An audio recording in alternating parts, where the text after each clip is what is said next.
Hours with Tommy Lugauer, 7 to midnight. WFAN, WFAN FM, WFAN FM HD1 New York, and Odyssey Sports Station. Evan Roberts. Tiki Barber. It's Evan and Tiki on WFAN, The Fan, 1019 FM, and always live on the free Odyssey app. Hello there. Welcome to another week of Evan and Tiki with Sean Morash, July 27th. Happy birthday to my dad. Happy birthday to A-Rod. And happy birthday to Max Scherzer. I don't know why I know that. I mean, I know my dad's birthday, but yeah. Shares a birthday with A-Rod and Max Scherzer. Yeah, what an honor. Happy birthday, y'all. Happy birthday, everybody. We got a lot to get to. There is a former New York Yankee who is very horned up on social media. We will examine that situation. A lot of football to get to. But this weekend for the New York Yankees was the definition of good and bad all at the same time. I mean, the good is they won a series. Mm-hmm. The good is their starting pitching outside of Will Warren continues to be awesome. And even their bullpen. Look at Camilo Doval the other day, actually looked good. And the bottom line is against a good Philly team, the Yankees won 2 out of 3. That's a good weekend. The negative is, even in the wins, their offense sucks. And now they've lost Cody Bellinger, who was starting to hit over the last week and a half.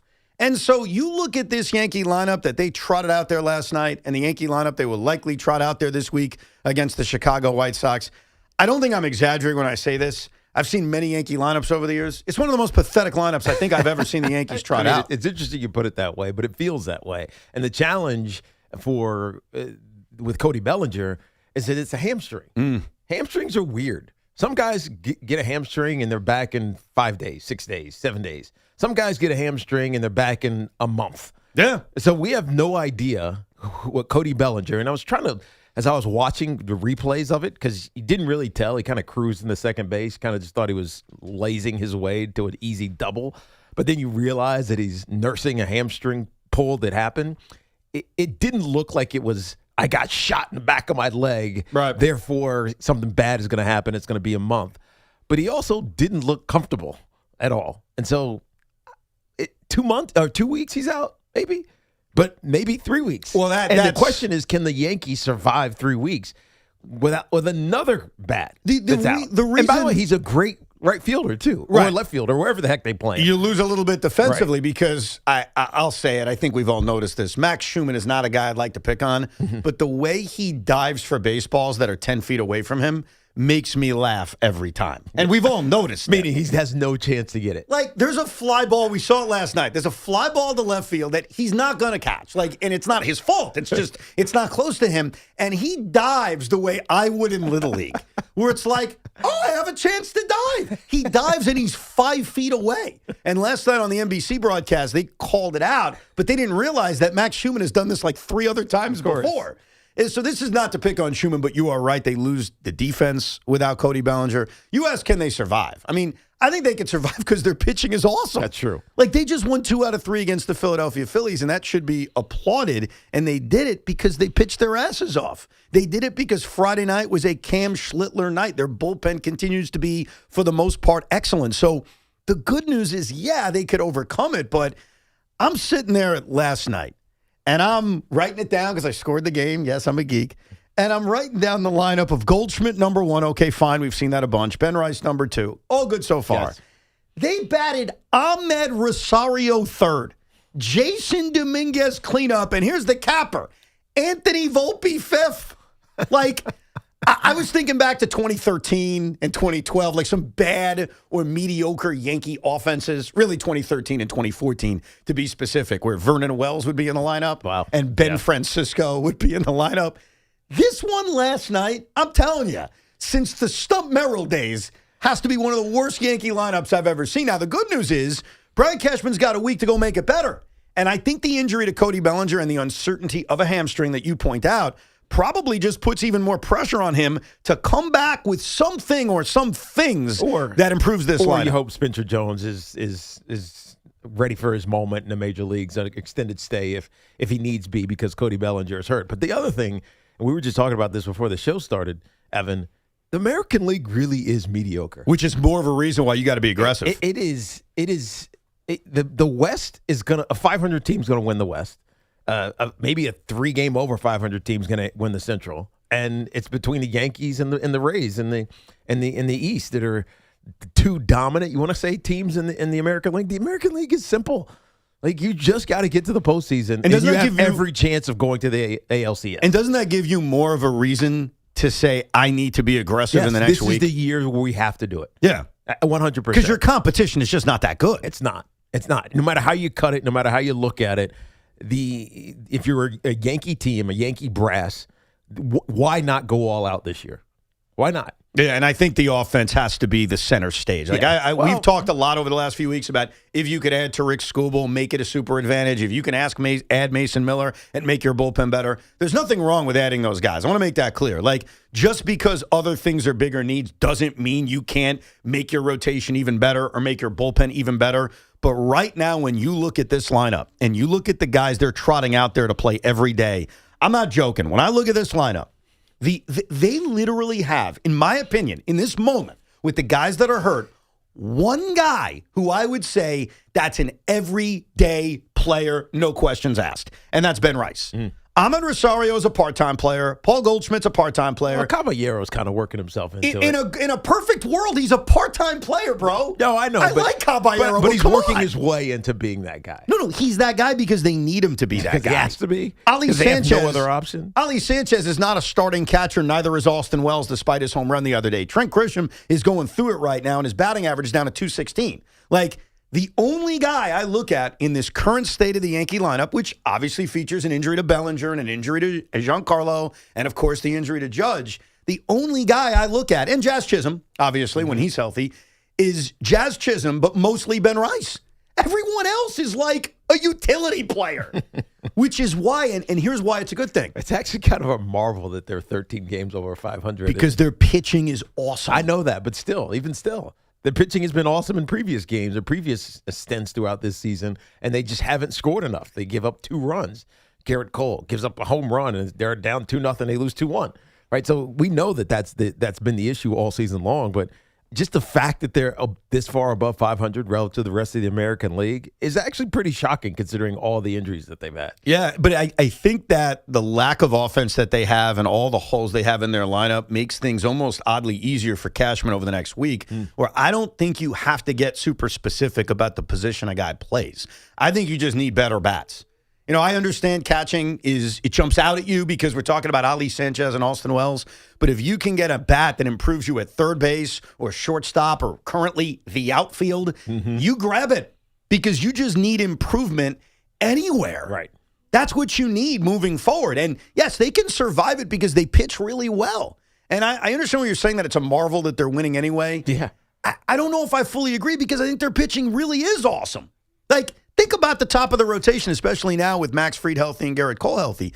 That top 3 is as good as anybody in Major League Baseball. No, right. You expect them to win every time they take them out. So but my point is, the last time Garrett Cole, or maybe it was two starts ago, Garrett Cole gives up a home run. The Dodger game, yeah. He makes a mistake. Yeah, they lose 2-1. And they lose 2-1. But then on Friday, they win 1-0. Yeah. So it goes both ways. But, man, that lineup, it was almost sobering. Not that it should be surprising. That lineup that they put out there last night was as bad a Yankee lineup as I've seen in a decade. It was depressing. It was beyond depressing because the Yankees could not afford, while Judge and Stanton were out, to lose one of 2 guys, which were Bellinger and which were Rice. So to lose one and not have any timetable. Now, he was running in the outfield. I don't know what that means. You're already putting pressure on it. But the bottom line is this.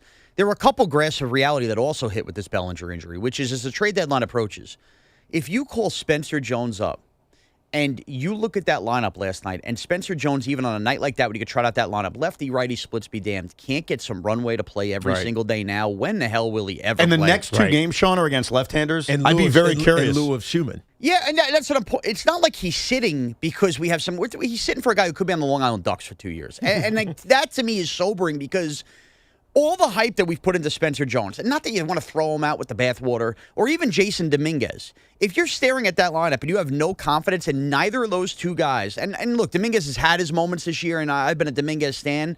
If you don't have the confidence that either of those 2 guys could just be really good players that this team could survive, especially Spencer Jones, that you won't play him, what the hell are we even questioning trading these guys at the deadline for? They should be, while they still have some value, you should get rid of them. headlining. Right. Like that's part of it. And also, Evan, I just want to push back on something you just said about, like, hey, you need to, you're right. They need to add bats anywhere, but you can't ignore the catcher and all this other stuff because the ultimate end-all, be-all is this team ain't winning squat if Bellinger, Stanton, Judge, 2 of those 3 are not factors come October. So if I'm operating that way, you still have to put the focus on the positions of need and those bats, because that's when it's going to matter the most, is in October when you're fielding these lineups. No.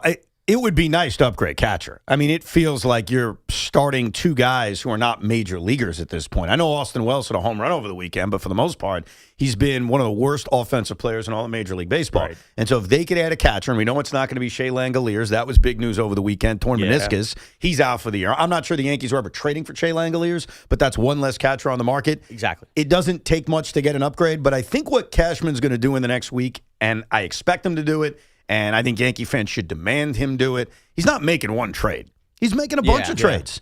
I think the cavalry is going to be here in about 8 days, because I think Brian Cashman knows what I know, what you know, and what everyone knows, which is this American League is for the taking. And because of the lockout next year and the uncertainty of next year, I would be more aggressive right now than I ever was. Yeah, especially with this pitching staff. You don't want to let this pitching staff waste because you can't hit. Right. I also do want to add about being aggressive at the deadline. What the hell are they doing with George Lombard? Because you have no problem playing Jose Caballero in the corner outfield positions when Anthony Volpe needs to play. But the moment Bellinger gets hurt, you're going to call up Spencer Jones only to sit. Wouldn't this have been the ideal time to get George Lombard up here and play short? Too much dependence on young guys. Okay, Jason but Dominguez, Spencer Jones, now also George Lombard. But you wouldn't have been calling up Spencer But you Jones also then. need to figure out, he's not on the 40-man, right? So Yes, you have to figure that out. You got to figure out who's going. Max Schumann, who's going? Who's leaving? That's not that complicated. I know it's not, but you still got to make that decision. The complicated part, and I brought this up to Sean on Friday, and I'm very curious what you think about this. And I don't know if this is the reason why George Lombard isn't here, but we should have all the information. As soon as they add him to the 40-man roster, the thing you just mentioned, he now is on the 40-man roster, which means next season, if there's a lockout, he's locked out. He's not playing minor league baseball. And there's a chance that the Yankees put a little bit of value on their top prospect playing baseball during a potential season-long lockout. I know no Yankee fan wants to hear that. That's deep thought. That's deep thinking and planning. You like that? Yeah, absolutely. But do you think that's what's going on? I mean, maybe. Because why else isn't he here? Maybe. You're making do. It's not good, but you're making do with Jose Caballero and Anthony Volpe and whatever type of rotation they have going on here. It's not explainable, which really doesn't make any sense half the time, but whatever. So you're making do. It's not a gaping hole like you have at catcher. And so if you can push him down the line, let him get fully ready to be a major leaguer and not have to now rely on 3 young players and Dominguez, Jones, and now and George Lombard Jr., if that would be the case, then absolutely you give him more time because it's better for him. Now, I want to play a game with you. Go ahead. So the Yankees played 3 games against the Philadelphia Phillies. Friday night was on Apple TV. Saturday was your Yes game. Sunday was the Peacock game or the NBC game. Yankees won 2 out of 3. So overall, pretty good weekend, right? Yes. What if I told you there was something that happened this weekend in the midst of Yankees-Phillies that pissed me off so much that here I am on a Monday at 10:13 a.m. and I'm still annoyed about it? It bothered me. It happened during Yankees-Phillies. It's a baseball thing. It's a real baseball thing. I'm not making something up. A real occurrence is still bothering me. And it could be anything. Could be a pitching change. Could be. You have no idea? No idea. I ripped Jose Caballero on Friday. Yes. I didn't like the fact that he had to put out that letter, whining and complaining about MLB changing the pitch clock rules. But I want to show you that I am fair, because now I'm standing up for Jose Caballero. On Saturday night, I think it was Saturday, I get my days confused, there was a line drive to shortstop with first and second one out. We all saw this. This was bad. Caballero catches it and then drops it. And then alertly says, let me go to second base. Maybe I could turn a double play. The umpire at second says, no, he dropped it on purpose. There is no way in hell Jose Caballero dropped that ball on purpose. No. It was a line drive. It was fast. Right. He tried to make the play. He dropped it. And I have to admit, when I saw the umpires egregiously and BS-ily call that a purposeful drop, I felt Jose Caballero was getting picked on. And Jose Caballero used those exact words during the whole pitch clock fiasco. He said, you're picking on me. You're picking on me. I think he was picked on Saturday night. Yeah, that was obvious. You agree, right? Yeah, well, It's interesting because if you're the second base umpire and you're behind him, so you can't see what we subsequently saw when we saw it in slow motion.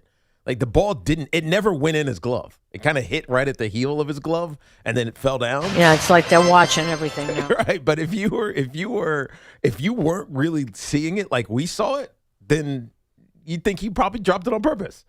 But when we saw it, he clearly did. Nah, here's the problem.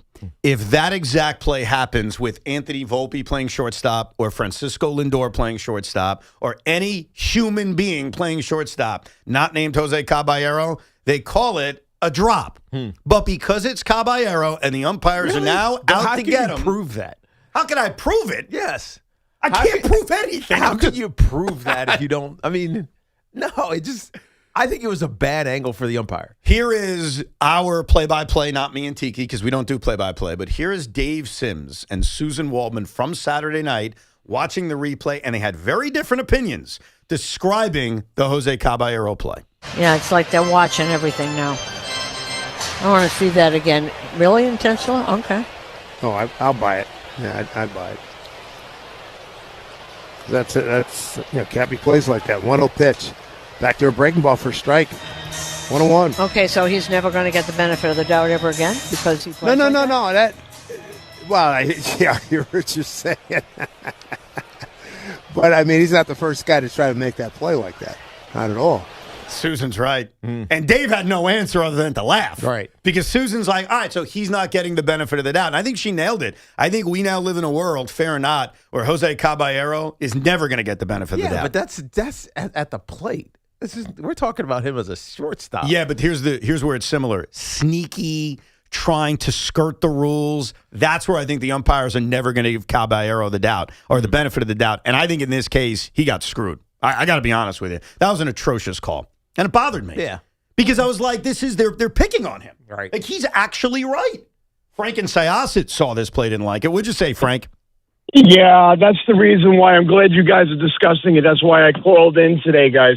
But let me add some detail to it, if you don't mind. Sure. I had brought this to Moose's show yesterday, and the reason why I bring that up is because a caller called in claiming that he's a former Major League umpire. And he said, Tiki, if you listen to this carefully, because I wanted to ask you about this.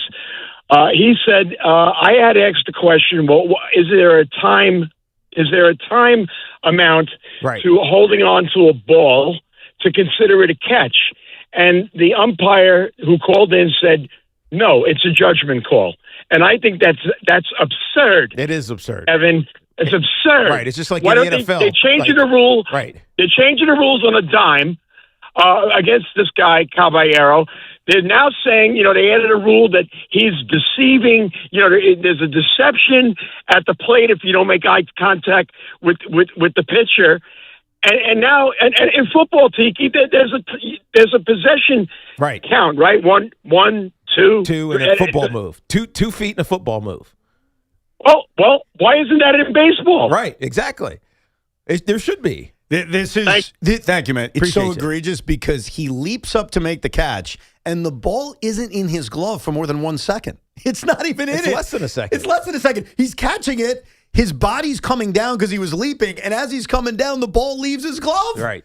This is absolute, and that's what's so different than the pitch count thing. See, I'm against Caballero on the pitch count thing. I think he's just trying to skirt a new rule. He's trying to frustrate pitchers. Yeah, he's trying to frustrate pitchers on something that was just invented. The pitch clock rule is still relatively new. Catching a ball and not catching a ball has been around since the beginning of time. Right. This is the umpires saying, hey, we think you're sneaky, we don't trust you, and we're not giving you the benefit of the doubt. And the reason why this play becomes an afterthought is because it didn't turn into anything big. It was a 1-1 game. It was the second out of the inning. And I think right after that, Ryan Weathers got the last out. Right. And it was a no-biggie spot. If the Phillies ended up scoring 5 runs out of it and they would have won that game, I think more people would make a big deal of it. Right. But right now, Jose Caballero's getting picked on. He's right. Here's the rule. The fielder must firmly secure the ball in their hand or glove. Now, was it firmly secured? No. It was not firmly secured. There is no specific amount of time required to hold such a count. Instead, the umpire judges whether the fielder shows complete control of the ball and then makes a voluntary release. And he didn't. He didn't have complete control of the ball. So we all agree it was a bad call. The Very second bad call. part is, was it because they're out to get cabbie? Or was it just, hey, it's baseball, was a bad call? Bad calls happen. I tend to want to say it was just baseball and a bad call. I don't think so, man. They're out to get cabbie. We'll get your calls coming up, 888-808-1019, plus an update from Aaron Judge, courtesy of Aaron Judge. It's Evan and Tiki with Sean Morash as we take you on a nice little trip until 2 o'clock this afternoon. If you're looking to level up your wardrobe, check out Collars & Co. You might have seen them on Shark Tank where they landed a deal with Mark Cuban. They're the team behind the dress color polo that sold over 1 million shirts, and now they've launched the Maverick Performance Blazer. And this thing is legit. Sharp, lightweight, and completely wrinkle-resistant, making it perfect for travel. Just pack it up and it comes out looking fresh. Plus, you get smart features like security zip pockets, a sunglasses loop, and an optional pocket square. So hit up my friends over at collarsandco.com. Use code Tiki for 20% off. That's at collarsandco.com. Or stop by their brand new boutique on the Upper West Side at 182 Columbus Avenue.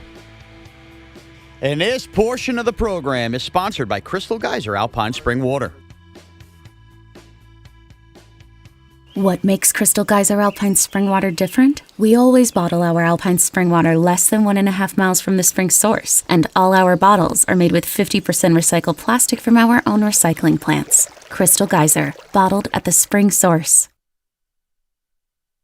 The all-new 2026 Mazda CX-5 is designed to give you more of what matters. More passenger space and headroom for greater comfort. More cargo space, a lower lift-in height, and a standard power liftgate on every model. More connectivity with Google built-in integration, plus Apple CarPlay and Android Auto. All in a family-friendly SUV that delivers exceptional value. Drive a Mazda during the Mazda's More to Move You sales event and discover what makes Mazda the safest new car brand by Consumer Reports. Visit your local Mazda dealer or MazdaUSA.com. This summer, cool down with Dunkin' Refreshers. Sip on black cherry or try the all-new pink pineapple. Or try one of their flavorful fan favorites like mango pineapple or strawberry dragon fruit. All of them are ice cold and refreshing. Dunkin' Refreshers are the perfect afternoon pick-me-up. A whole lot of flavor and very refreshing. It's a sip of summer, only at Dunkin'. Dunkin' Refreshers are fruit-flavored, contain 0 to 1% fruit juice. Terms and exclusions may apply. Hey, Yankees fans! Join us at Yankee Stadium on Friday, August 21st, as the Yankees take on the Toronto Blue Jays. And don't miss Cody Bellinger Bobblehead Night, presented by T-Mobile. The first 18,000 guests through the gates will take home an exclusive Cody Bellinger bobblehead. Get here early, grab the giveaway, and cheer on the Bronx Bombers. Tickets are available now at Yankees.com/tickets. Do you owe back taxes or have unfiled tax returns? The IRS won't quit until they get your money. Here's great news, fresh from those in the know. Major changes have happened at the IRS. If you owe more than $10,000, you may be eligible for a 99% reduction of what you owe. Haven't filed a return for a while? Their happy clients are talking. The IRS was going to levy my bank account, but Guardian was able to prevent that and fix all my IRS issues. Thanks again, Guardian Tax. Need relief from crushing tax debt? The IRS now has special programs. Guardian Tax knows all about them. Personal or business, this is the fresh new break you've been hoping for. We aren't the company you call when you need a hug because you're scared of the IRS. Guardian Tax is the company that wins when you need it most. Guardian Tax Service is really great to work with. They really help me out. I'd recommend them highly. Call now for a free confidential consultation. 800-500-3495. 800-500-3495. 800-500-3495. Attention. Have you racked up $10,000 or more in credit card debt? Are you barely getting by making minimum payments? With credit card debt reaching all-time highs, National Debt Relief is notifying consumers about significant debt relief options currently being made available to help those with overwhelming credit card debt. These options may reduce a large portion of credit card debt for those who qualify. You don't need to declare bankruptcy or take out a consolidation loan, and you may only have to pay back a fraction of what you owe, even if you have bad credit. National Debt Relief has already reduced the credit card debt for more than 550,000 consumers. So don't wait. If you owe $10,000, $20,000, or even $100,000 in credit card debt, you can now take advantage of this financial debt relief as the cost of living continues to skyrocket. To check what debt reduction you may qualify for, call 800-358-6868. That's 800-358-6868.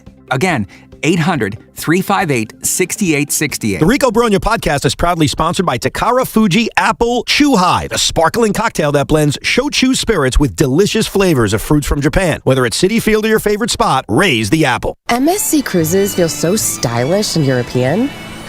Let's espresso and gelato. Espresso and gelato? Those aren't verbs. Yeah, on MSC Cruises they are. Oh, well, in that case, I'm into the American stuff. Let's coffee and soft serve. Sounds like a plan. Maybe later we can chaise lounge and espadrille? I think you mean pool chair and flip-flop. For a limited time, get up to 30% off cruises, plus get up to $500 onboard credit and kids sail free. To book, visit msccruises.com or contact your travel advisor. Restrictions apply. Ships registered in Panama and Malta. Town Fair Tire has the area's largest selection of Bridgestone tires. So we buy Bridgestone tires for less and sell them for less. The guaranteed lowest price you'll find anywhere. Plus, we give you more free services for life than any other tire dealer. So when you're looking for Bridgestone tires, there's only one place to go. Town Fair Tire. Because nobody beats a Town Fair Tire deal. And I mean nobody.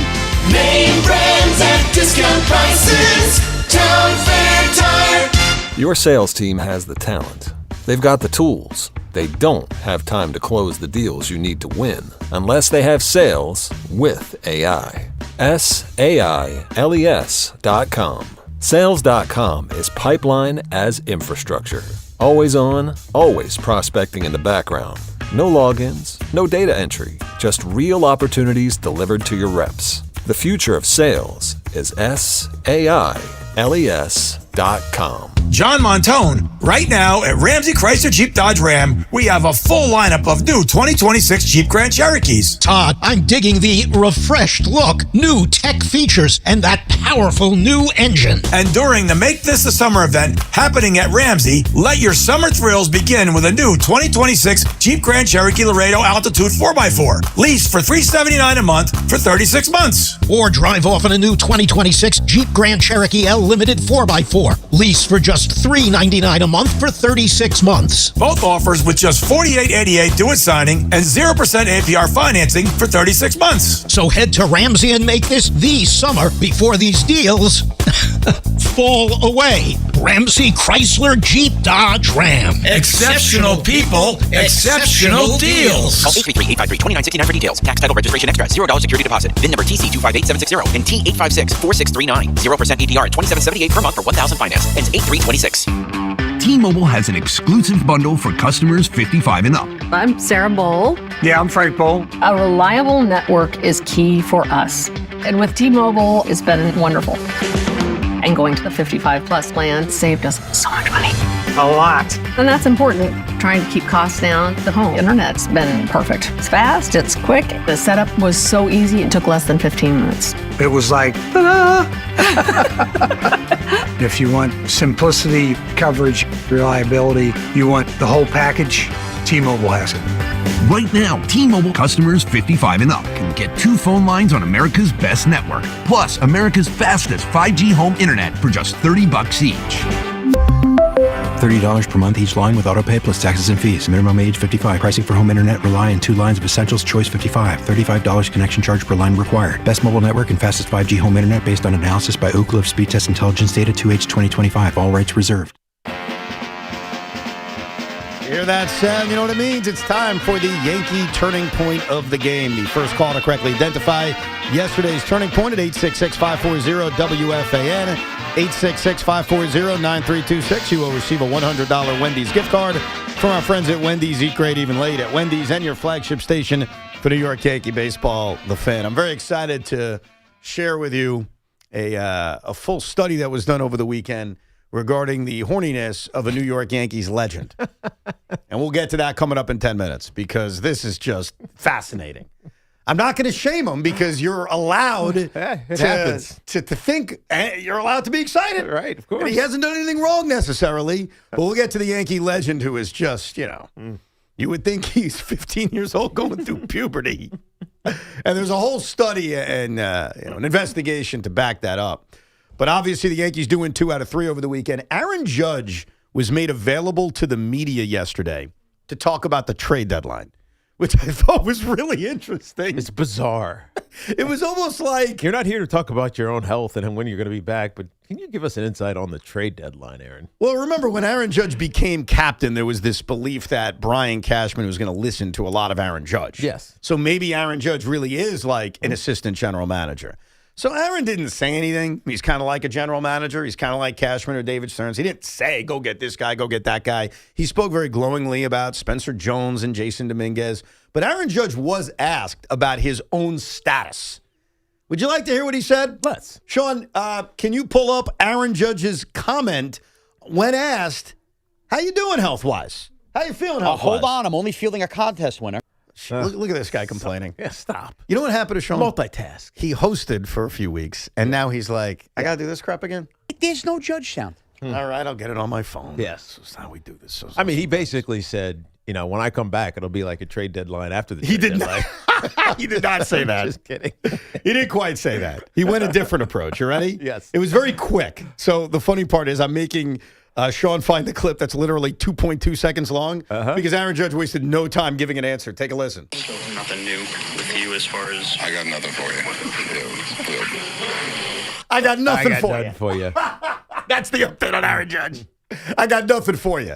Every time I hear Aaron Judge say that or Aaron Boone says something, it's just a reminder that I don't know if he's coming back anytime soon. Yeah, it doesn't feel like he's coming back anytime soon. You would start to feel some optimism coming from him and from Cash and Aaron Boone as well if you thought that he was anywhere close. And he is nowhere close. The question I have, and it's one of two things here. Either they know he's not coming back, and because the trade deadline is coming up on Monday and you don't want to lose any leverage, the Yankees are just not giving much information other than, he's got to heal. We're going to give him another MRI at some point. Even Aaron Judge shut down the question, didn't answer. Like, they already know it's bad. They don't want to express it for negotiating purposes. Or they genuinely just don't know. Which of the two is the likeliest? I think they genuinely don't know. So you don't think there's a conspiracy to cover up the fact? No, I don't think there is a precedent that they are familiar with. I'm trying to think of one just off the top of my head. Over the last 5 years, 8 years, 10 years. It's just not, I'm not talking about just with the Yankees. I'm just talking about in baseball. There's no similar situation like this. And so how do you judge it? And if you did find someone similar, is he 6'6", 260 pounds? Oh, you mean in terms of the injury he's dealing with? Yes. Yeah, I was thinking more along the lines of teams keeping injuries really quiet because they don't want to lose any leverage at the deadline. No, that's obvious. I mean, that's what you do. You make it seem like Aaron Judge is, he's coming back in a week or 2 weeks. He'll be ready. We don't really need this trade deadline acquisition. We just some insurance. I remember when Julius Randle had a shoulder issue a couple of years ago, and the Knicks were being very clandestine about like his status. The NBA trade deadline was coming up, and we were speculating, that's the reason the Knicks are not telling you anything. Like, they don't want other teams to smell blood in the water. So it's one or the other. Either they genuinely have no idea, or the Yankees are hiding something from you. I tend to agree with you. I think it's that they just don't have any idea. Yeah, I think that's the case with Aaron Judge. 888. It's unique. 888-808-1019. Let's go to Al in New Jersey. Good morning, Al. What up, Al? Hey, good morning, guys. How are you? All's well. Good. Two quick points, if you let me. First of all, this conversation you had about the Yankees lineup eerily reminds me of the conversation we had in 2015 about the Mets. They had stellar pitching, but they couldn't score any runs. Yep. And look where that ended. It's like it's eerie. Point number two, Evan. This should just get you a little depressed. I vividly remember being at the Padres game in the rain in 2015. The sound of the ball of Justin Upton's back as I was running to get under the stands to get out of the rain. So I was thinking back to 2015, the roller coaster of emotions from having Flores cry the night before on the field, that Justin Upton home run, to getting Cespedes, the Flores' home run against the Nationals. That's what we had then. And this year, all we have is to break down the value of Luke Weaver. It's pretty. It is a very good point. It's very, very different. To bring it back to your initial point about the Yankees, it is similar. And I thought of that, too, that when I'm watching this pathetic Yankee lineup, that doesn't mean they can't get to a World Series. Right. What it means, because if you go back to 2015 and the day of John Mayberry Jr. batting cleanup for the Mets, is that they made a difference-making trade. Like, the Mets are not in the World Series without making the July 31st trade for Yoenis Cespedes. And I think as a Yankee fan, you think of David Justice, even if that was done in June, as the trade that changed everything. And as we sit here 7 days before the trade deadline, I think the complicated question is, what is that trade for the Yankees? Yeah. Well, who's David Justice or Yoenis Cespedes? I don't think there is a David Justice that you're going to be able to go get. It's going to be someone who just we talk about this with Luis Ariz all the time. Like, it's someone who's just reliable as a hitter, someone who's consistently going to get on base and make it a little bit easier for the guys that are still here hitting the ball around every day, like Ben Rice, like Jazz Chisholm.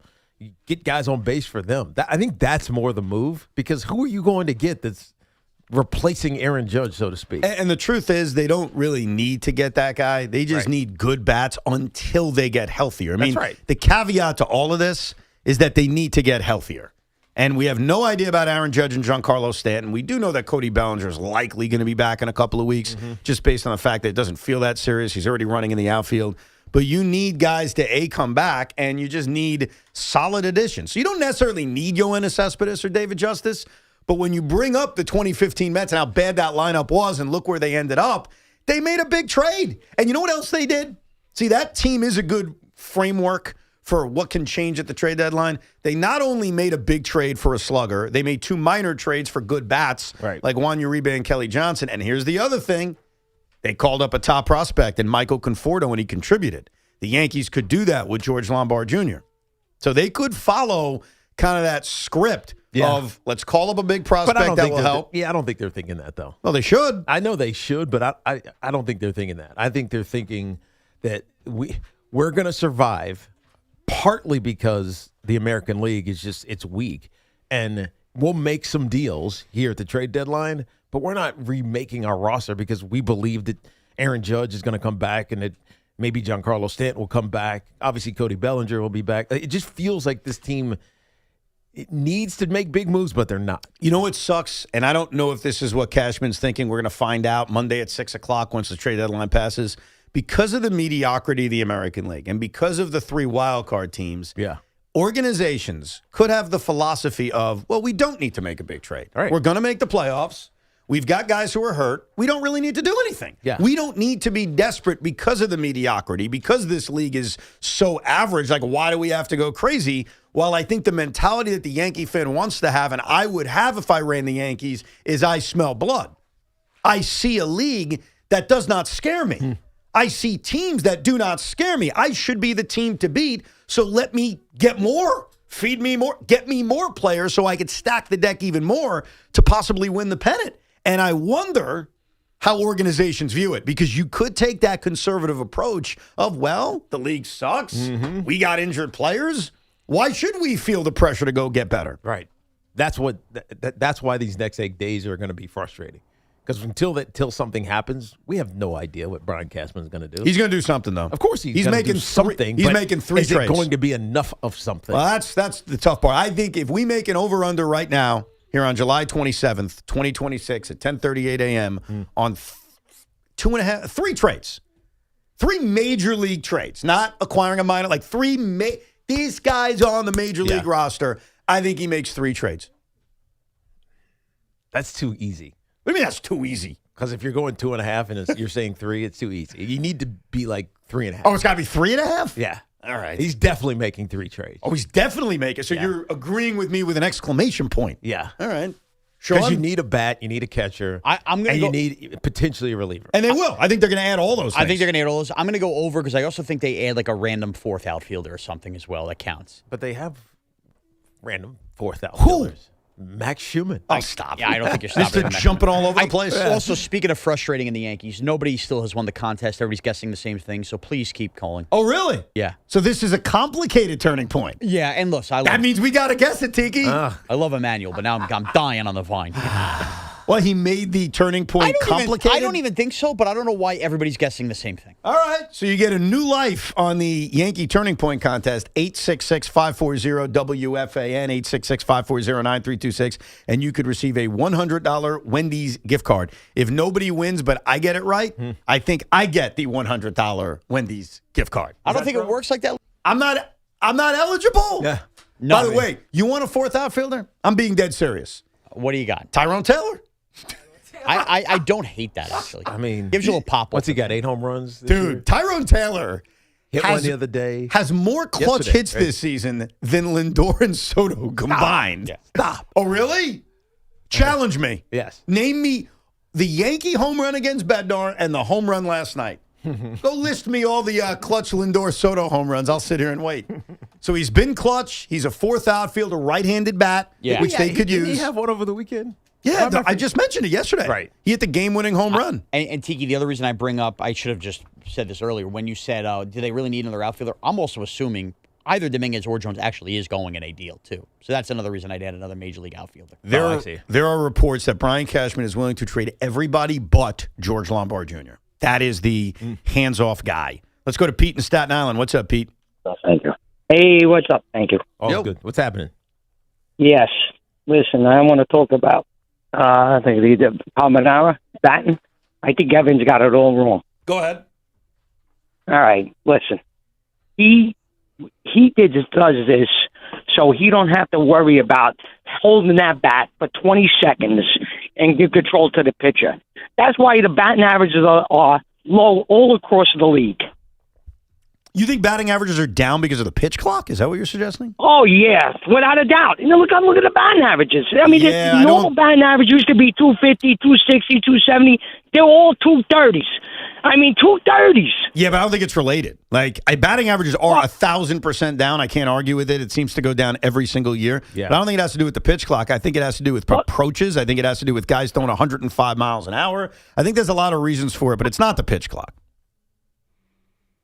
It's the pitch clock because they're holding their bat.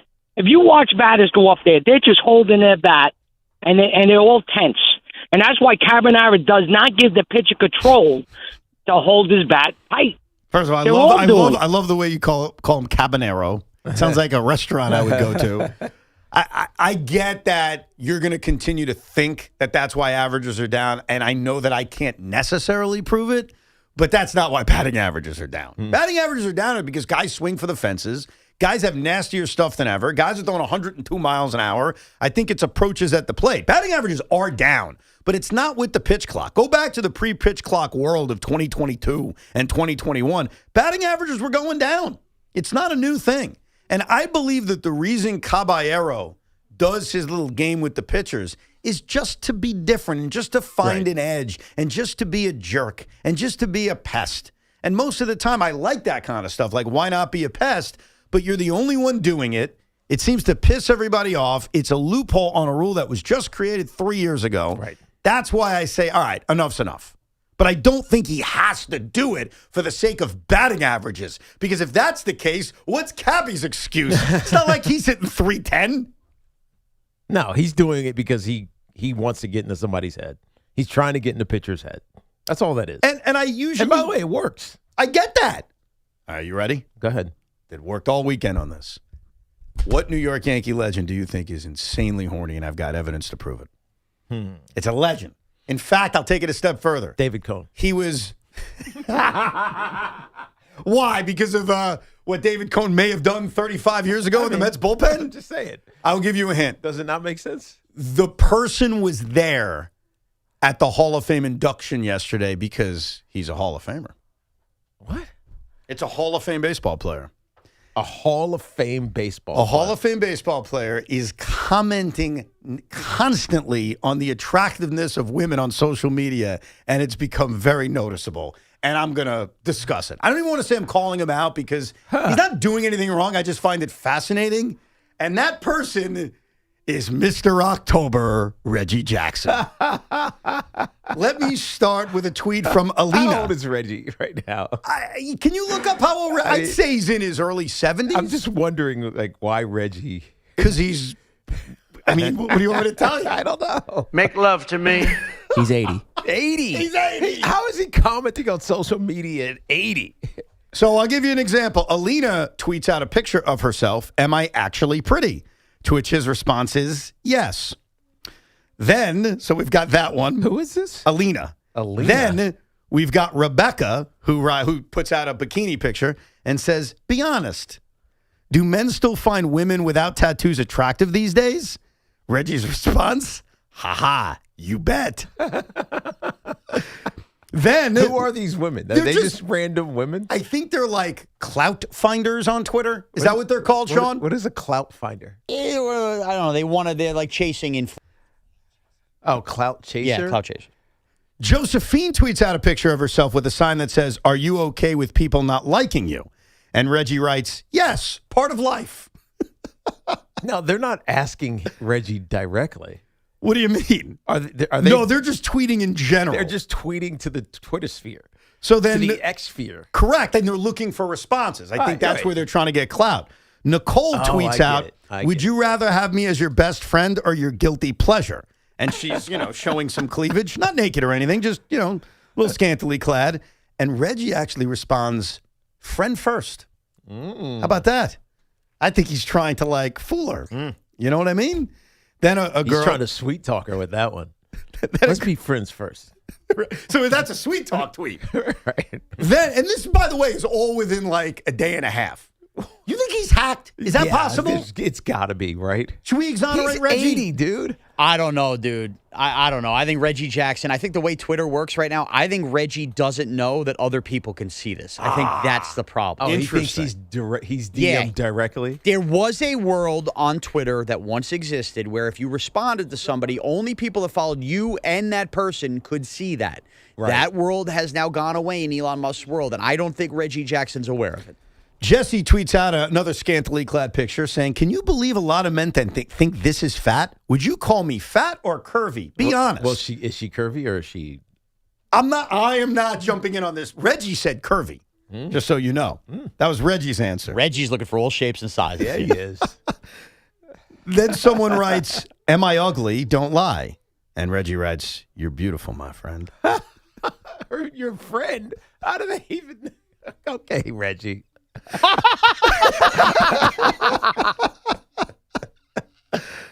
Then someone puts out a picture of herself. "This is me without my makeup. Do I look pretty?"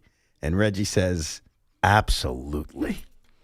Then someone writes, "I'm 56 years old. Would you hook up with me?" Honest opinion. All right, see, no joke. Does he have a bot responding to everybody he follows? Because that's what, this makes no sense. So you think that Reggie only? What time is that? What time are those things happening? I got to double check. My point is, why is Reggie Jackson sitting on Hall of Fame weekend? What's he doing sitting around responding to people on X? That makes no sense to me. It's a good question. I mean, it is possible he was hacked. That always could be the case. But yeah, he's tweeting a lot about, yes, you're hot. No, you're not hot. You are hot. I hate to do this on air. Are you just sure you have the real Reggie Jackson account? Yeah. I know. Oh, yeah. Because I'm on his now, and I clicked his replies mentions. Oh, you think he deleted them? He either deleted them or those tweets are from pre-May. Oh, really? Really? No, this has been going on in my Twitter chat with a couple of buddies of mine. I saw those this weekend, too. They've been sending them back and forth. But have they been sending screenshots? Pictures. No, Twitter accounts, I think. Because I've been seeing screenshots of You think this is all made up? And I'm starting to think somebody started these fake tweets where they were just putting screenshots out. Why would someone do that to Reggie Jackson? Why would Reggie Jackson go back and delete all of these? I would think because he was either hacked or maybe he realizes, you said, people can see it. I think it's what you said, Sean. People can see it. That he realized, oh, wait, this isn't directly to this person. And people were seeing, so he went back and he deleted them all? Yeah, so somebody got to him and was like, dude, you got to delete all those responses or those reactions to these girls because everybody's seeing it. Okay, all right, because now when you click replies, you can see all this. I'm back to April 17th. Got nothing. Nothing. So either not real, and someone's picking on Reggie Jackson at 80 years old. He deleted them. He got hacked, or it never happened. Yeah, I'm going to go with deleted, but who knows? All I know is when he walked on that stage yesterday at the Hall of Fame ceremony, he looked good, and he looked confident. Almost like he just commented on Barbara's looks on social media. He is still in good shape for 80. No, he looks good. Yeah. But one thing that is dangerous when you're, I'd say, above the age of 70 is, do you fully understand social media? Mm-hmm. Like, you may not. And if you don't, then a simple response you don't realize is commented or viewed by everybody. That's hilarious. Did you guys notice, though, who was announced yesterday at the Hall of Fame? I always find that interesting. It wasn't until 10:18 that I remember the Hall of Fame happened yesterday. Mm-hmm. Oh, come on, man. Until Joe the intern went, what'd you think of Beltran's speech? And I went, his speech at what? No, you know what is frustrating about the Hall of Fame? And football does this, right? Yeah. you have these speeches and a celebration of baseball history in the middle of Sunday afternoon baseball games. Yeah. And so I had two TVs up. Like I was sitting outside. I had the Met game on one TV and I had the speeches on the other. But it's not good for baseball to have it kind of hidden away like that. No, it needs to be. Well, I mean, the Hall of Fame does it for the NFL, does it right. They do it now. Yep. And so you kind of just, you're not doing anything else. Whereas baseball, it's right in the middle of the season. They need to It's separate like the critical part of the season, too. And I get why it's in Cooperstown, so you can't do it during the winter or Yeah. anything like that, or even the spring. I think there are two options to me: All-Star break or like a Monday in the regular season when everybody's off. It should be the Thursday night to start the second half of the season. Oh, Put that up one's good lights too. Okay. And All do right, like there's a one big game. boom. Yeah, Yeah, there's and one then, game or no games. It doesn't even matter. And everybody wants to do that weekend there with the Little League games happening. You do it. But that Thursday night, no game, whatever, we're going to put this on whatever TV and let's go. Or do a day game. Right, something like that. Whatever you do, have it be an event that people can pay attention to. Because you're right. Like, I don't even blame Sean for forgetting about it now that I think about it. Like, first of all, Andrew Jones is not a lifelong Yankee, and nor is Carlos Beltran, so they're not yours, even if they played for the Yankees, so you forget. Anyhow, I'll answer your question, or my own question. Joe Torre got the treatment. He was the last guy announced. I always look at that as you're the star of the show when you're the last guy announced. Or maybe they wanted the oldest guy. I'm not sure. Probably. But Tony La Russa, I think, is a little bit older. He was announced before Joe Torre. Let's go to Mario in Long Beach. What's up, Mario? Hey, what's going on, guys? What's up, man? Yo. Funny story about Reggie Jackson. He's done something that no other Yankee has done in the last 50 years. You know what it Comment is? on 50 women within a 24-hour time period. I'm sure he would like that. No. No, go ahead. This is baseball-wise. Go ahead. You know what he did? What? Besides he won five World Series in 7 years. It's incredible. Yeah, because he was with the A's. He won three in a row with the A's. And then the two with the Came to the Yankees. Yankees for 2 years. So not only is it 5 in a row, he had multiple twice in a 7-year period. Multiple World Series. It's not the same, obviously. That's pretty but amazing when you think about I it. was thinking about Mookie Betts over the weekend, how many championships he has. He had the Red Sox one in 18, the Dodger one in 20, and now the back-to-back. He's got four championships. Right. He wins this one, he gets the 5. No, you're right. It's interesting because I don't remember.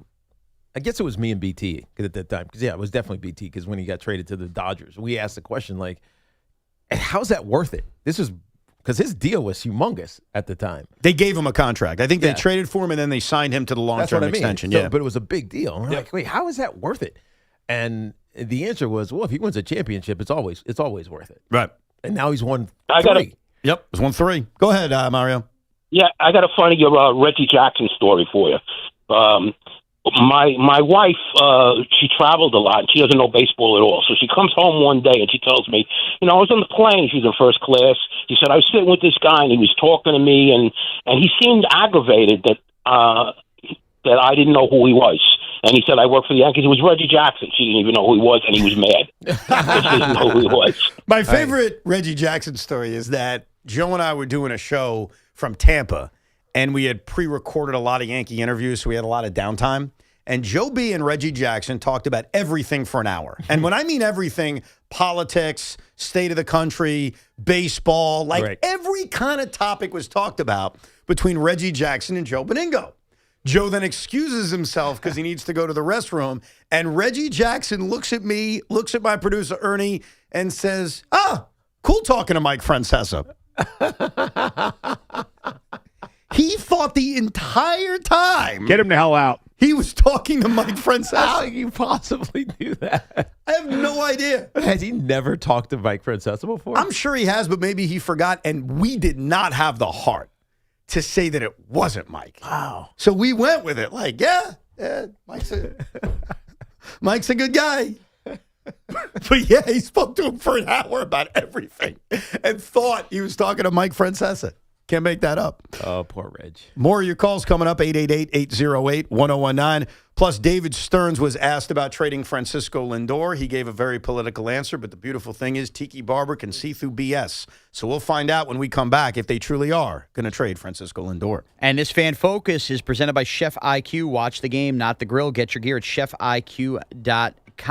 The Mets 1-8-3 over the Dodgers. They got 4 innings out of Freddie Peralta and what could end up being his last start as the Met. And the Yankees failed to sweep the Phillies, losing 11-4 as Will Warren stunk, and maybe it's his last start as a Yankee. Ben Rice, though, did hit home run number 3.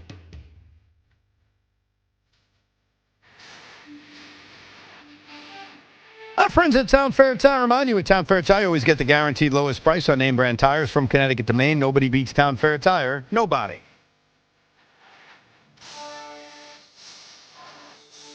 This portion of the program is sponsored by Jag Physical Therapy. Jag Physical Therapy proudly announces their new location in Florham Park, New Jersey at 177 Columbia Turnpike. Whether you're recovering from an injury, surgery, or simply looking to move better, Jag Physical Therapy is ready to help you get back the life you love. For more information or to make an appointment, visit jagpt.com.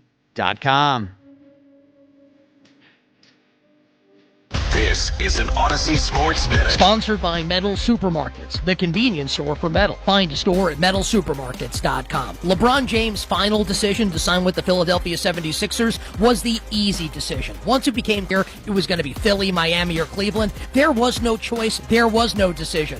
Philly absolutely gives LeBron the best chance to win another championship. Philly was the right decision. I'm Nick Costos.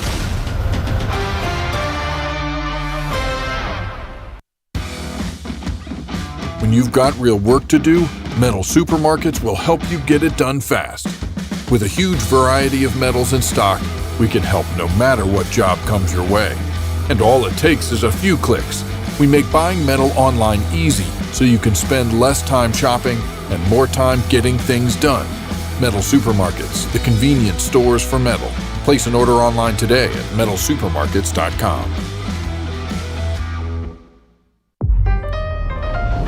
Your ambition just met its match with Robinhood. You play for the win, not just on game day, every day. Channel that drive into your money. Robinhood puts you in control, all on one platform. You expect more from yourself. Expect more from your money. Get started today at Robinhood.com/yourmoney. Again, that's Robinhood.com/yourmoney. Your money, your move. There's nothing more refreshing than an ice-cold Surfside iced tea and vodka or Surfside lemonade and vodka to break the heat. Surfside is only 100 calories and 0 bubbles. That's right, no carbonation. It's not a seltzer, it's Surfside. Must be 21, please drink responsibly. Orgavatazona? Is that a word? In the 2026 Kia Sportage Turbo Hybrid, it might as well be, because it can be one road trip. It's all about turbocharged power and hybrid efficiency working together, so you get the thrill of quick acceleration and the satisfaction of fuel efficiency. Book a test drive and keep the adventure going. Kia, movement that inspires. Call 800-3334-KIA for details. Always drive safely. Hey, Boomer Esiason here. You know, after years in the game, I don't guess. I go with what works. Red Pocket Mobile gives you 3 major 5G networks to choose from. Switching cities? Switch your network. That's like calling your own Audible. Visit redpocket.com to see why more Americans are switching to better wireless without paying more. Red Pocket Mobile, your new ultimate cell carrier. Where the West Village, Tribeca, and Soho meet, Hudson Square has been reimagined as one of the city's most compelling creative hubs. For over a decade, Hudson Square Properties has brought together the world's leading technology, media, and fashion companies across a 13-building office and retail portfolio. They offer full floors to entire buildings, from pre-built to raw space, with the flexibility to scale without ever leaving the neighborhood. And Hudson Square was just declared the newest dining destination by the New York Post. Hudson Square Properties, where great stories start. If you own a business, you've heard it all. From fast funding to easy approvals, everyone says the same thing. LendSeek is different. We show you what you actually qualify for. LendSeek's AI-enabled platform matches you with funding options with no guesswork. Up to $5 million in as fast as 24 hours. If you've been in business over a year, doing at least $50,000 per month, apply for free with 0 out-of-pocket costs and access to over 100 lenders. Start ready, stay ready. LendSeek.com. LendSeek.com. Someone had a birthday. Yep, 50. Can't believe it. 50 years of wisdom. Great segue. We have a health reminder from the CDC. Pneumococcal vaccination is recommended for adults 50 or older. Says here, we're over 6 times more likely to be hospitalized with pneumococcal pneumonia than adults under 50. I don't love those odds. Same. Look what I found. Pfizer's Prevnar 20 is proven to help protect adults against pneumococcal pneumonia and invasive pneumococcal disease in just 1 dose, and millions have already gotten it. Continued approval may depend on a supportive study. Don't get Prevnar 20 if you have a severe allergy to its ingredients. A weakened immune system may lower your response. Common side effects include injection site pain and swelling, fatigue, headache, muscle, and joint pain. For full prescribing information, please call 1-855-213-2138. Visit Prevnar20.com or talk to your doctor or pharmacist. I'm on Prevnar20.com now, scheduling my appointment. Good idea. And happy 50th. Someone had a birthday. Yep, 50. Can't believe it. 50 years of wisdom. Great segue. We have a health reminder from the CDC. Pneumococcal vaccination is recommended for adults 50 or older. Says here, we're over 6 times more likely to be hospitalized with pneumococcal pneumonia than adults under 50. I don't love those odds. Same. Look what I found. Pfizer's Prevnar 20 is proven to help protect adults against pneumococcal pneumonia and invasive pneumococcal disease in just 1 dose, and millions have already gotten it. Continued approval may depend on a supportive study. Don't get Prevnar 20 if you have a severe allergy to its ingredients. A weakened immune system may lower your response. Common side effects include injection site pain and swelling, fatigue, headache, muscle, and joint pain. For full prescribing information, please call 1-855-213-2138. Visit Prevnar20.com or talk to your doctor or pharmacist. I'm on Prevnar20.com now, scheduling my appointment. Good idea. And happy 50th. Ready to get rid of that old car? Donate it today to carsforkids.org. Donation is super easy, and your car can be picked up as soon as tomorrow. Call 1-877-CARS-FOR-KIDS. That's cars with a K. John Montone. Right now at Ramsey Chrysler Jeep Dodge Ram, we have a full lineup of new 2026 Jeep Grand Cherokees. Todd, I'm digging the refreshed look, new tech features, and that powerful new engine. And during the Make This a Summer event happening at Ramsey, let your summer thrills begin with a new 2026 Jeep Grand Cherokee Laredo Altitude 4x4. Lease for $379 a month for 36 months. Or drive off in a new 2026 Jeep Grand Cherokee L Limited 4x4. Lease for just $399 a month for 36 months. Both offers with just $48.88 due at signing and 0% APR financing for 36 months. So head to Ramsey and make this the summer before these deals fall away. Ramsey Chrysler Jeep Dodge Ram. Exceptional people, exceptional deals. Call 833-853-2969 for details. Tax, title, registration extra. $0 security deposit. VIN number TC258760 and T8564639. 0% APR at $27.78 per month for $1,000 finance. Ends 8/3/26.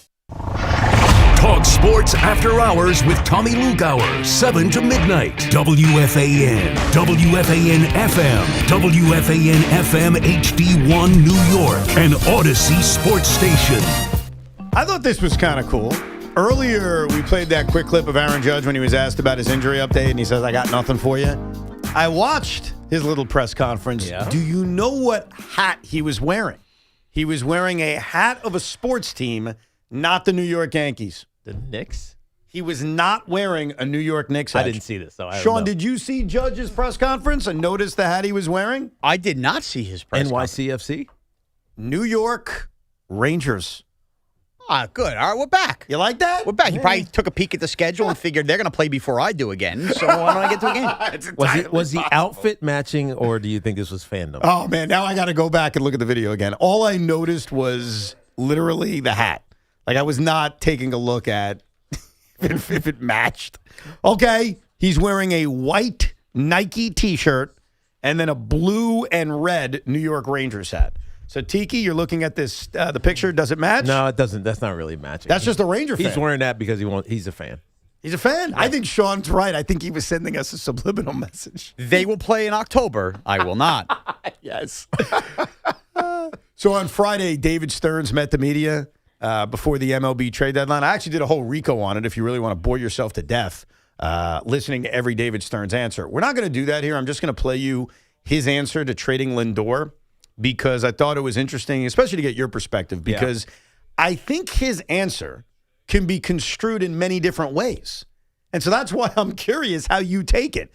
So here's the question, and here's how David Stearns answered the idea of trading Francisco Lindor.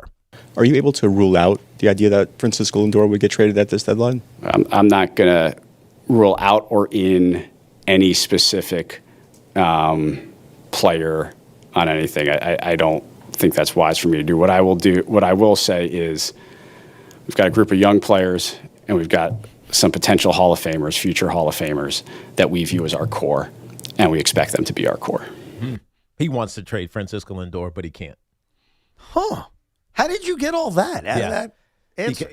How quickly he jumped on the answer to say, we're not talking about anybody, basically, but not necessarily saying we're not trading Francisco Lindor. And then he immediately goes to the young players, and the core Hall of Famers is really just one, and that's Juan Soto. Well, I think there's two. I think Lindor is a future Hall of Famer as well I as understand Soto. that, but I think they both are? Yeah, but I think he wants to trade Lindor and not. Based on what in the answer, though? Just because this is how quickly he jumped on not talking about it. Wow.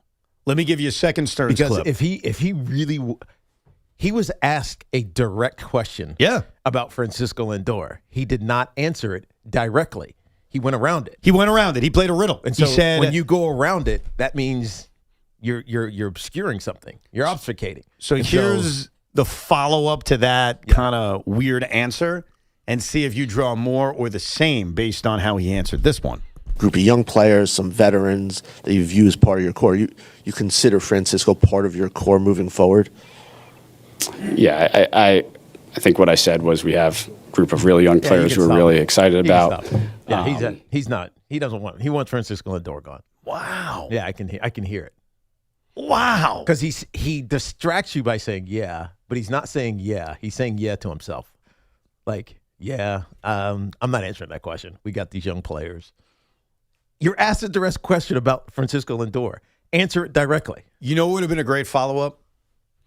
Will you trade Juan Soto? To see if he answers the Soto thing the same way he answered the Lindor thing. That's a great point. That's how I would have tried to pull it quick. That's a great point. Because obviously Lindor is the focus. No one's bringing up trading any of the young guys like Ben Ewing or McClain or Scott. Right. But they were also identified as non-tradable. Lindor was not. No, but in this clip, he never said anybody's name. He just said, we've got a group of young guys. Oh, I know. Never said a name. But you remember like a week ago or so, week and a half ago? Yeah, but that's reporting. I'm talking about his answers. Right. Because I think there's a difference. Like what's reported, not that it isn't true, is far different than, hey, specifically, here's what the team president said. So you took that answer to mean he gone. I think he wants to trade Francisco Lindor. Whether he's able to do it or not, that's a different story. Yeah, I think if he's going to trade him, it would happen during the offseason. It would not happen at the trade deadline. Right. I didn't expect that answer. I'm kind of sad now. Yeah. I was expecting that you were just going to say, yeah, no, he's fine. He's here for a long time. Nope. And we could put this stupid conversation to bed. But now you're telling me, nope, conversation's back. He was frustrated by that question because he doesn't want you inside his head. And that's why he jumped on it real quickly. And then on the second one, he just was like, yeah, just stop talking to me. So, yeah, he wants Lindor gone. So when I say to you, because I said this on the recall, I'll say it here, I heard that answer as I'm playing these games of not wanting to tell you specific stuff. But no, I've got Hall of Famers and young guys I'm not trading. I'm not trading him. Do you think that's me just wanting it to be true? Or am I just hearing things so different from you because we're different? Because we're different. Okay. So I'm not being biased. Right. I listen to intent of language. I got you. And so he was frustrated by the question. Let's break the tie, Sean Morash. You just listened, assuming you listened, because who knows? Could be distracted. Could be analyzing Aaron Judge's Rangers hat right now. Had it with you. Had it with me? What have I done? I've done nothing. You're on my nerves today, but go on. It wasn't his fault, by the way. It was his son. Jet was the reason you were upset over the last break. Okay? Yeah, so, get over it. So Sean was upset because there were reads I didn't see. And I was like, I never got the reads. And we found out that while Jet is working, by the way, working more than you on various projects, he accidentally covered up the reads. So yeah, and you. So why are you upset? Kid made an innocent mistake. Before I answer the question on Lindor, two things are going to happen. And here. let me tell you one last thing. You know what Jet's doing right now? He's listening to Boomer and Carton from 2013 to get a Boomer opinion on Geno Smith being drafted. Well, that's a hard worker. Thank no God. one else around here will do that. Thank God all the listeners will appreciate Evan's pet project. There are two things before I answer any other question on the show going forward. It's a segment on the air. Hopefully you enjoy it. If not, we'll never do it again. Number one is this. You asked for an Aaron Judge clip, and you called me on the air last segment. So, too much for you to handle. As it turns out, Andrew Kaplan, who handles all this, backed me up in this. You never sent it to him or me. That so happens. Apology number one. It happens. Number two, you threw up your hands with your dopey headphones in and looked at me like I didn't know what I was talking about when I told you the town fair read, only to find out they were missing. Yes, Jet, I'm sorry that it was your fault.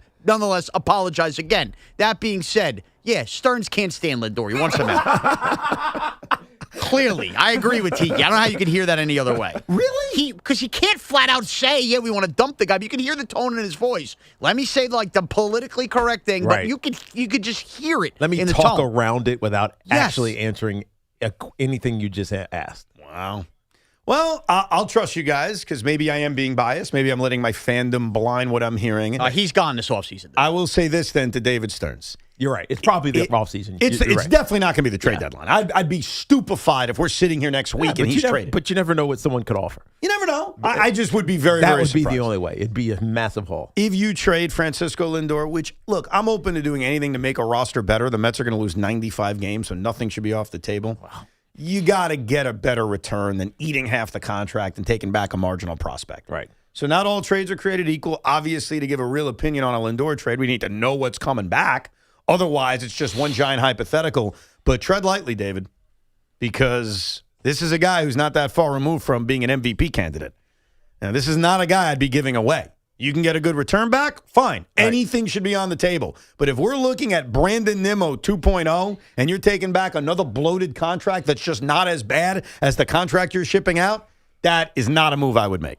And I'd be very upset. Now, real quickly, there is like a breaking NFL story that's very sad, but I feel like we have to mention as training camp starts right now. Go ahead. Eric Bieniemy, the offensive coordinator for the Chiefs, his wife has been shot by the couple's son. What?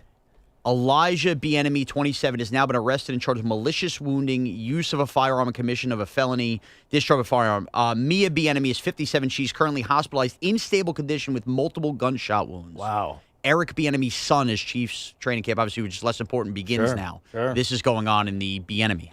Sad and bizarre story. Wow. Well, we pray she'll be okay, and obviously, I assume Eric's going to, take care of his family. Right. Probably not be Yeah. with the team, but Yeah. that is a You crazy story. You have to leave camp. Crazy story. I'm sure a lot more will come out over the next few days and weeks, but prayers for her. Hopefully, she's going to be okay. Stable condition. That's a good thing. Yes. No doubt about it. But still. And the other story that was scary, but I guess okay because he's fine, is the Kyle Shanahan story. Yes. Yeah. Came out over the weekend that he was in a major car accident like a month ago. It never came out. He sustained a lot of injuries, a concussion, broken ribs.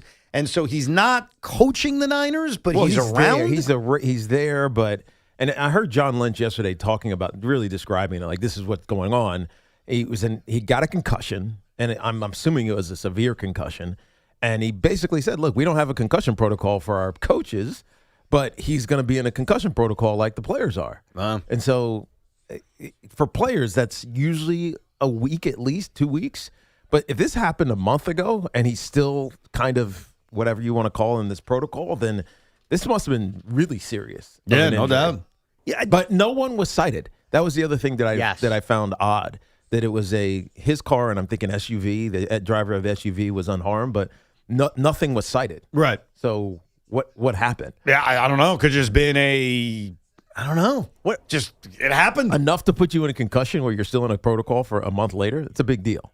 Yeah. Yeah. I was going to say you swerve off the road for ice, but it's the middle of July and it's California, so it's not that. I don't know what caused it. Texting and driving. You don't want to speculate either way. But Well, you just did, so you don't want to speculate. Well, I'm just but the saying, you first see thing people said do was- this all the time. Okay. Tiki, as a player, though, I am curious, and we brought up the Kyle Shanahan. When the coach can't be fully involved in training camp, how does that affect the team as they get ready for a season? Well, I mean, the problem, not the problem, the challenge for the 49ers is that he is your offensive coordinator. Right. You know, he's obviously the head coach, and he makes all the in-game decisions, and he's had tons of success since after his second year there. He's been great. But he puts in the offense. He calls the offense. So who's doing that now for the 49ers? I mean, you can. It's clearly the offensive coordinator. I forget who it is now out there. Well, the guy who's stepping in as their head coach in temporary fashion is Chris Forrester. No, I mean from the offensive standpoint. Who is their offensive coordinator? I got you. That's going to take Clay Kubiak. Oh, Clay Kubiak, who is obviously of a Kubiak lineage and obviously great lines of coaches. I think his brother is the coordinator in Seattle? Yeah, he was the hot head coaching candidate. Right. I think he got He got the Raider job. He's the Raiders head coach. Right. Oh, that's right. Right. Clint Kubiak. He's the Raiders head coach. But he was in Seattle, right? Yes. Right. He parlayed the success in Seattle to now being Fernando Mendoza's head coach. Right. Fernando Mendoza. Wow. Who remembered that hire other than Evan Roberts? I mean, I did. I'm the football guy. What can I tell you? Got to carry these guys. If you played New Team Who Dis with that, me and Tiki would have been stumped. I would have been lost. But I do know who the quarterback is because I just did pups and pros with him. Fernando Mendoza? Fernando Mendoza. Oh, Kirk Cousins. Yes. The Chris Forrester thing, I saw a story yesterday after the Shanahan story came out that Chris Forrester is fired up to lead the Niners in training camp. And I got to tell you, it bothered me a little bit. Why? It would be like, let's say I got into a major car accident and I couldn't do the show. I'm okay, I'll recover. And Sean Morash, there's a big article written, Sean Morash is fired up to lead Evan and Tiki. It'd be like, fired up? Dude, I just got a concussion. Like, don't you think that's kind of screwed up? That is a messed up headline. You put it that way, and it's kind of jacked up. That's what I was thinking about. I was like, imagine like Tiki gets a concussion. Man, don't get better anytime soon. Right. Please miss 2 months. Like, imagine you get in a car accident, you're fine. You're like, listen, I'm going to have to miss a month. And Bart Scott's fired up to be filling in for Tiki. It'd be like, what the hell is this? Right. So, yeah, this Chris Forrester's on my list. But they also have Raheem Morris as their DC. So they have head coaching type people around. They got guys. Let's get back to your calls. 888-808-1019 is the number. Let's go to Barry in Massachusetts. What's up, Barry? What up, Barry? Hey, guys. How you doing? I got a Mr. October story for you guys. Yeah, nice. It took place at Fenway Park back in about 2012, 2013, and I would take my son to maybe 1 or 2 games a year whenever the Yankees were in town. So we went. I used to buy him an official Major League ball in case he got an autograph. And we're there before the game, and CC is playing catch, before the game. And my son is trying to get his attention to sign the ball. Okay. And he wouldn't sign. it. Corey Wade was closer to where we were, in the foul territory. And he was going over to Corey Wade. He was a pitcher back then. He pitched for the Yankees. And my son was going over to him. And me, the jerk that I am, I said, "Nah, hold on to that ball. I paid like $30 for it. Get someone real to sign it."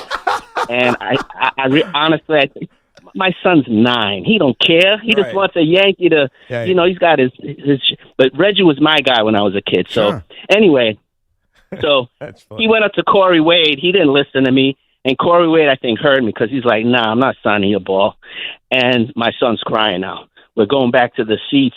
The game's going to get ready to start. We're walking. Who do I see with some reporters right by home plate? Mr. October. I'm like starstruck. I'm like, "Barry." He's Barry the third. "Get over there. Run. It's Reggie." And my son knows who. He knows all the Yankees. He's running over there. He's 3'0", okay? He's running. He gets to the front. Somehow he squeezes between people.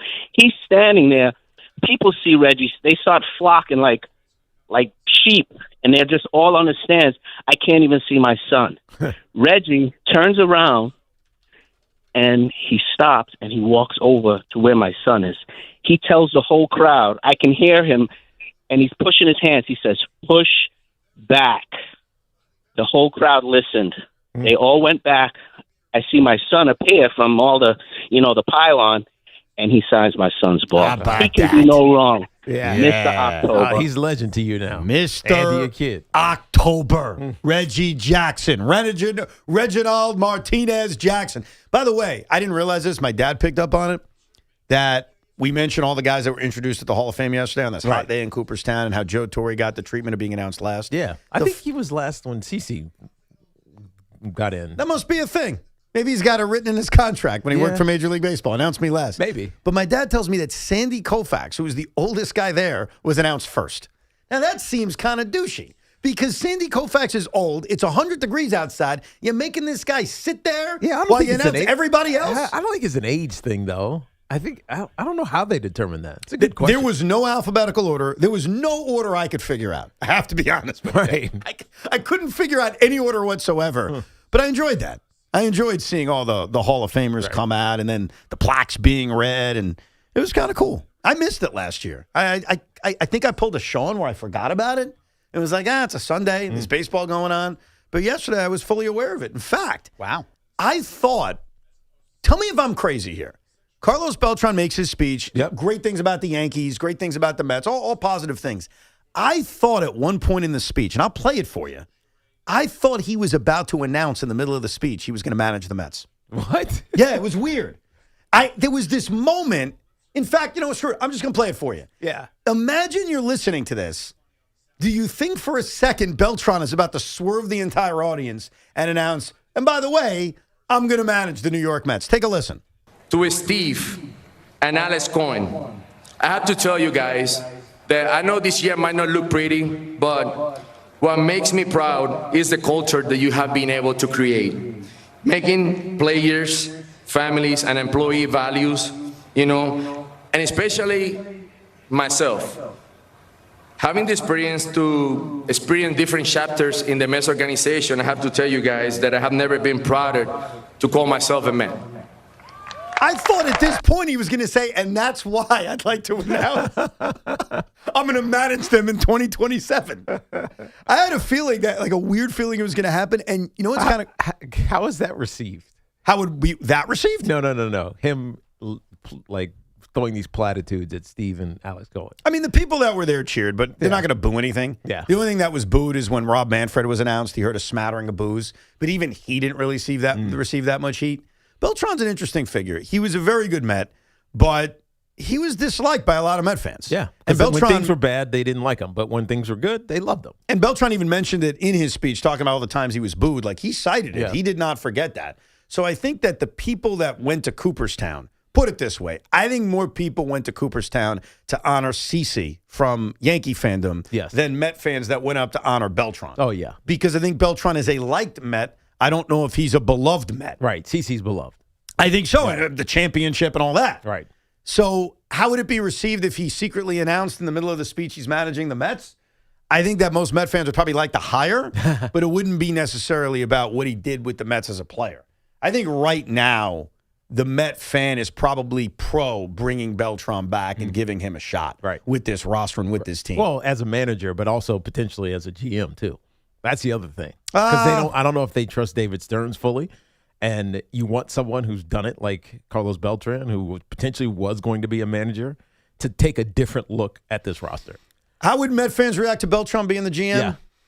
One is the coach, which you just answered. Two is the GM. I think manager, there'd be excitement. I think GM, there'd be skepticism that he's just going to be a yes man for David Stearns and it doesn't do anything. I think the only way Stearns hiring a general manager excites the fan base is if it's somebody with experience. Like an established general manager. Who's done it before, right? That Carlos Beltran, who currently works in the Met front office, just moving up a seat and becoming the GM, I think would be met with a lot of skepticism. I could see it happening. I've mentioned that a lot over the last few months. I know Tommy has mentioned it too, but I don't think it literally leads to any kind of excitement necessarily. We'll get back to your calls in a minute. 888-808-1019, the number. Plus, Joe B. asked a great long-term prediction question on his show Saturday, which we'll examine. It's Evan and Tiki with Sean Morash as we take you on a nice little ride until 2 o'clock this afternoon. Contractors, when deadlines are tight, you need a supplier that moves like you do. Windorama keeps the Northeast's largest in-stock selection of Anderson windows, patio doors, and storm doors ready for same-day pickup or next-day delivery. Need custom assemblies? They build them in-house to keep your jobs on track.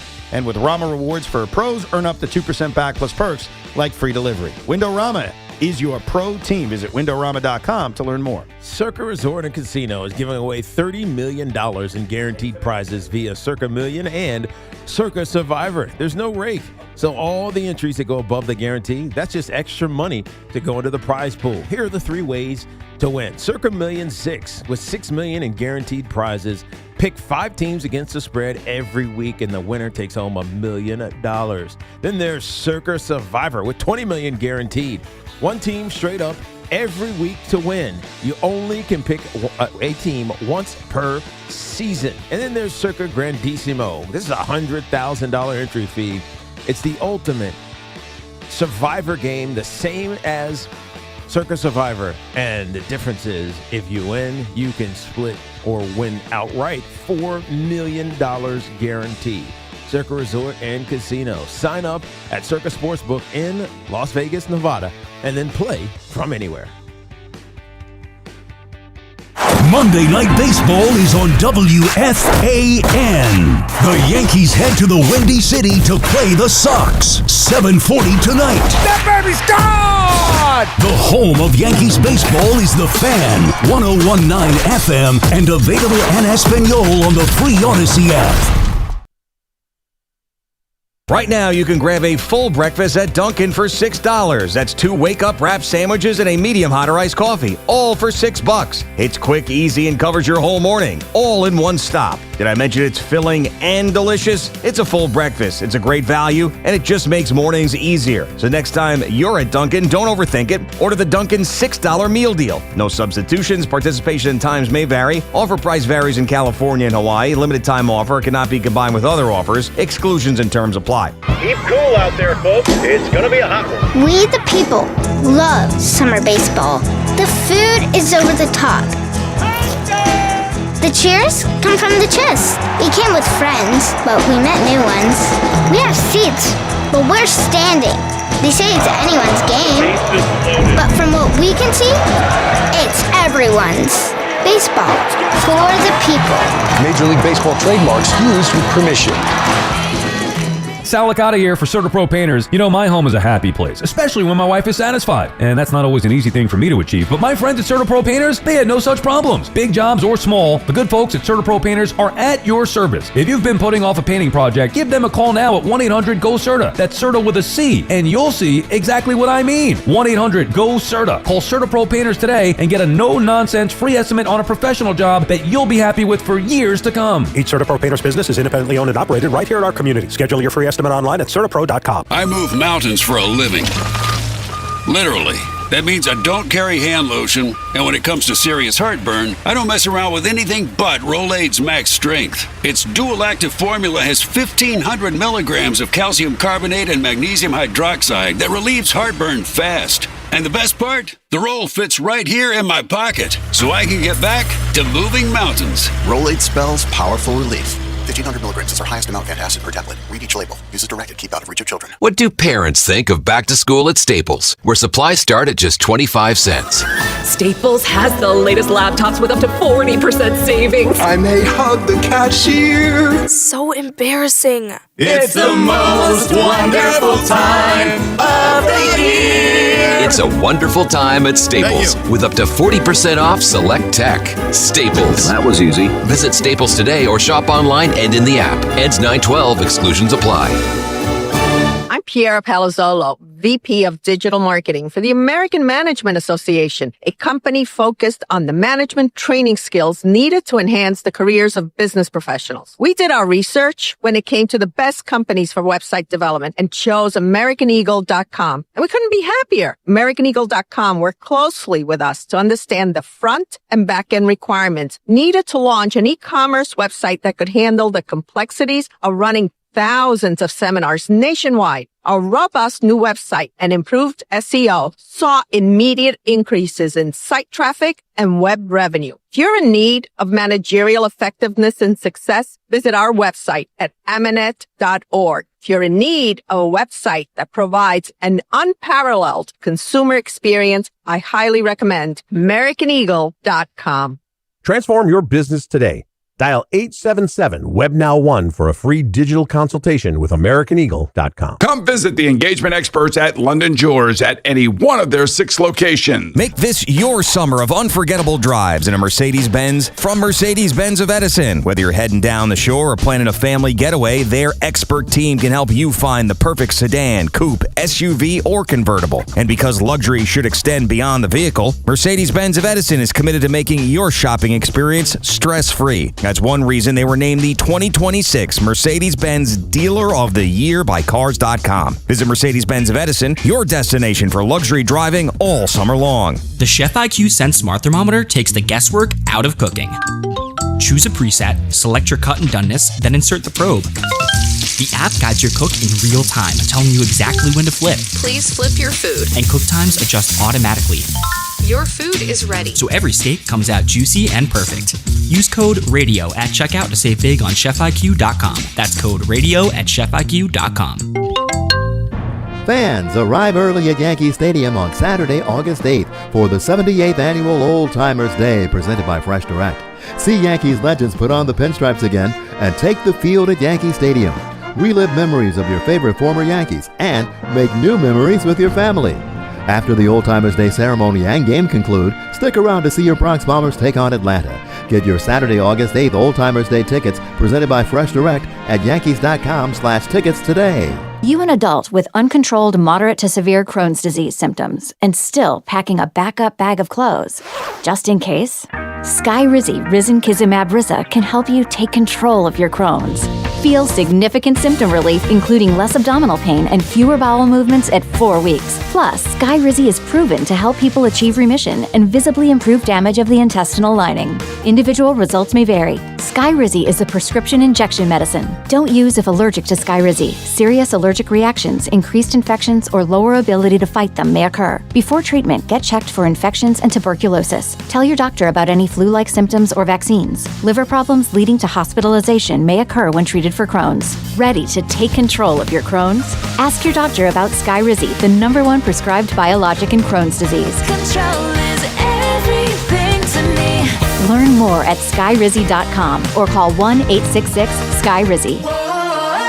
Town Fair Tire honors any valid rebates, manufacturers or competitors' rebates. Yes, even any competitors' rebates. And we give you the guaranteed lowest price. Nobody beats Town Fair Tire. Nobody. Town Fair Tire. We spend all year watching the pros make their big plays. But what about your own highlight reel? The Ford Summer Sales Event is on right now with great offers on their legendary truck lineup. You could be hitching jet skis to a Ranger and owning the lake, packing the city-friendly Maverick with supplies for a weekend project, or becoming the MVP of the campground with an F-150 that not only tows a trailer, but powers the entire campsite with its Pro Power onboard. Don't just have a great summer, make it one for the books. Check out the Ford Summer Sales Event going on right now. Straight Talk Wireless presents Pickup Truck Wisdom. Trust is earned. That's why I've stuck with Straight Talk. Same price since 2009 on Verizon's 5G network. Cause shoot, anyone can make a promise. Keeping it for years, that means something. Now plans starting at $25 a month with 4 lines. Find us at straighttalk.com and Walmart. Straight Talk Wireless. Straightforward. Always. Same price claim applies only to the base monthly price of our $45 plan from October 2009 to present. Clouds and sun, high 82. Weather brought to you by Staples. It's the most wonderful time of the year at Staples. They've got back-to-school supplies as low as 25 cents, up to 40% off select tech and more at staples.com/back-to-school. Staples, that was easy. Your New York Yankees are chasing another championship. Talk Yankees baseball with the Fan at 888-808-1019. The WFAN phone line is powered by Paramount Plus. Paramount Plus presents the biggest summer in UFC history. The Fan Focus is presented by Chef IQ. Watch the game, not the grill. Get your gear at chefiq.com. Couple NFL news and notes. How about Jacoby Brissett and the Cardinals? They agree to a deal as camp has begun. In the rework deal, Brissett gets a $15.5 million guarantee this season, which is more than first-round quarterback money. He leads a quarterback room that includes Gardner Minshew and Carson Beck.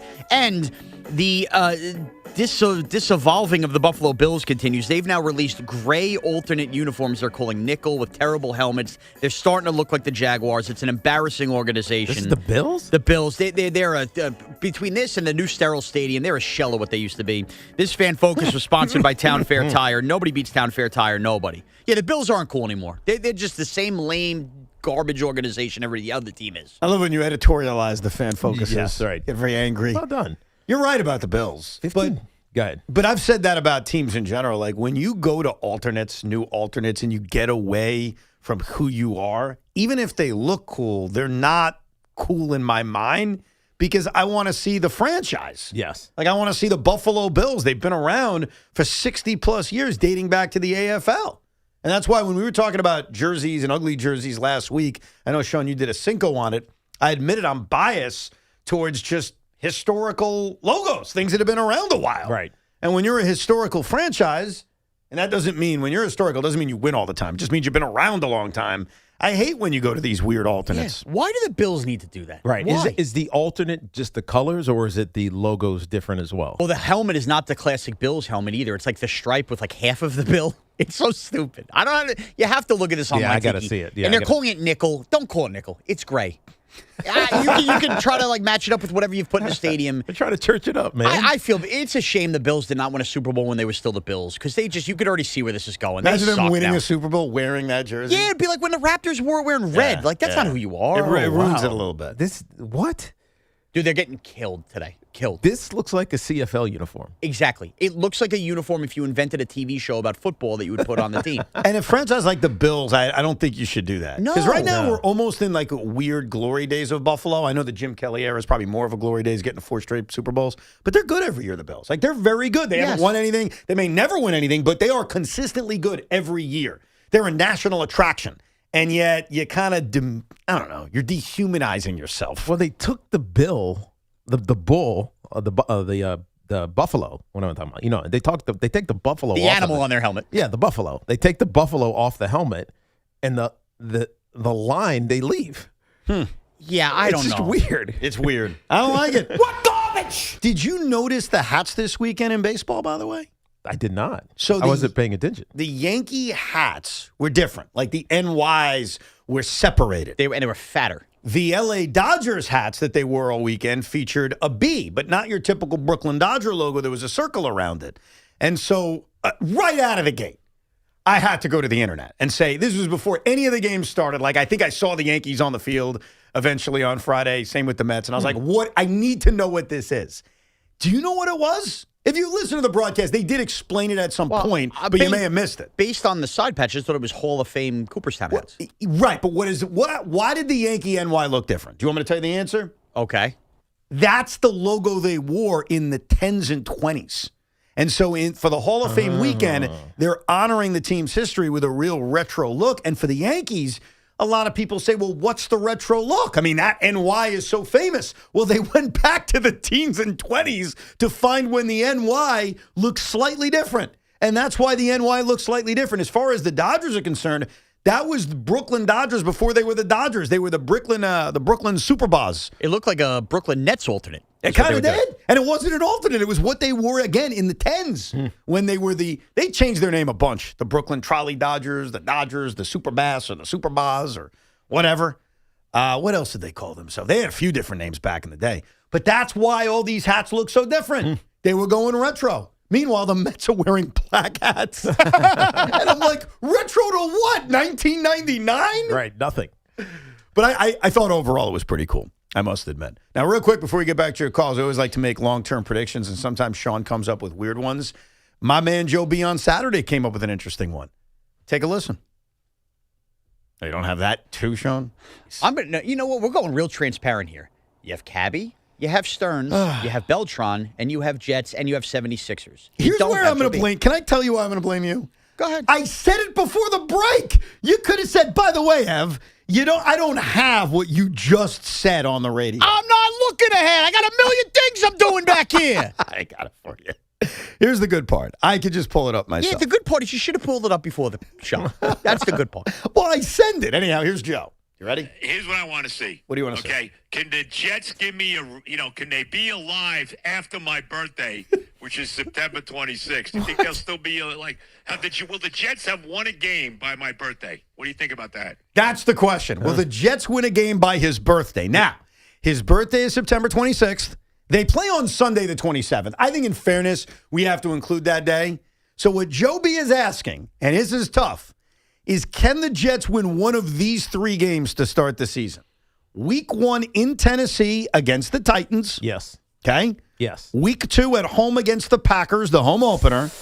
And week Unlikely. 3 in Detroit against the Lions. Unlikely. It's got to be Tennessee.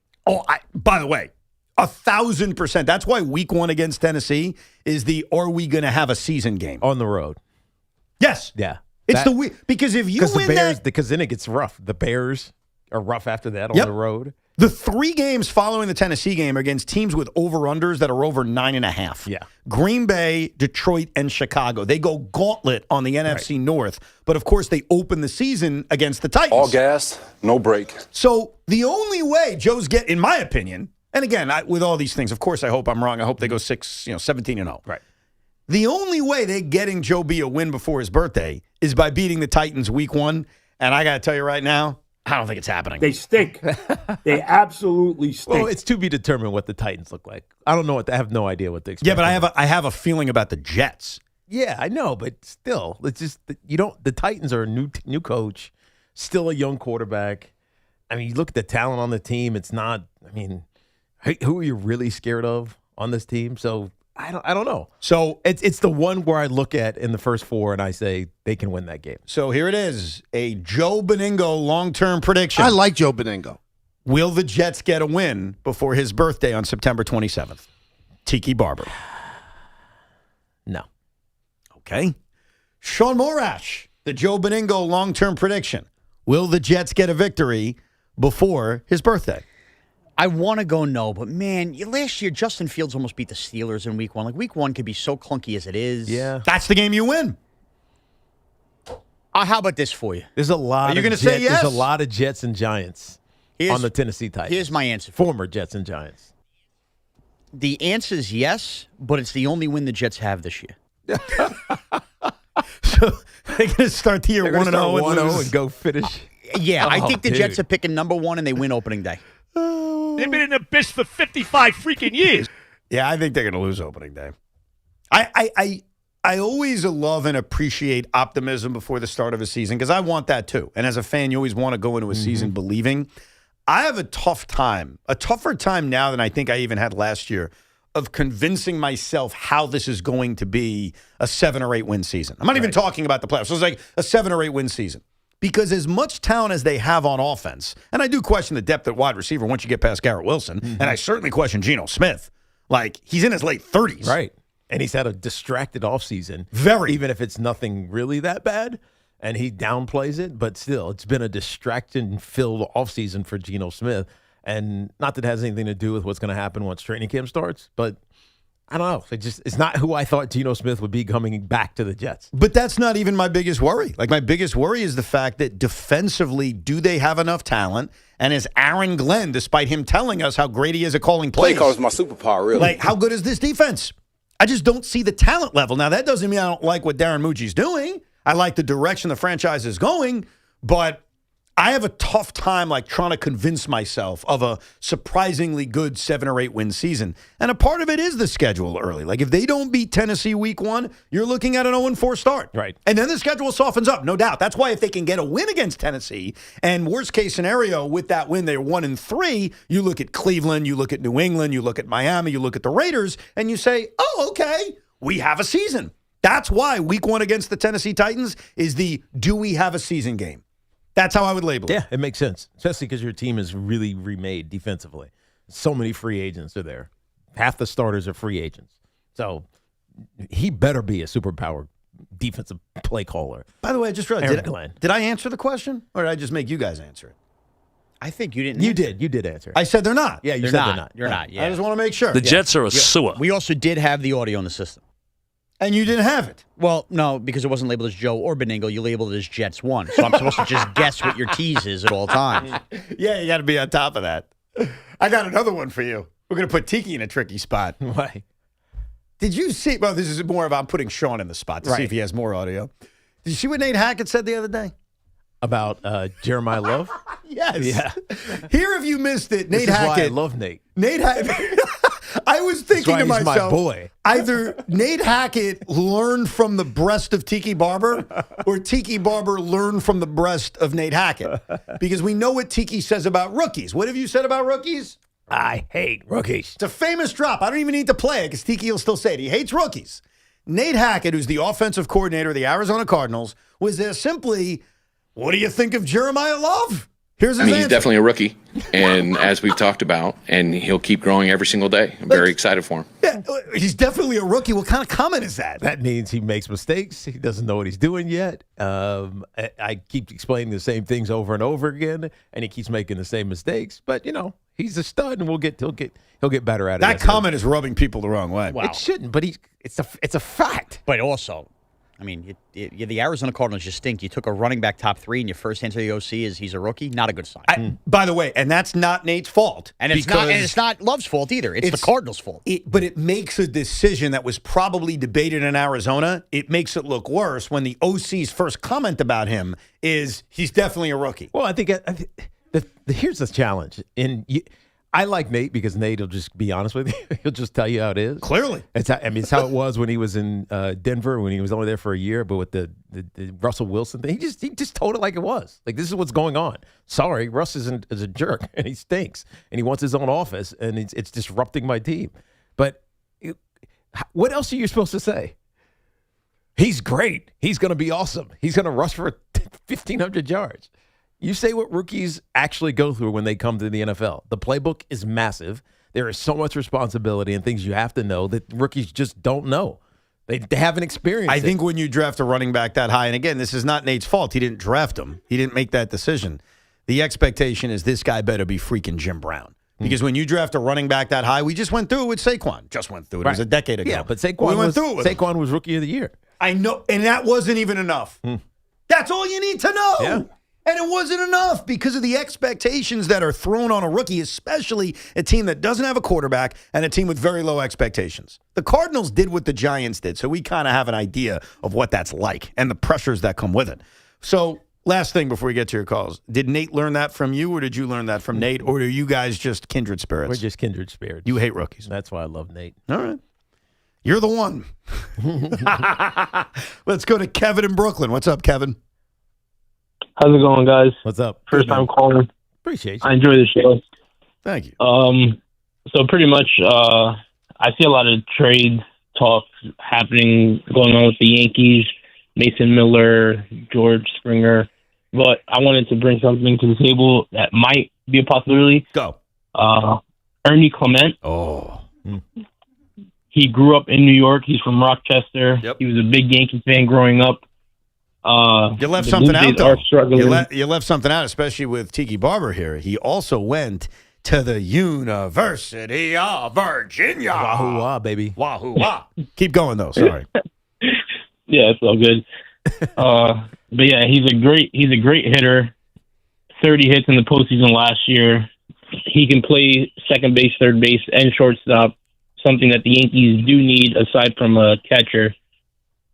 It's another infielder, I think, because Ahmed Rosario is just plummeting, and there's no production from Volpe still. So I feel like that would be a great addition to the team.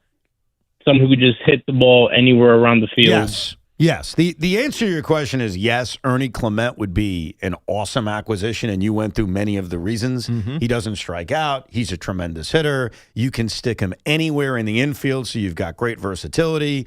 He oddly looks just like Aaron Boone, so that would be odd.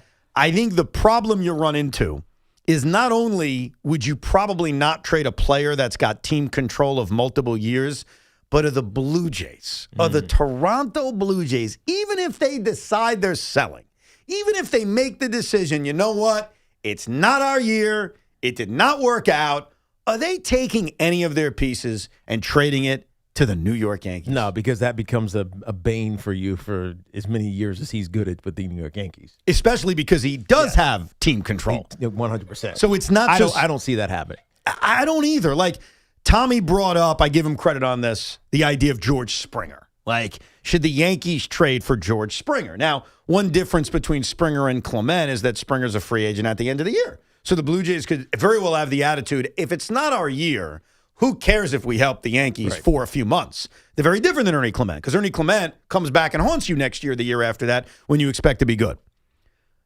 First of all, I wouldn't trade for George Springer because I think he's cooked. Like, he had that one great year last year, but the years around that and this year, he feels like a cooked player. How old is he now? He's 36. Yeah, that's it just happens. It happens. And he's one of those guys who, as much as he kills the Yankees, will come to the Yankees and kill them a different way. Right. By sucking. So, by the way, good idea by Tommy. I commend him for the thought, but I wouldn't do it. But I would see the Blue Jays more open to making a trade like that with the Yankees only because it's a few months. I have a tough time imagining that the Blue Jays would swallow their pride and trade somebody under team control for multiple years to the New York Yankees. Yeah. But Ernie Clement would be awesome. Yeah, I mean, but again, if you get your best return, you're going to not farm your own land in that spot? I'll tell you why the answer is no. So I have said with the Mets and sell-offs that I don't care where the guy goes, get me the best possible deal. Those are for free agent to be's. Right. When you're talking about a guy, like, can I use Lindor as an example since we talked about him earlier? Sure, Evan, use him. Since David Stearns wants to get rid of him, we determined. The only way I'm trading, Tiki did determine that you can rewind on the Odyssey app to 11. The only way I'd make him a deal inside the division is if I'm also getting something back that's significant. Right, and that's lasting and is going to be contributing to whatever success is happening down the line. Yeah, because otherwise I'd be worried that I'm sending a guy to not only kill me this year when it doesn't matter, but next year, the year after, and the year after that. It would just cause me great hesitation. Right. And I would imagine that the Blue Jays, that's a franchise that does not want to help the New York Yankees. No, especially with the season that they're having. I mean, what are they, 10 games under 500 right now? And they got to be one of the most not talked about disappointing teams in Major League Baseball this year. And they were in the World Series last year. And they weren't just in the World. I was thinking about this the other day. They were not just in the World Series. They had the World Series won 5 different times. Yeah, they were played on, them winning the World Series was played on hockey jumbotrons. Yes. Remember that? Yeah, I do remember that. But they won the World Series. Like, whether it's Miguel Rojas' home run or it's the ground ball to shortstop that IKF can't score on or the fly ball to the outfield with Baez, dude, they won the World Series like 5 different times. Like, if I was a Blue Jay fan and I didn't see 93, so I didn't have any championship, I don't know how I would live as a sports fan after losing that World Series. You would think baseball gods are completely against you. No doubt. And they have no desire to help you win. And then you follow that up by being 10 games under 500? Yeah. And bad. And bad. Yeah, so they are 10 games under 500, but here's the thing you got to keep in mind. They're 5.5 games out of a playoff spot. Oh, I know. So that's the issue that these teams have to deal with. Like, is that enough? Have they seen enough at 10 games under to say, screw it? We're not getting back to the World Series. Let's sell guys off. Or do you say, hey, we got championship DNA? Why can't we come back from 5.5 games down? Right. That would be the challenging question. But I'd love Ernie Clement. I mean, he'd be a great fit for you guys. Also looks like Aaron Boone, so it'd make things interesting. We kind of said that already. I was just It's a long-ass season. It's a long-ass show right now for Sean. Yeah, I botched it again. I botched it again. I think tell me, let's be honest. Is it tougher to do your normal job during the summer because there's so many days where you're stepping up and hosting and you don't have to do that? So that when you go back and you're running the board and you're doing all that stuff, like it's more difficult to do because you spend most of the summer either replacing me or Tiki. I think a lot of things are true. I think that's true. I think That's a fair comment, right? I think it's also more difficult to do when you don't understand that. And basically are like a cat clawing at me the moment I get in to put drops in and do this, and then I don't have certain things set up. So, yes. Or you just don't listen to them. I agree with you. That's Look, the problem. it's a multifaceted If you took the problem 5 minutes to just listen to everything, Evan, because it's not going to be more than 5 minutes. You know what Tiki? Just listen to them. So then you can relabel them yourself if you need to. You're right. Great point, You know Tiki. what, Tiki? That's the best point. I think what you don't realize is you're the third of us to walk out the door. Yes, exactly. Evan, Actually, I'm here way before you. I just sit downstairs in the lobby. Part of what makes Evan great, but what makes Evan is when I walk in, he's like when a dog greets you at the front door. He's like jumping up, his tail's wagging. He can't just wait to just give me 10 minutes to set up what Sean, I know I need to set up. Why do you think I sit down in the lobby and have a cappuccino? Yeah, Avoid me. It's like you need a mental cleanse before talking to Evan first thing in the morning. If you got this drop over the weekend and needed it in the system, wouldn't you be running up like a puppy dog? Make love to me. I mean, when you get something like that, Make love to how me. do you not just say, can we make sure it's there? It's got to be in it somehow. Thank It's got to make the air. Thank you very much. And you know what? You pulled it off. Make love to me. And we did it a bunch of times. Right. Not me and you doing that. This is the ironic part. The best thing I did today was the thing Evan needed to get done, and everything else is sucked. Well said. Back to your calls in a minute, 888-808-1019. And obviously on Friday, LeBron James picked the Sixers. We talked about it. But what does this do to the Knicks-Sixers rivalry? Was it ever a rivalry? Is it a rivalry now? We kind of check in on the state of the teams that Knick fans hate coming up. Did you ever wonder why Fanatic Sportsbook is America's fastest-growing sportsbook? Other sports books, well, their rewards are just the same old, but FanCash is the ultimate sports currency, and betting with Fanatics lets you stack FanCash. With Fanatics Sportsbook, you can get up to 10% FanCash back on your wagers, win or lose. Use your FanCash to unlock the world of Fanatics with unlimited profit boosts, exclusive merch, collectibles, game tickets, and so much more. If you want value for bets, Fanatics will always have your back. Did I mention they're giving away millions in FanCash this year with games like FanCash Drop? Tap it every Friday and see what the fuss is about. Switch to a sportsbook that will always give you more to play with. Go check it out yourself and download the Fanatics Sportsbook app today. For peace of mind in selecting your next SUV, Mazda is named the safest new car brand by Consumer Reports. That means confidence for every drive, all at a value that might surprise you. Visit your local Mazda dealer for great offers during Mazda's More to Move You sales event. This is an Odyssey Sports Minute. Major League Baseball trade deadline 1 week away, and all eyes on Detroit with the Tigers to see if they will trade star pitcher Tarik Skubal. Skubal, the biggest name by far that could potentially be moved at this deadline. And if Detroit struggles this week heading into next Monday, we could see Skubal dealt, and that could absolutely change the balance of power and who wins this year's World Series in Major League Baseball. I'm Nick Costos. Indeed presents hires you can't afford to get wrong, like a social media manager. Did you just post our Q4 earnings to your personal social media? Oh yeah, used a trending audio and everything. That's confidential financial data. Relax. It only went a little viral. The SEC just commented with the eyeball watching emoji. This is a job for sponsored jobs. This is what happens when you don't sponsor your job on Indeed. Next time, get matched with quality candidates with Indeed sponsored jobs. Visit Indeed.com/hire now and sponsor your job today. You're still glowing, flirting, grooving. You've still got it. But your immune system weakens as you age, making it harder to fight illnesses like pneumococcal pneumonia and RSV.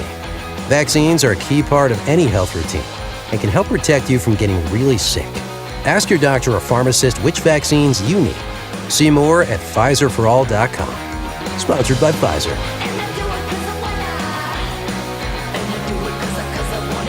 New shoes, new clothes, brand new grade. Switch to Verizon to make sure their tech keeps up. This back to school season, buy or bring any Android phone and get a Samsung Galaxy tablet on us. Get your kids ready for the school year without breaking the bank. Visit Verizon.com or your local store today. Bring an Android phone or purchase a new phone with device payment on postpaid service plan required. $329.99 tablet device payment purchase with new line on $20 per month tablet plan for 36 months required. Less $330 tablet promo credit applied over 36 months. Additional taxes, fees, and terms apply. This summer, cool down with Dunkin' Refreshers. Sip on a black cherry or try the all-new pink pineapple. Or try one of their flavorful fan favorites like mango pineapple and strawberry dragon fruit. All of them are ice cold and refreshing. Dunkin' Refreshers are the perfect afternoon pick-me-up. A whole lot of flavor and very refreshing. It's a sip of summer, only at Dunkin'. Dunkin' Refreshers are fruit-flavored, contain 0 to 1% fruit juice. Terms and exclusions may apply. Orgavattazona? Is that a word? In the 2026 Kia Sportage Turbo Hybrid, it might as well be, because it can be one road trip. It's all about turbocharged power and hybrid efficiency working together, so you get the thrill of quick acceleration and the satisfaction of fuel efficiency. Book a test drive and keep the adventure going. Kia, movement that inspires. Call 800-3334-KIA for details. Always drive safely. I'm Piera Palazzolo, VP of Digital Marketing for the American Management Association, a company focused on the management training skills needed to enhance the careers of business professionals. We did our research when it came to the best companies for website development and chose AmericanEagle.com. And we couldn't be happier. AmericanEagle.com worked closely with us to understand the front and back end requirements needed to launch an e-commerce website that could handle the complexities of running thousands of seminars nationwide. Our robust new website and improved SEO saw immediate increases in site traffic and web revenue. If you're in need of managerial effectiveness and success, visit our website at amanet.org. If you're in need of a website that provides an unparalleled consumer experience, I highly recommend AmericanEagle.com. Transform your business today. Dial 877-WebNow1 for a free digital consultation with AmericanEagle.com. We all hear the radio ads about the IRS. They tell you to be afraid, to be scared, and they try to frighten you into calling. I'm not here to do that. Tax Relief Advocates is different. TRA is here to tell you that if you owe money to the IRS, whether it's $5,000, $50,000, or $500,000, we have a solution. It doesn't matter if you're sitting in your car, at work, or with your kids. No matter where you are, call now. 800-575-4094. Don't lose hope. TRA can eliminate or reduce what you owe to the IRS. Generous programs are now available that can give you a fresh start. Our passion is taxes and helping individuals fix their IRS problems. We have over 1,000 5-star reviews on Google and an A+ with the Better Business Bureau. You don't need to be afraid of the IRS any longer. End your tax nightmare today by visiting us online at TRA.com or call 800-575-4094. That's 800-575-4094. Tax Relief Advocates. Real solutions for real people. Is reviewing life insurance on your to-do list? Now's the perfect time to add it. A friend recently told me that securing life insurance sooner rather than later can help you lock in lower rates for years to come. So, I bumped this up on my list and got it done. I called Select Quote and couldn't believe how easy and affordable life insurance is. I'm 40 and got a $500,000 policy for $16 a month. My husband's also 40 and his $500,000 policy was only $18 a month. Plus, with Select Quote's same-day coverage, there was no medical exam required, and we were covered by the time we hung up. Knowing I have this checked off my list feels amazing, but the peace of mind knowing my family is protected feels even better. Call Select Quote at 1-800-329-1010. That's 1-800-329-1010. Or go to SelectQuote.com to get your free quote today. That's 1-800-329-1010. Details on example rate at SelectQuote.com. For all station contest rules, go to WFAN.com/rules. Start the day with Boomer and Geo, mornings 6 to 10 on WFAN, WFAN FM, WFAN FM HD1 New York, and Odyssey Sports Station. How we doing on this Monday, a week before the MLB trade deadline, days before its official training camp beginning for the New York Jets and the New York Giants, a couple of weeks before they play actual preseason games, and then before you know it, it's Labor Day and the football season starts. On Friday, late in the afternoon, while you were out, Tiki, the LeBron James saga finally ended with him choosing the Philadelphia 76ers. I was stunned. I admitted that on the air on Friday. What did you think of LeBron picking Philly? It's interesting because I happened to be with a friend of mine who's one of the minority owners of the 76ers. And as soon as I walked in, I was like, LeBron! Wow! And he was like, oh, super team. No, he knew already, but he's like, we were talking about how they're trying to build another super team. And think of the last time there was a successful super team. Successful super team. Yeah, there have been super teams. Yeah. Ultimate success, meaning winning the championship. The Warriors. It was the Warriors. Yeah. And that really wasn't even that because that was just KD choosing them. It was KD joining an already dominant team. Because remember, they won 73 games the year before Durant joined them. They just happened to lose the finals. 100%. But this is different because obviously you trade for Jaylen Brown. LeBron James comes there.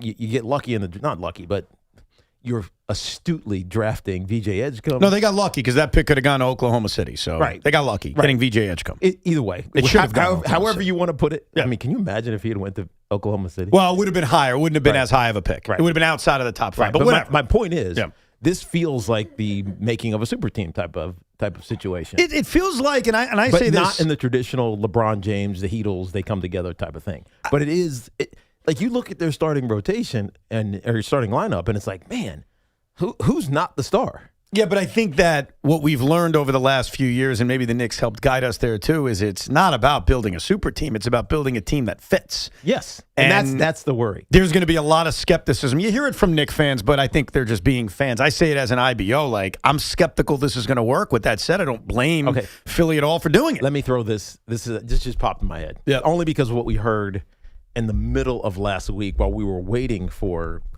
Rich Paul and LeBron James to make this announcement, this thing or story leaked out. I don't know if it was Shams or whoever leaked it out, that they were waiting for a team to trade for Anthony Davis. Right. So what are the chances that Anthony Davis ends up on this team? And 0. But what would happen if it did? No, I don't think. Would they then be a viable, more put-together team because LeBron obviously played with AD? I don't answer the question only because I don't think it was for Philadelphia. I think it was to join Miami or to join Cleveland do this. I don't think that related to the Sixers. I think of the current standing rosters of all of those teams, LeBron James saw the Sixers as the team with the best chance of winning, unless one of those other teams made a trade for Kyrie Irving or Anthony Davis. But so I think this is the Sixers. But if team. Anthony Davis was on the 76ers, let's say, instead of Joel Embiid, would they have a better shot? I mean, both guys can't stay healthy. That's true. Look, I think the skepticism I have with Philadelphia is there's a clock on this because LeBron's old. He's in his 40s. Joel Embiid is a walking time bomb health-wise. It's a 2-year deal. And quick. And guys need time to gel, like learning their roles, trusting each other, believing in each other. Be right. No doubt. Nick Nurse is a hell of a coach, but there's a lot of things that are going to make this like a science experiment. And over the last few years, the science experiments don't work. With that said, the Sixers did everything that we all would have done. Trading Paul George and first-round picks for Jaylen Brown is a deal we all would have done. Signing LeBron James, if he picked us, is a move we all would have done. It doesn't mean it's going to work, but I get why Philly's going for it. Right. Now, what this has done is, and I'm fascinated by it, is how the Knick fan has responded. And I think the Knick fan has responded as they should, which is, dude, we're the Knicks. We're not scared of you. Yeah. We're the defending NBA champions. You guys can do whatever you want. We still believe we're going to beat you. But I found it fascinating on Friday because Big Mac and Craig got into a debate on the Sixers as rivals because the 76ers rivalry with the Knicks has been dormant. Yeah. Like, while they've played in the playoffs twice in the last few years, and the story was always Knicks fans invading the building, the Knicks and Sixers prior to that have not played in the playoffs in a very long time. Yeah, you're right. And of the recent ones you're just talking about, the Knicks have dominated it. Yes. And again, before that, they barely played. Right. So it was interesting, and I'll play a clip of it because I thought it was a fun debate, and we'll chime in too, on the Sixers as a Knicks rival. Because obviously signing LeBron James and the potential of what this Sixers super team can be, this is going to be a rival. This could be opening night. This could be Christmas Day. So I think we all agree that moving forward, this has great potential. Didn't they decide opening night it's going to be Boston? No. Or that's what speculation is? That's just speculation. Yeah. They have not announced that. Which would also be interesting. Yeah, I think there's a lot of different ways you can go. I think I predicted Boston a few weeks ago. Now that this has gone down, I think Philly could make sense. Yeah. But here were they. I feel like I heard that. I don't know where. Maybe I heard it from Mark. I don't know. But are you saying you have inside information? I just heard Are you this. accidentally leaking inside information? I just heard this. I heard this over the weekend when I was with Mark Leader, who's one of the minority owners, and I feel like maybe he told us he shouldn't have, but we'll find out. I think he leaked it out. I think FAN Digital, if you want, you can go reported. Tiki Barber thinks he heard it's Knicks Celtics. But I also had a whole bunch of margaritas in me, so I don't know if I heard it correctly or not, but it is what it is. All right. But anyway, the one thing that we do know for the 76ers, ticket sales are going to be high. Oh, no doubt about it. It's going to be hard to get into that building for Knicks fans this season. Here was a little heated debate on Friday between our guys, Craig Carton and Big Mac, concerning the Sixers as a Knicks rival. Before he signed did you feel any way about the Sixers at all? Yes. I hate the Sixers. I don't have any. You're not a real Knicks fan. Sorry. It's emotionless. Well, because you're not in your heart and soul Knicks fan. There's no emotion. You like the Knicks. I'm a Knicks fan. Yeah. There's emotion when you say the Pacers. There's emotion. Yes, there is. No, there's not. They've lost to them back to back. Sixers are a bigger rivalry. Celtics are a bigger I don't know rivalry. how in the world you could. It's called history. What history? Because my history of 42 years is Rick Smits and Reggie Miller and we the own Davis. Reggie Miller. He beat us, but he beat us. He beat us once. I understand that, but Twice. those were battles. Yes. That was fascinating to me. You know what it feels. And I love how Craig attacked his fandom. Right. You know what it almost feels like, Evan? It What's feels that? like the Giants trying to convince themselves that the Eagles trying to convince themselves that the Giants are a rival. Oh, that's interesting. Because they've dominated for so many years, Yeah. at least up until last year when they finally beat them once. But to the Knicks fan, it's not a rival. To the Sixers, it is. Like for the Giant fan, the Eagles are still a rival because you couldn't beat them. Right, but right. for the Eagles, they're probably like, Giants, get out of here. I thought this debate was fascinating because, and by the way, and it's an innocent mistake, Reggie beat him twice. Yes. So just for the record on that, it wasn't only once he beat him twice, but whatever. I thought Craig in a lot of ways was very wrong, but very right at the same time. Here's where he's wrong. There has been no Knicks 76ers rivalry for 30 plus years. He's just wrong about that. It doesn't exist. And the reason it hasn't existed. Just proximity, it exists, but not in actuality. Well, and that's the angle of rightness. It kind of reminds me of Mets Phillies prior to recent time. Yeah. The Mets and the Phillies had a long period of time in which they never were good at the same time. Didn't happen. Yeah. In fact, the first time the Mets and the Phillies were legitimately good at the same time was 07 and 08 when they had their pennant races, and it was absolutely a real rivalry heated by the fact that New York and Philly don't like each other. Right. Even the year the Phillies went to the World Series, that wasn't the rival that everybody in the Mets fandom was worried about. It was the Braves. What year are you talking about? Oh, 22? 22. Yeah, it's because it flamed out for a while. Yes, of course. Because the only 2 years where the Mets and Phillies were good at the same time was 07 and 08. Right. And then there was a long period of time where the Mets weren't good, the Phillies were good, and then obviously recently they played in the NLDS. Right. And so it's back. New York and Philly is like a Cold War. Because when the teams aren't good, yeah, you don't like the city, but the teams don't do anything for you. No. And so where I think Craig was wrong was that for a very long time, the Knicks and Sixers just were never good at the same time. When AI was at his prime, the Knicks were done. The 90s Knicks were done. They sucked. There was no rivalry. Right. Now, they've played each other recently, so it's been rekindled. But for the Knicks fan in their 40s or in their 30s, the rivalry was the Indiana Pacers and maybe still is because of Tyrese Halliburton. Right. But it's not because of the city. It's because of the team and the history of them facing each other. Same with Miami. The Miami Heat, you ask most Knicks fans in their 40s. This is where, Craig's the self-proclaimed king of Knicks fans. He's just wrong about this. He just doesn't get it. Or maybe he's too old. It could be that too. Right. No offense. He could just be too old. But he doesn't get it. Right. You're in your 40s and 30s? Dude, it's Pat Riley. It's Alonzo Mourning. It's the Miami Heat. And then you have the recent addition of the series that they had a couple of years ago. But Philly is like this fire that isn't burning yet. And all it needs is like a tiny match. It needs a spark, right. That spark is this current Sixer team. It's LeBron James. It's Jaylen Brown. So Craig's going to be right that now Knicks Sixers is going to explode because New York and Philly genuinely don't like each other. But let's not act like Knicks Sixers really was a thing for the last 30 years because it wasn't. The history isn't there, but the potential is there. It's a potential huge rivalry, at least for the next couple of years while LeBron is still on his – not in his prime, but he's still playing, and Joel Embiid is still a part of that team. It feels like they can beat the Knicks. And will they? I don't know. Probably not. But still, it feels like it's going to be a big rivalry come 2027 season. Prior to 2024, the series that we went to in Philly, where we were at the clincher and the Knicks won in 6. Game 6. Prior to that series, the last time the Knicks and Sixers played in the playoffs was 1989 in a 3-game sweep in the first round of the playoffs. Wow, I didn't even remember it. I didn't think it was that long. It was that long ago, and it was the first round. It was innocuous. It was forgettable. The time before that was 1983, the year that the Sixers won the NBA title. So there just hasn't been a history for a very long time. That's why I don't mean to be a jerk. That could just be Craig being really old. Because, yes, he remembers 89. He remembers 83. He remembers 78. He remembers, I don't think he remembers 1968, but I guess Joe B. would. Right. And, Philly, New York, that was a rivalry. But for so long, these two franchises, despite being close to each other, never had a rivalry.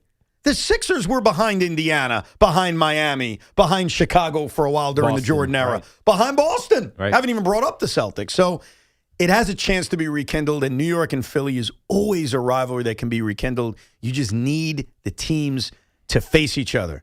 And now that LeBron is there, and this would be the third time they face it in the playoffs, no doubt about it, it's a fire that will burn. New York and Philly, the Knicks and the Sixers can be a real thing. Right. But for a long time, it wasn't. It was. I don't think so at all. I think it was the Pacers. I think Big Mac was actually right. Who was their biggest rival over the last 5 or 6 years? Indiana. And then if you go back earlier, they lose the Roy Hibbert game in 2013 to Indiana. And then obviously all the battles with Reggie Miller. Yeah. So the Pacer thing. But the difference is no one hates the Pacers because of the city. No one hates the fans. Right. No one cares about the fans in Indiana. Right. Their fans probably hate Knicks fans. Yes. But not the other way around. It's indifference. Yeah. With Philadelphia, it's more personal. It's right down I-95. With the Pacers, it's just the history of facing each other. So right now, state of rivalries in this moment, I think Philadelphia is climbing up the chart, and I think there is some unfinished business with the Indiana Pacers because of the fact that they lost to them in back-to-back years, and now Tyrese Halliburton is back, and he's really leaned in to the heel role. So I would say that they're both rivals, And you know what? You face Miami again, that thing will be rekindled. Of course. Because all you got to do is look at Pat Riley's dumb face, and you start to hate the Heat again. And Boston will be a rival. Now, because the Knicks are champions, it feels like every team's going to look at the Knicks as a rival. But who do we look as rivals? And that's the question. And Boston? Honestly, I think it depends on your age. Because I think those in their 40s and younger still will look at the history with the Pacers and then the recent history with the Pacers and say, Indiana Pacers are our biggest rival. But I think LeBron James being in Philadelphia, obviously it makes it a lot more interesting, that's for sure. No doubt. Now let's just see how many games LeBron plays against the Knicks. He may not play those games. Why?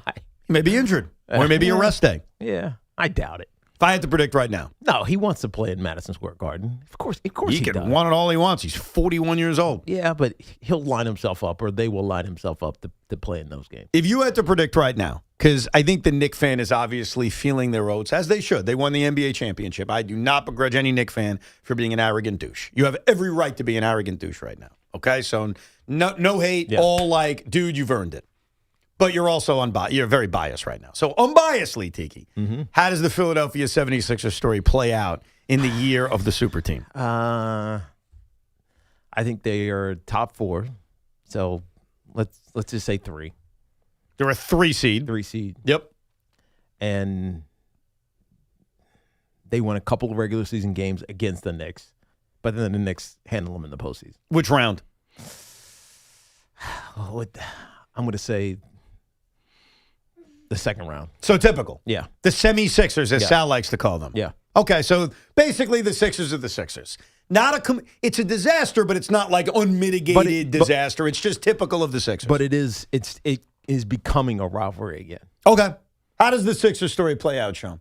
I think they will eliminate the Knicks in this year's postseason. Ooh. Wow. But I don't think they get to the finals. I think they lose in the Eastern Conference Finals. I think they're going to be a disaster. And I don't know if it's the bias of I saw my own super team be a disaster. Right. And it just feels like we're past this. And also the how does this work angle. Like they have a great young backcourt of VJ Edgecombe and Tyrese Maxey, but it feels like they're going to be neutered right now by Jaylen Brown needing to be the guy. Well, isn't that the reason he's not in Boston anymore? Look, he wanted to be the guy? It was all, yeah, right. And he's not going to be that guy. He's not scoring 30-something points a game. I mean, all those guys, when you looked at the reporting over the weekend, you looked at the points per game for all 5 of their starters. They all averaged 25 almost points a game. And so who's taking all the shots? Play-in game. That's what happens. I'm starting to think it's unmitigated disaster. Play-in game, they survive it. Who gets the blame? LeBron, or is it Embiid again? LeBron will get the blame because he's LeBron James. Yeah. And I think anytime, especially Philadelphia, you bring that in. But I think it'll be a combination of injuries, them just not playing enough time together, and it just doesn't work. And the chemistry is awkward. Look, we know this just from watching the Knicks' latest run. So much of it is not just the starting 5. It's what's your bench look like. Sure. They did make some good moves. They added Dean Wade, which was a good move. Right. Do you get what the Knicks got from their bench this year from the 76ers bench? I think it's more, do you have the flow, the continuity, the chemistry, the connectivity? That was the big word, right? That was the word for the Knicks last year. Yeah, I think they're going to lack it. I think a part of they're going to lack it is it's going to be tough to see those guys playing on a consistent basis. So I predict 76ers disaster this season. Wow. And I'll laugh. I think we'll all laugh at it. We'll be like, that didn't work out. Good try. And you know what? That is true, though. It is a good try. I mean, you have to do it, right? Like, I do not think they did anything wrong in this. It's like, you got a chance, you may as well. And it was surprising. I mean, when it happened, it was surprising. I didn't see it coming. I didn't see that either. I thought it was Cleveland the whole time, or back to Miami, or somewhere more typical that LeBron James would feel comfortable with. But you know what has been made obvious? And LeBron may never admit this. I don't think he has to admit this. I think it's become obvious between the combination of him going to Philadelphia and living in New York City. I don't think there's any doubt that his preference was initially to sign with the Knicks. Now, I don't know if winning the championship changed that. There was a report that he reached out to the Knicks camp and they had no interest, which is probably true. But just because he reached out didn't mean he was going to go there. I think it was probably let's reach out to everybody and see. But I think if the Knicks had not won an NBA championship, his plan, maybe all along, was I'm going to be the guy to New York. I'll put them over the top. Right. He's living here. The fact that he's living here, to Is me, he actually going to live in New York? He's going to live in New York and take the helicopter 45 minutes for game days to go down to Philly. That's kind of miserable. But doesn't that prove that he wanted to come here? That was his plan? Yeah, but, I mean. And then Nick said, nah, we're good. That's just odd. Which part? Just living in New York and playing in Philly. J.J. Redick did it. J.J. Redick, when he played for the Sixers, lived in Brooklyn and would commute. I don't even know if it was a helicopter. It may have just been getting in a car. And he would actually commute and play in Philadelphia while living in Brooklyn. But he also had to have a place in Philly, right? I don't know. To. Why do you have to? Well, what happens when you have the morning shoot around in the game? Where do you go? You'll wake up really early. No, but where do you go in between? Oh, you hang out. Go to a Starbucks. Read a newspaper. Evan, this isn't you doing a show and then a Rico after. I know. Well, J.J. Redick, would it really surprise you if he was sitting there reading a novel at a Barnes & Noble waiting for the Sixers game to start? I guess not. All I'm saying is I know it's out there that J.J. Redick lived in Brooklyn and commuted to play in Philadelphia. So it's not unheard of is the point. No, you're right. But LeBron doing that, to me, is absolute proof that his plan was to come here. And I don't know if it was strictly the Knicks saying no and he would have come here anyway, or if once they won a championship, he's like, I'm not going to do that. Because I think with LeBron, everything is done for his legacy and the way it's viewed. And I think going to a team that just won, I don't think that would have been something he would have wanted to do. So I think he probably said, once the Knicks won, I'm not going there. He wants to be the reason. Or at least the final piece. Right.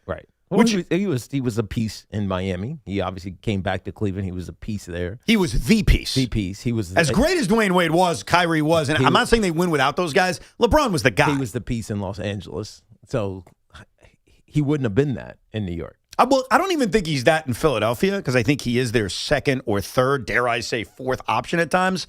I think it was just, I'm not joining a team that just won a championship because now what have I added? Like they already just won. Right. But when LeBron is seen in the city, are Knicks fans going to just taunt him all the time? No, he's a legend. You can't. No. Stop, Tiki. Hey. You don't think Knicks fans are going to be screaming Nixon 5 at him? Well, you shut the hell up. But does the Knicks fan hate LeBron? Yes.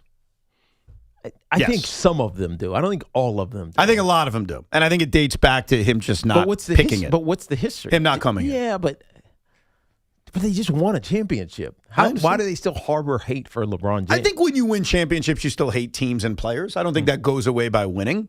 Right? Sean, you've won championships. You still hate teams and players. Of course you do. Yeah. In fact, I'd argue you might hate them more after. Because you feel more like invigorated to want even more than what you got. Well, there's a little pep in your step. Now you have like ammunition against them. Like it's not, we need you and you shunned us. It's we don't need you. And that's why maybe hate's the wrong word. It's more like now you feel more emboldened to mock LeBron. Yeah. You didn't pick us. We're the champion. Now you wish you had us. You're living here. It's like a combo of the two things. Yeah. Like it's hate, but it's mocking. Sure. Also, how many public streets is LeBron walking in when he lives here, too, though, to be honest? How's he getting around? Hey, a little backdoor elevator right in a car and away we go. You think he goes a limo? Yeah. Right? Or whatever. You're acting like he's going to be in and out of the bodega getting a bacon, egg, and cheese. I mean, it's not going to happen. Maybe you're right. Maybe you're right. Did you see the viral video that's gone around? And it's been used to insult me and my team.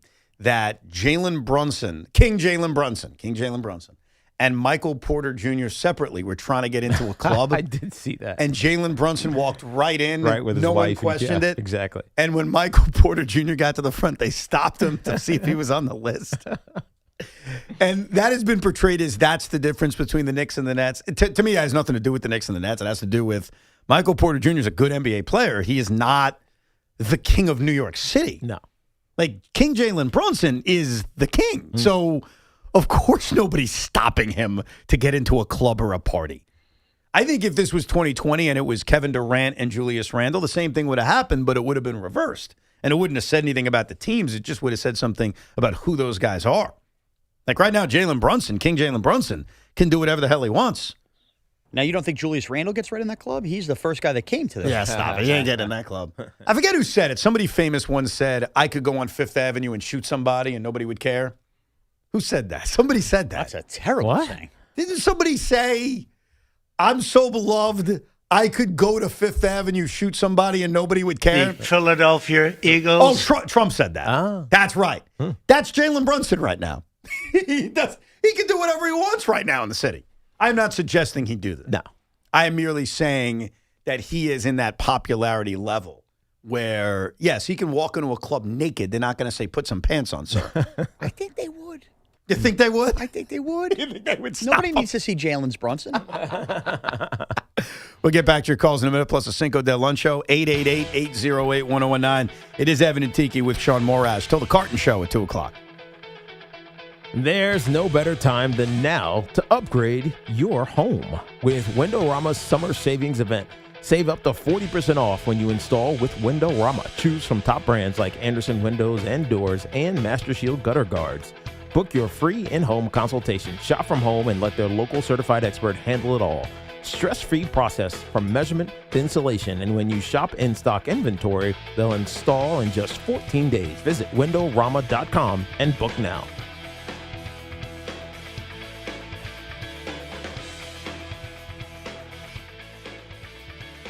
Fanatic Sportsbook makes every baseball game day this season hit harder.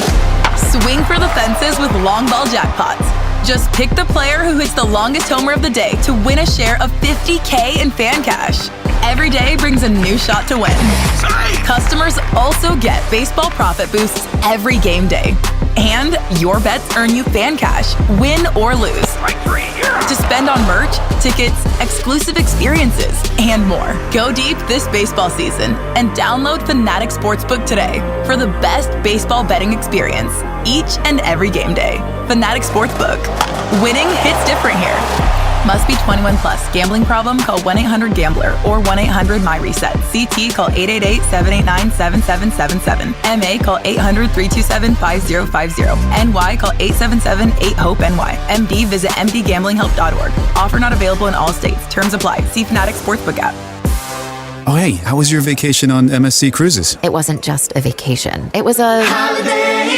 What's the difference? It's a holiday. Because there's European style and American comfort. Does that happen every time you say that? I don't know. But on holiday, there's fresh made pasta and you can cheer on your favorite team at the sports bar. No, I want to go on. For a limited time, get up to 30% off cruises. Plus get up to $500 onboard credit and kids sail free. To book, visit msccruises.com or contact your travel advisor. Restrictions apply. Ships registered in Panama and Malta. I'm Galen, co-founder of Brooklyn Solarworks. With my Chase Inc. Business Premier Card, I get unlimited 2.5% cash back on purchases of $5,000 or more. So everything we buy to run our solar business gives us cash back that we put back into the neighborhood, donating solar panels to community gardens. Chase Inc. Cashback built for every business. Find the right card at chase.com/inc. Real business owner compensated for their participation. Cards issued by JPMorgan Chase Bank and a member FDIC, subject to credit approval. Terms apply. Orgavatazona? Is that a word? In the 2026 Kia Sportage Turbo Hybrid, it might as well be, because it can be one road trip. It's all about turbocharged power and hybrid efficiency working together, so you get the thrill of quick acceleration and the satisfaction of fuel efficiency. Book a test drive and keep the adventure going. Kia, movement that inspires. Call 800-3334-KIA for details. Always drive safely. Hey Yankees fans, head out to Yankee Stadium on Saturday, August 22nd for a very special giveaway. It's Hello Kitty Yankees Bobblehead Day.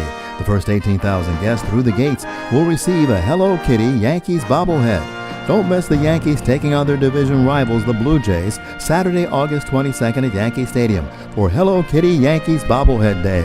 Get your tickets now at yankees.com/tickets. New Game Plus with Oxy makes your laundry smell incredible and fights stubborn smells, like the ones your dog Biscuit brought into your freshly made bed last night. But you washed that all away with Game, and now you're drifting asleep to the scent and sound of waves. Ah, nope, that's the dog licking your ear. Biscuit! It just might be our greatest scent ever, now with odor-fighting power. New Game Plus with Oxy. Sniff the difference.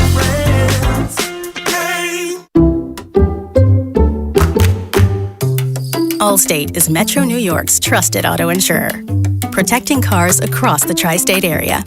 We're by your side when you need us most, providing you with affordable auto coverage you can rely on. So, switch to Allstate today, and you could save an average of $713 on auto insurance. You're in good hands with Allstate. Based on the national average annual savings for new customers surveyed in 2024, savings vary, subject to terms and availability. Tune in for the Yankees' first pitch presented by Montefiore Einstein, the official hospital of the New York Yankees. If you're a small business owner, choosing the right wireless provider can make a huge difference. Trust me on this. That's why I've always and only partner with Verizon Business. Their My Biz plan makes it easy to build a wireless plan that fits the exact way you work. Period. Stop. Get the flexibility and reliability your business deserves, including built-in security or international calling. Connect with a Verizon Business rep today at verizon.com/bizfans and get started right away. This summer, cool down with Dunkin' Refreshers. Sip on black cherry or try the all-new pink pineapple. Or try one of their flavorful fan favorites like mango pineapple or strawberry dragon fruit. All of them are ice cold and refreshing. Dunkin' Refreshers are the perfect afternoon pick-me-up, a whole lot of flavor and very refreshing. It's a sip of summer, only at Dunkin'. Dunkin' Refreshers are fruit-flavored, contain 0 to 1% fruit juice. Terms and exclusions may apply. Life can change suddenly without any warning whatsoever. When you're sidelined due to a debilitating personal injury, it's crucial to have a trusted team on your side. The Rothenberg Law Firm has over 50 years of spectacular courtroom experience, ensuring that you're not facing those obstacles alone. Winning and collecting billions for our clients, we are committed to helping you recover whatever you deserve. The Rothenberg Law Firm, 1-800-624-8888. Be a lawyer for injured ones. InjuryLawyer.com. Take the guesswork out of cooking, folks. The Chef IQ senses a must-have wireless cooking thermometer that eliminates under or overcooking chicken, fish, or steak. Order the newly released third-generation Chef IQ Sense at chefiq.com. That's chefiq.com. Looking for the best value on new tires? Get to Town Fair Tire. We honor every valid manufacturer's and competitor rebates and give you the guaranteed lowest price. Nobody beats Town Fair Tire. Nobody. Town Fair Tire.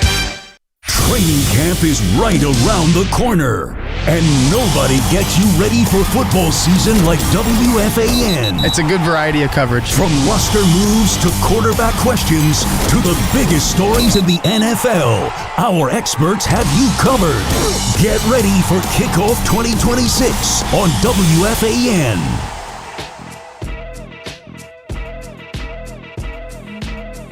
The Fan Focus is presented by Chef IQ. Watch the game, not the grill. Get your gear at chefiq.com. The University of North Carolina has put their football general manager, Mike Lombardi, on administrative leave after, according to ESPN, an HR complaint as a former front office employee filed that complaint in HR. We don't know what Michael Lombardi did, but interesting going on as there's never not drama with Bill Belichick in North Carolina. I'm surprised he's still there, Bill.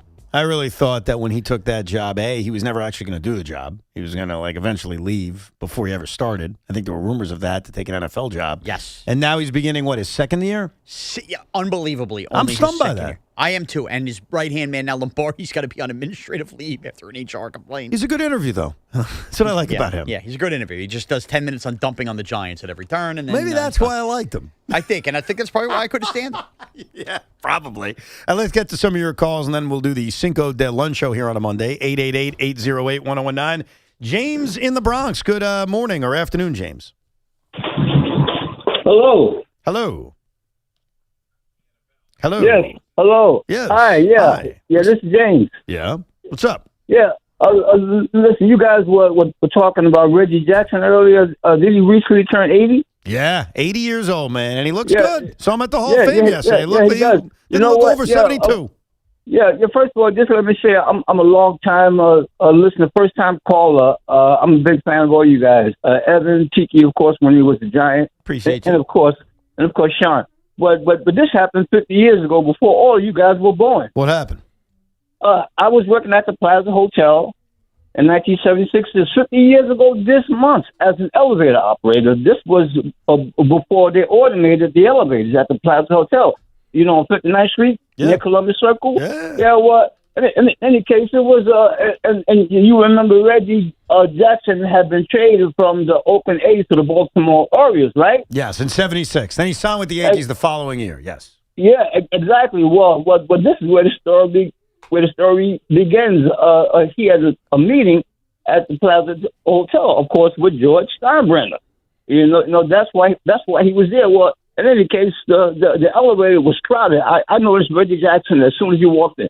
The elevator was crowded. And just before I closed the door, this guy came running up to the door and said, wait. So, of course, I let him in, and close the doors. And then he says, first floor. So I go to the first floor, and when I let him off and the doors closed, Reggie Jackson said, the jerk could have walked up one flight. That's what I'm thinking. That's it. Reggie's spot on. That always bothered me. Like, I used to live in an apartment building, and there was an elevator, and I used to live on the third floor. And I would never take the elevator because I knew it's a jackass move to not walk up the steps. Unless you're carrying stuff, like you have a suitcase. Yeah, unless you have a bunch of stuff or a kid, it's easier just to walk. That's the caveat, and I do agree because there were times I would go, buy food, and I'm holding a bunch of bags, and that would be the exception of taking the elevator to the third floor. But to me, the cutoff was the third floor. If you're the fourth floor, fine. I think you could take the elevator. If it's 3 and below and you take the elevator, you're a pig. That's how I view it. Let's go to Mike in New York. Hey, Mike. Hello, how you doing? What's up, man? What's going on? All right. I mean, first of all, I'm a little questioning. I'm kind of questioning what Tiki's been saying today about the Philadelphia 76ers and Embiid. But I do want to first say, I do love you, Tiki. Like, watching you was pure enjoyment during your life. I mean, the fumbling issue was a problem, but you overcame that, and that shows that you had a championship type of mentality. You might not have won the Super Bowl, but besides Bradshaw, I never had any more enjoyment watching you play.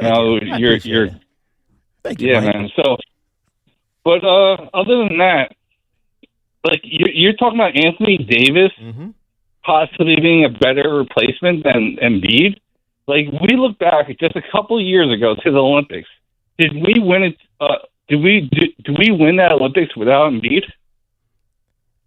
You won it with Embiid. We won it with him, but like his participation and what happened. Like, yes, Stephen Curry had hit those big shots, right? But like looking back to the games themselves, Embiid had a really big impact on that Olympics. Of course, all those guys did, except for Jason. Yeah, all Tatum. those guys did. and the guy who screamed my call talked about Cat and how he'd rather have Cat, but they didn't choose Cat for that Olympic team.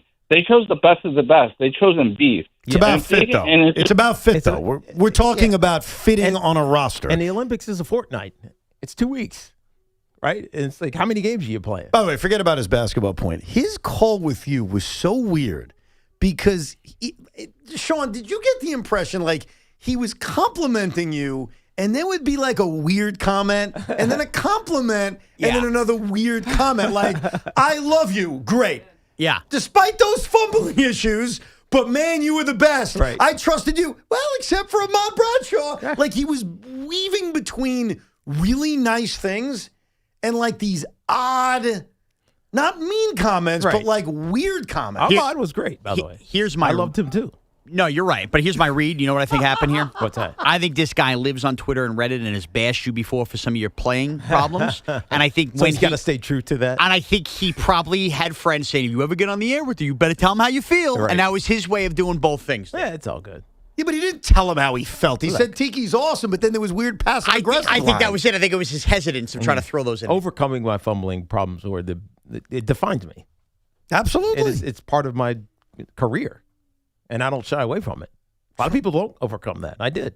Well, also, probably the biggest carrot to keeping Tom Coughlin was helping Tiki with his fumbling problems. Right, and right. therefore, he stays as the head coach later on. I'm trying to think of like meeting an athlete and complimenting them while being sort of douchey at the same time. I guess I did that with John Franco once. Like I was like, John, man, I loved you, man. I didn't trust you all the time, Right. but I loved you. I trust you as much as any club. Well, maybe outside of Edwin Diaz, I think I trust him a little bit more. But man, you were awesome. Remember when you struck out Barry Bonds? That was great. But then again, you didn't have to blow the NLCS in 1990. Like that would be the same thing. And I think I may have done that already. Yeah, I did that with Bart Scott. I worked directly with him, and I told him, man, you talked a lot for a guy that didn't make a lot of plays. And we had a good understanding after that. But you know what the difference is? you never rooted for Bart Scott. No. Like he was on the he was Ravens enemy, and the right. Jets. Right. Like, for me, I rooted for him. You hated the Rex Ryan Jets. So by proxy, you hated Bart Scott. Yeah, well, now I love Bart, but either way, the only person who was worse than that was Chris Jenkins. Another guy. Boy, could he talk for playing 2 games a year.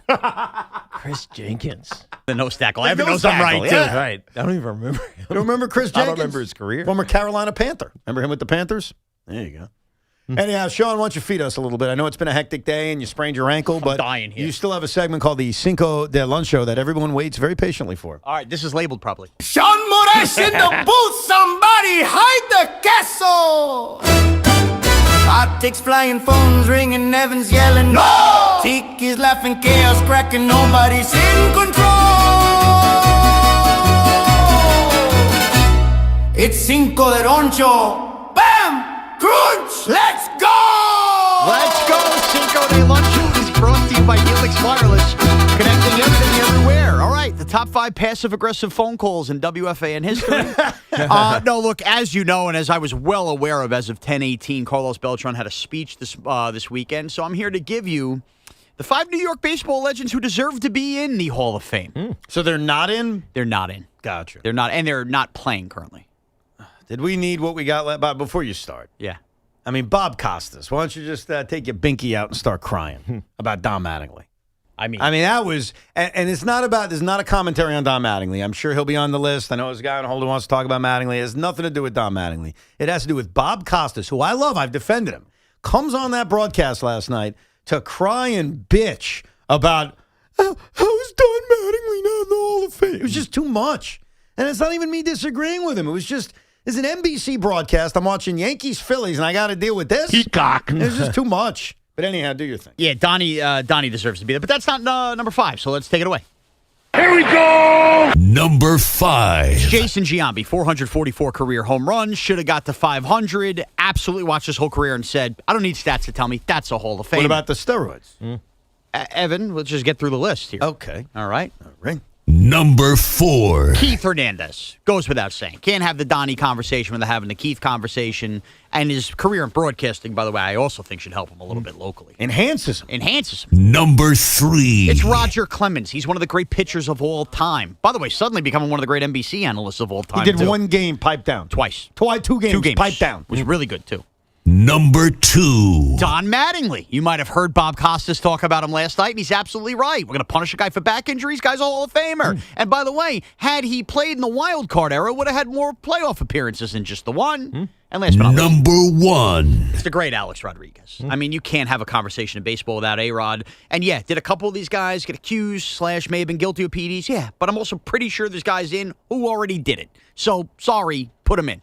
All right, there you go. That's a fine list. I mean, if you're willing to put the juicers in, then I got no complaint. I just don't know how you're not willing to put them in. They haven't. But I mean, we're sitting they here haven't. all these. Are we sure they haven't? Isn't part of it the Hall of Famers themselves? Like the guys that are in, they don't want the steroid guys in? But they don't get to decide. I know they don't. Other than the committees, which actually helped Jeff Kent get in the Hall of Fame. But the writers, that first 10-year period, it's about them deciding yes or no, and they haven't even been close. Don't you think the writers consult with the players? No. Well, I'm sure they do, and then absolutely clean players like David Ortiz just kissed their ass. I know they do. So I think it's part of it. You think it's the players? Yeah, I think some of the players have a whatever you want to call it against some of these guys. Yeah, the problem is, and Sean alludes to it, there are guys in who did it. It's just we're judging different levels of it. Look, I got no issue with Don Mattingly. I respect the passion behind the Don Mattingly debate. It's just that last night. So the weekend is over. I'm sitting back at the Yankees, Phillies. And sometimes when Bob Costas gets on his soapbox, he lectures. And I love Bob. I'm a big Bob Costas guy. Remember me and Sean going at his play-by-play a year and a half ago. So I'm a Bob Costas guy. But I just wasn't in the mood to be lectured. And I was getting lectured about, Don how is none of the guys wwho got in are nearly as good as Don Mattingly. I'm like, Jesus. At least it was better than breaking down why there were no Sunday afternoon games in Fenway in 1943. I mean, that was worse 2 weeks ago. I disagree. I thought that was interesting. No, you didn't. You were in North Carolina unaware that he did that. I don't need to be lectured at. And I think he didn't mean to do it And I didn't pull the audio. I apologize because then I would play it, but then I guess I'm giving it more life. You would have mislabeled it anyway. Probably. I thought while doing it, he was really putting down Jeff Kent, Andrew Jones, and Carlos Beltran. Like, instead of just saying you Don, can't do that. it was like, well, Don's done more than those guys. Right, you can't knock the guys that have gotten in. Oh, Kent got in yesterday, too? I didn't realize that. I swear I had no idea Kent got in. I thought it was just Jones and Beltran. Sean, they announced this like months ago. Dude, when did they announce it? Were we paying attention? I'm going to defend you. So I was talking to my dad the other day about the class. Yes. I was like, so who's in this year? Like, we were reminding ourselves. And I said, I know Jeff Kent and Beltran. Like, I remember those guys, Andrew Jones. And I was convinced, you're going to love this, that CeCe was getting in on Sunday. He already got it. Because of last year. And remember I went? So my dad's like, he got in last year. I was like, nah, I think you're wrong. I think it's this year. And then he said, Tiki went. And I'm like, did he? So I spent like 2 innings of a Met game convinced that Sabathia was getting in on Sunday. And obviously that was a year ago. So I completely forgot. So, you don't remember last year we had the FAN giveaway, the Cooperstown plaque? Oh, yeah. It was very sweet. I have one at home, man. I just forgot. Like, time is a weird thing now. It's like flat circle. And so you forget when things happen. Right. No, I can see that. And you even mentioned it. Like, these announcements came 5 months ago, 7 months ago. So it was forever ago. Right. So it's easy to forget, like, when it happened or not. So congratulations to Jeff Kent, who I loved. He was a very nice guy back in the day. Good Met. Traded for Carlos Baerga. What a disaster that was. Oh, my God. Carlos Beltran and obviously Andrew Jones. Andrew Jones is the greatest defensive center fielder I have ever seen. Yeah, what was that? I just saw 10 gold gloves. Dude. I mean, he was amazing. He was unbelievable. He was everything defense. Like, I know Ken Griffey Jr. was great, too. Do not get me wrong. It's not about him versus him. Maybe I'm biased because I watched Andrew play a lot in the NL East. I have never seen someone play center field as well as Andrew Jones. He's the greatest, in my opinion, and I've ever he had a seen. good bat, too. But yeah, 450 home runs. A hell of a job. Let's go to the Donnie Hall of Fame call. Let's get this out of the way. Alan Keyport. What's up, Al? What's up, Al? What's happening? Thank you for taking the call. Of course. Did you ever see Willie Mays play center field? No. Anyway. No, I know. I'm only fooling around. Al, I actually had a conversation about this weekend, about Willie Mays and a lot of the other greats. I don't think you saw him play center field either. And just hear me out on this. I did. I'm 75. I saw him. Let me make my point. I'm not degrading your baseball knowledge. Hear me out on this, because I think I'm going to make a good point. Are you ready? Go ahead. Fewer games are on TV. There were so many games during the day. I know that goes back more to the 50s. I'm just skeptical, like, how much of Willie Mays playing center field did guys actually be able to see? Do you know what I mean? Like, it's not like every game was on television. No, you're right. You're right about that. But I mean, the stuff you did see and everything. Come on, the guy was. He's basically considered almost the best baseball player to ever play. And by the way, Al, I'll meet you in the middle. I'm sure he was better than Andrew Jones, and that's why I always preface it with the best I've ever seen. Obviously, Willie retired in 1973. I was born in 1983, so absolutely. Maybe Tris Speaker was that good too, but I never got to see him. So for my eyes, it's Andrew Jones. I got two other things real fast. LeBron James is better than 95% of the guys in the league, and Bernie Williams is the guy who should be the number one guy for the Hall of Fame, and Mattingly. How can Bernie Williams not be in the Hall of Fame? It's ridiculous. All the home runs, the clutch playing the guy did, he was class, everything. There's not a bad thing you can say about Bernie Williams. He came through more than anybody. It's unbelievable. I can think of something bad to say. Not bad, critical, because it's not bad. Bernie is a great guy. Thought he was overrated defensively. That's a critical thing. It's not a bad thing. Right. I just think he was overrated defensively. Don't you have enough Hall of Famers? I love when Yankee fans call up whining about Mattingly and Bernie. I mean, Jesus Christ. How many more Hall of Famers you need? You never have enough. All those that deserve it. That's what you need. Nah, Bernie had a wonderful career. And Don Mattingly is the age-old question. Don Mattingly, and we talked about this in regards to your career, how there was some similarities between you and Donnie, but then a lot of things that are very different. I think the similarity that Don faces, not with you, but like with Terrell Davis, was for how long do you have to be great? Yeah. Don Mattingly was great. Yeah. The question is, was it for a long enough period of time? Right. Like TD, for instance, it was 3 seasons, basically. Correct, yeah. But they were unbelievable seasons. And that's the argument for Mattingly. And he won 2 championships and held. Don doesn't have that. Yeah. Sorry. I mean, it matters. I think more so in football, the narrative matters a lot more for the voters, the guys that are voting, these guys, like they have to be able to tell the story, and it's got to be a unique story, not one that's, I don't know, replicable by other guys. Before I take this call critical of Sean Morash, I just want to just ask you a question. When you did your Cinco de Luncho on guys deserving to be in the Hall of Fame, did you preface my lifetime? Why don't you go and ask Sean Morash? No, Keith Hernandez was before my lifetime. Okay, then you're about to get killed. Let's go to Matt in Lake Grove. What's up, Matt? Hey, Matt. Hey, gentlemen, how are you? All's good. So, listen, the list is fine. I've always felt Hernandez should be in there. I always felt Manley should. But Thurman Munson needs to be shown some love. If you look at his body of work, 10 years cut short, I find it's just ridiculous that he's not in. Every year for 10 years straight, he was an all-star. No, I agree. And I think the most insulting thing Sean did is put Jason Giambi ahead of him. That was probably your biggest mistake. I mean, it's horrible to say. Unfortunately, his career was cut short. I know, but he still as a catcher driven 100 runs a bunch of times. He was a captain. Now that matters as a catcher, I was told Cal Raleigh can't be the MVP because of being the catcher. When did I say that? He's not consistent. You certainly didn't have my back. For the Cal Raleigh wasn't the MVP because Aaron Judge was. It has nothing to do with Cal Raleigh not having a good year. It was that Aaron Judge was more deserving of it. Do you ever have something force-fed to you as a child that when you get to be an adult, you want no part of? 100%. Okay. Like for me, it's like tuna fish. I can't do it. Are you going to say that Thurman Munson was force-fed to you? Dude, I grew up where my dad pounded Thurman Munson into my head to the point I grew up realizing I love every Yankee but Thurman Munson. Come on, man. It's just every time the I guy watch. died tragically in the middle of the season. I'm not I can't even fathom. Yeah, but how many years before? Dude. I mean, he died.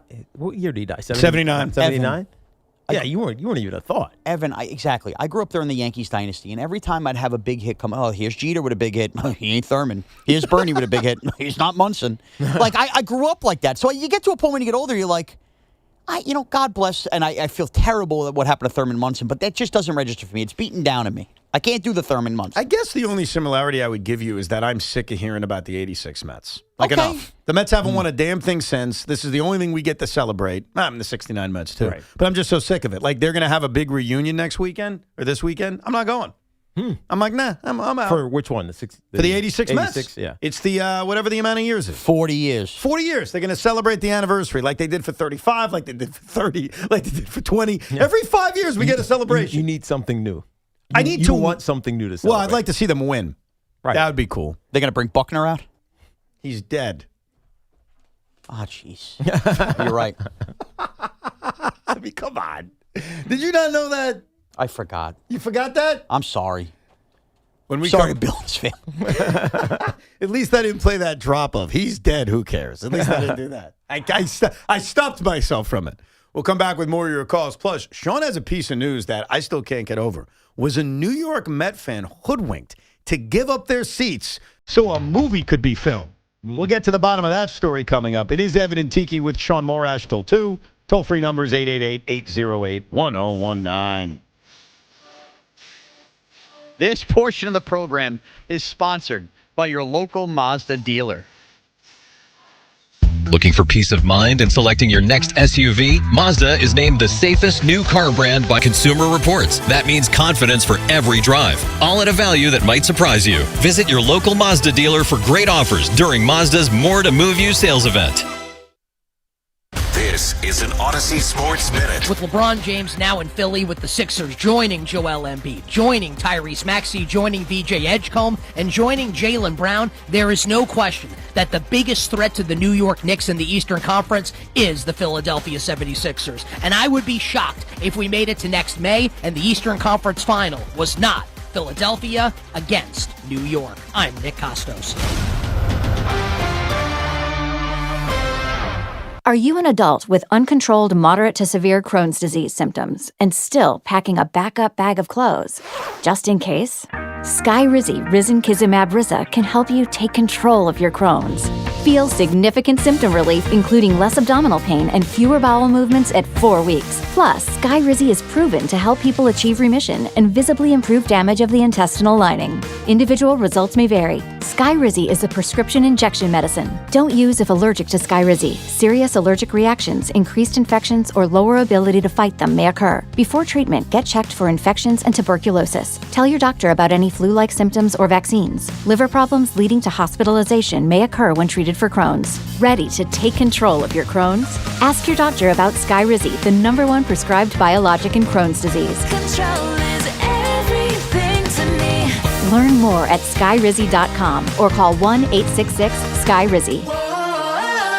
John Montone. Right now at Ramsey Chrysler Jeep Dodge Ram, we have a full lineup of new 2026 Jeep Grand Cherokees. Todd, I'm digging the refreshed look, new tech features, and that powerful new engine. And during the Make This a Summer event happening at Ramsey, let your summer thrills begin with a new 2026 Jeep Grand Cherokee Laredo Altitude 4x4. Leased for $379 a month for 36 months. Or drive off in a new 2026 Jeep Grand Cherokee L Limited 4x4. Lease for just $399 a month for 36 months. Both offers with just $48.88 due at signing and 0% APR financing for 36 months. So head to Ramsey and make this the summer before these deals fall away. Ramsey Chrysler Jeep Dodge Ram. Exceptional people, exceptional deals. Call 833-853-2969 for details. Tax, title, registration extra. $0 security deposit. VIN number TC258760 and T8564639. 0% APR at $27.78 per month for $1,000 finance. Ends 8/3/26. Finding great candidates to hire can be like, well, trying to find a needle in a haystack, but not with ZipRecruiter. Its powerful technology actively finds and invites qualified candidates to apply to your job. So while other companies might deliver a lot of hay, ZipRecruiter finds you the needle in the haystack. See why 4 out of 5 employers who post a job on ZipRecruiter get a quality candidate within the first day. Try ZipRecruiter for free at ZipRecruiter.com/team. That's ZipRecruiter.com/team. ZipRecruiter. I scream. You scream. We all scream. Because Wendy's famous small classic Frosty is just $1 for a limited time. More screaming, happy screaming, summer screaming, dollar small classic Frosty screaming! But please don't scream in the drive-thru. It hurts the employees' ears. Get a $1 small classic Frosty for a limited time, only at Wendy's. U.S. price and participation may vary. A la carte only, not valid for delivery. Limit 10 per transaction. Price may be higher in Alaska and Hawaii. Orgavatazona? Is that a word? In the 2026 Kia Sportage Turbo Hybrid, it might as well be, because it can be one road trip. It's all about turbocharged power and hybrid efficiency working together, so you get the thrill of quick acceleration and the satisfaction of fuel efficiency. Book a test drive and keep the adventure going. Kia, movement that inspires. Call 800-3334-KIA for details. Always drive safely. There's nothing more refreshing than an ice-cold Surfside iced tea and vodka or Surfside lemonade and vodka to break the heat. Surfside is only 100 calories and 0 bubbles. That's right, no carbonation. It's not a seltzer. It's Surfside. Must be 21. Please drink responsibly. Relive an amazing Mets season when the 1986 World Series champions reunite at Citi Field on Saturday, August 1st. Be there to celebrate the players, memories, and moments that made 86 unforgettable. Get your tickets now at Mets.com/tickets. Hey, Mom, now that I have an after-school job, I think I want to buy a drum kit. Okay, Rockstar. Let's look at your account. When kids start making money, Chase has easy-to-use tools and expert bankers to help them learn how to manage it. And next month, I'll buy the bass drum and the cymbals. Oh, and maybe some noise-canceling headphones for you. Aw, you've thought of everything. Help kids save, budget, and build financial independence, all with Chase. That's good for kids and good for parents. Visit your local Chase branch and get started. Account subject to approval. JP Morgan Chase Bank, N.A. member FDIC. You're still glowing, flirting, grooving. You've still got it. But your immune system weakens as you age, making it harder to fight illnesses like pneumococcal pneumonia and RSV. Vaccines are a key part of any health routine and can help protect you from getting really sick. Ask your doctor or pharmacist which vaccines you need. See more at PfizerForAll.com. Sponsored by Pfizer.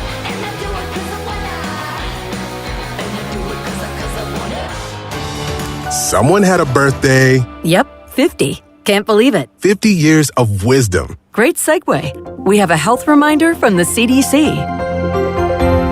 Pneumococcal vaccination is recommended for adults 50 or older. Says here, we're over 6 times more likely to be hospitalized with pneumococcal pneumonia than adults under 50. I don't love those odds. Same. Look what I found. Pfizer's Prevnar 20 is proven to help protect adults against pneumococcal pneumonia and invasive pneumococcal disease in just one dose, and millions have already gotten it. Continued approval may depend on a supportive study. Don't get Prevnar 20 if you have a severe allergy to its ingredients. A weakened immune system may lower your response. Common side effects include injection site pain and swelling, fatigue, headache, muscle, and joint pain. For full prescribing information, please call 1-855-213-2138. Visit Prevnar20.com or talk to your doctor or pharmacist. I'm on Prevnar20.com now, scheduling my appointment. Good idea. And happy 50th. Our friends at Town Fair Tire remind you that at Town Fair Tire, you always get the guaranteed lowest price on name brand tires from Connecticut to Maine. Nobody beats Town Fair Tire. Nobody. Get the latest on the Giants and Jets on WFAN, WFAN FM, WFAN FM HD1 New York, and Odyssey Sports Station. Over the weekend, Yankees took care of business against the Phillies. The Mets lost 2 out of 3 to the Dodgers. But on Friday night, we noticed that they were filming a movie because they showed it on the broadcast that Emma Stone, the famous actress, was sitting there because they were filming a movie called The Catch. And I thought, okay, whatever. Fine. I was kind of curious what the movie is about. It actually looks really interesting. What is it about? It's about the fact that Emma Stone interferes during a Mets game and becomes the villain of New York sports. Interesting. How about that? I wonder if Frank the Tank gets a cameo in this movie. Can you believe it? How does she interfere? That we don't know. Probably by catching the ball, hence the name of the movie, The Catch. Yeah. And like then a Jeffrey Mayer situation? I think it is a Jeffrey Mayer or Steve Bartman situation. Like however you want to do it. I know Bartman, he didn't really catch it. Right. He just interfered. He just interfered. Yeah. So apparently she interferes in a Met game. The guy actor, I forget his name. He's a famous actor. Tim Robbins. Is Tim Robbins? Or Chris Pine. It's Chris Pine. Yeah. Tim Robbins may be in the movie, but he's older. Chris Pine plays for the Mets and then apparently falls in love with the girl that interferes with some kind of Met game. Oh, so it's a love story. It's a romantic comedy about baseball. Interesting. And I got to tell you, it sounds pretty good. Juan Soto apparently filmed a cameo, and then Soto, of course, got hurt in that game or re-injured in that game, and we're not going to see him for a while. So whatever. It sounds like an interesting story. All right, I guess we'll check that movie out next May. And then Sean Morash brought to my attention a scandal involving where Emma Stone was sitting. Where was she sitting? Sean, take it from here. So I don't know the exact section that she was placed in, but here's the background, Tiki. It is a season ticket holder's tickets. And for whatever the movie locators picked, they said it has to be right here in these seats. So the Mets, led by this movie production, had to go to this season ticket holder and basically say, we're going to upgrade your seats. Wouldn't tell him why, but it turned out it was for Emma Stone to sit in these seats for the movie. But the upgrade, you would think, some kind of special club or whatever, was really not much of an upgrade. Evan, you would know the sections better than me. So ultimately, this guy got nothing for moving his season tickets other than just being asked to relocate out of the goodness of his heart, but kind of built on a false premise. They didn't tell him a movie was being filmed. They didn't tell him that? They just said, we're going to upgrade you like we're doing you a favor. But again, it wasn't a full upgrade. But it led me to this question. Is he protesting? No. But hear this, though, Tiki. Is he getting like a spot in the movie? No. I'll tell you what he should ask for. Forget a spot in the movie. Do you know how expensive these Dodger tickets were? He should have gotten every dime back. Yeah. That game should be for free. He doesn't sell the game. But it brings me to the question. We work with Evan. He has handpicked his seats, his season tickets. Oh, they're not taking it from me. If somebody went to Evan and said, we need these seats and upgrade, what would Evan's reaction I'd be? sue the Mets. No, you would. No, I'm just kidding. You'd move over 2 seats. Would I? Can I just sit next to her, please? The problem is this guy didn't ask enough questions. Evan, knowing Evan, he would have asked 44 questions before moving those seats. Yeah, why? What am I doing? What is this for? Upgrades are always a very dangerous word and no one did anything wrong, but I think it was last year I was at a Brooklyn Nets game and they said, hey, we suck. We're going to offer you an upgrade for this game. And I was like, okay, I'll take the upgrade. And I hated the upgrade. Where was it? It was underneath the basket. Oh, so it was close, but I hate those seats. No, you prefer the all whatever, 10 view. Yes, I'm an all 10 kind of guy. So upgrades always are very skeptical to me because I'm a pig. Some of the upgrades may not be good. Like my seat at MetLife Stadium, the Jets could say, we're going to give you an upgrade. If they give me an upgrade and it's in the end zone, it's not an upgrade. Even if it's lower. I don't care if it's first row. I sit on the 50-yard line. So I would have asked a lot of questions like, where is my upgrade? Why do you need my tickets? That's kind of shady. And you need more than a seat swap, too. Let's be honest. Absolutely. Well, first of all, you should get complete refund. That's number one.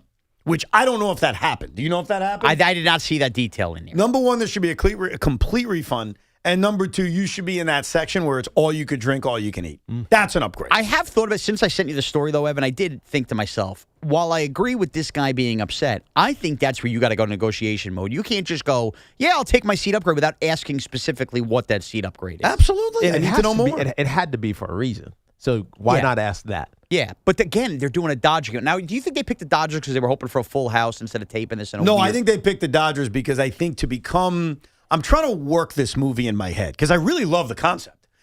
It had to have been a playoff game. So why not? Mets-Dodgers. Like, that's the most appealing matchup if the Mets are going to be the main team in this story. Well, it could have been a pennant race. So you could have been doing something Phillies or something You like could have, but the Dodgers are more appealing. They're the Dodgers. The And next then you could question- take B-roll of Shohei Ohtani and B-roll of Mookie Betts. Like, it's perfect. They're the Dodgers. They are, as you've said, they're the new evil empire. Right. So I think it was, sure, the big crowds. By the way, they've had bigger crowds for many more games. The reason they didn't have that big of a crowd in terms of paid attendance is because the prices were piggish, as I pointed out. Yeah. They announced 35,000 over the weekend. That is not a sellout. That's not even close to a sellout. They had bigger crowds for the A's. Want to know why? Because they were pigs with the prices. I'm being honest with you. Oink, oink. Oink, oink. They do the dynamic pricing. Yes. Also, regular season. Yes. The face value on my Met Dodger tickets were disgusting. I went to one game. I was not going to go to one more. I'll go tonight because it's a little bit more. I'll go tonight and tomorrow. Screw it. It's actually reasonable. Right. But Friday and Sunday, pigs. Yeah, now. I love you guys. You're my favorite team. I'm going to call it like it is. You pigs. This is going to sound a little rude. What? There's 32 Major League Baseball teams. Yes. There's 30 Major League teams, so you got that wrong. All right, I got that wrong.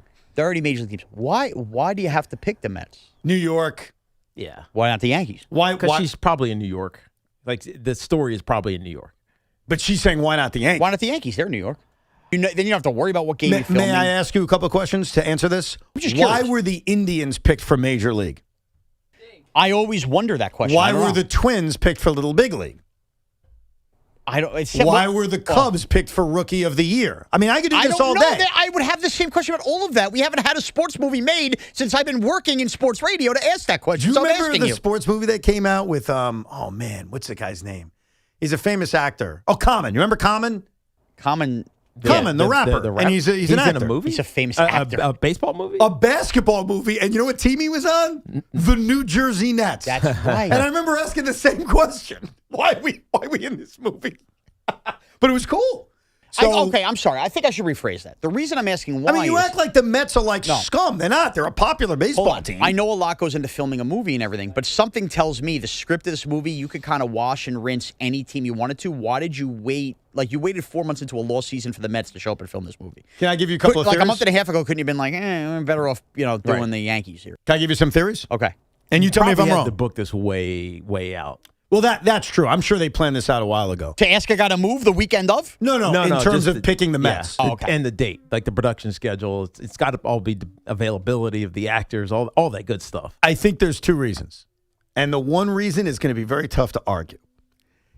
I am probably going to see this movie. I'm probably going to see this movie in theaters. If it wasn't the Mets, I'm not sure I would have.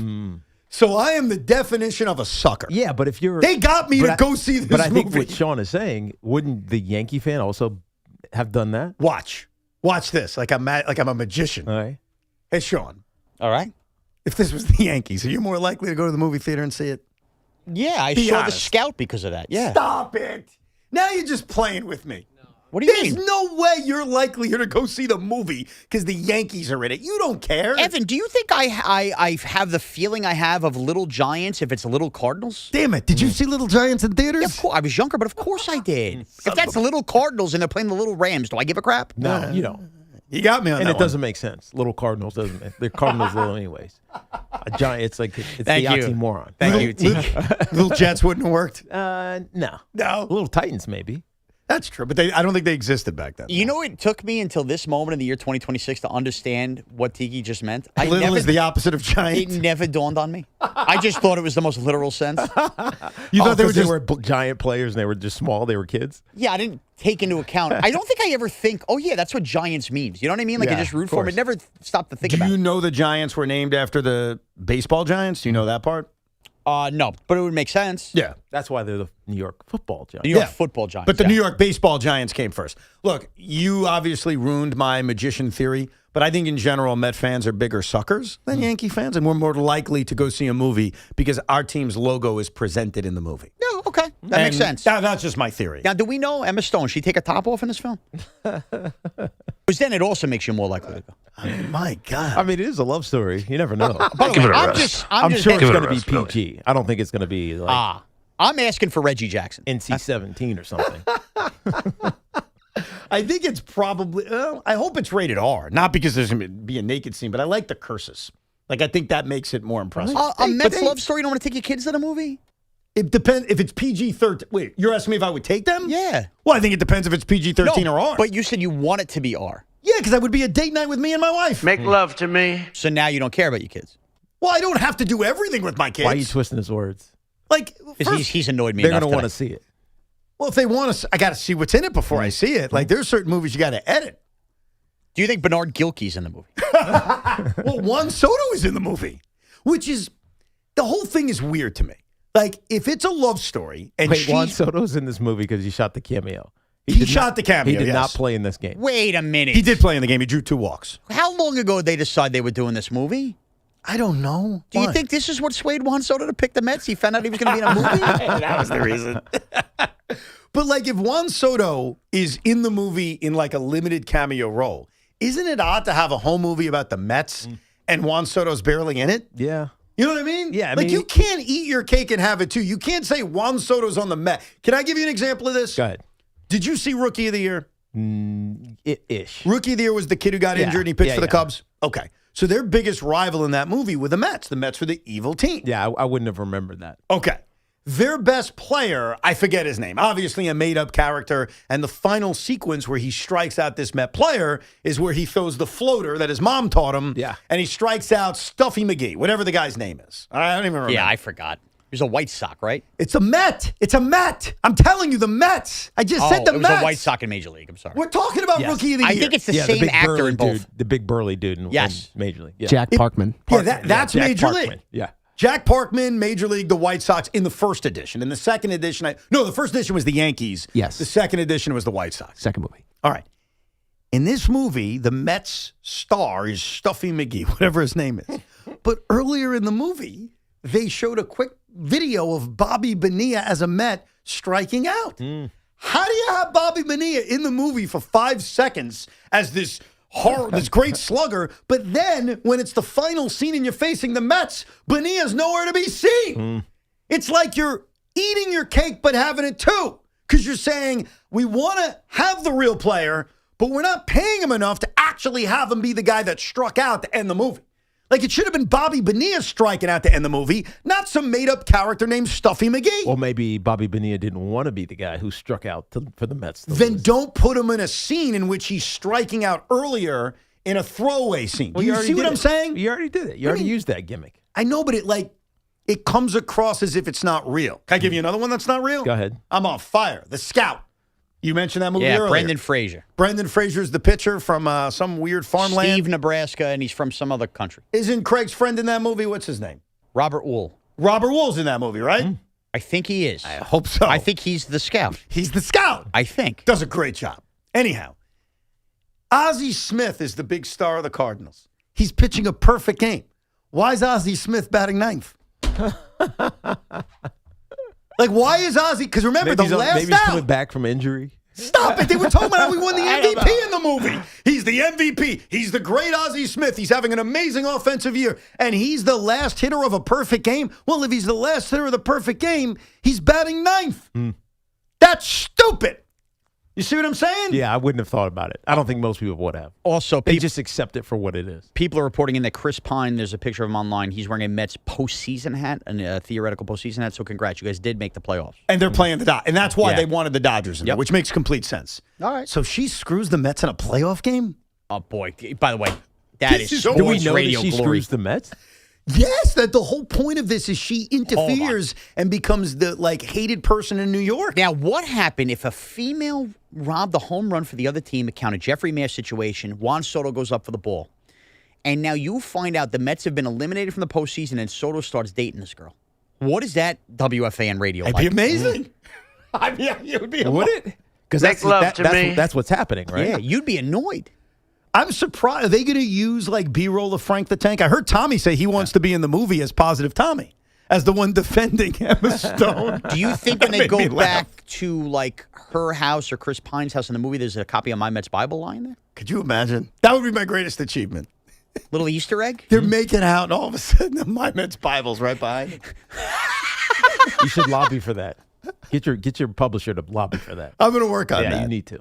This movie does sound interesting, though. I have to admit. Yeah, we haven't had it. It sounds like Fever Pitch with the Mets. Yeah, but I don't think we've really had a good baseball movie in a long time. No, we haven't. Like, what's Fever I'm Pitch? trying to think of the last one. What was the last one? Well, Fever Pitch is the one with the blonde Jimmy Fallon. and Jimmy Fallon with the Red Sox and the season tickets, and he goes to too many games. He's basically Evan. Yeah, it's a movie about me. That one was unrealistic too. There were a few things in that movie that weren't real. I don't know the last baseball one. Was probably something you cried at that you said, how'd you not cry at? Me? Yeah. Then you mentioned a baseball Well, movie. what about the Kevin Costner movie with Kelly For Love Preston? of the Game? Yeah, that's a long time ago, though, now. Was The Rookie the last one? What was The Rookie? Oh, The Rookie. That made me cry. That's a true story, though. I don't count that because that's about a real thing. Like, I'm talking like Major League, Rookie of the Year, kind of the movies we just talked about. Field of Dreams was 1988. Yeah, I can assure you that is not the last one. Dude, there's been like a long stretch of That doesn't count either because that's about a real story. One that people actually saw? Like a fictitious baseball movie that people loved. It's been a long time. We haven't had one in a while. Yeah. I think Fever Pitch is the last one. I'm reading The Hill. Never heard of it. No, that was recent. I'm trying to find one. That was 23. The last one that people saw. Yeah, that's because you got to be $14 million arm. I don't even know what that is. That was the cricket player comes over as a pitcher. That was a very popular movie in theaters. Before that, the year before that was 42. Okay, so again, the problem with movies like 42 or Moneyball is that it's about real stuff. Yeah, okay, it's biopic. 2012, Clint Eastwood, Trouble with the Curve. Trouble with the Curve. Good movie. I don't think it was that good. It's been a while. And 2011, Moneyball. Okay, so in that range. This one is so up my alley. Like, think about it. It's a romantic comedy. The Mets are in the playoffs. She's like hated by New York. There's going to be like New York radio and podcasters going nuts, even if they're made up characters. Like, it's going to be awesome. We haven't gotten a note that we should be in this movie, so I don't think we'll be in it. Yeah, we should be. A little rant and raven. A little WFAN action in this. Could you imagine Lugauer's head if it's a Lugauer situation? I told you, he said, I heard him this morning. I was listening to him a little bit, and he's like, he thinks he should be in the movie. He also said Frank should be in the movie, Frank the Tank, which he's probably right about. Frank screaming about Emma Stone robbing the home run. That's the whole movie.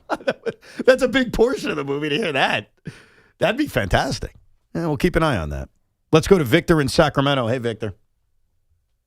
Hey, guys. Hope all is well. Evan, real quick, I sent an email to you about this, very nerdy, so I thought it was better for the Rico. But I'm used to being ignored, so don't worry. And, Tiki, I just wanted to ask you, but I'm not angry with you. It's more so about the moron from Milwaukee. But so a couple weeks ago, you talked about Lindor being demasculated by the Mets for not being named the offseason. Yeah, the captain. Yes, correct.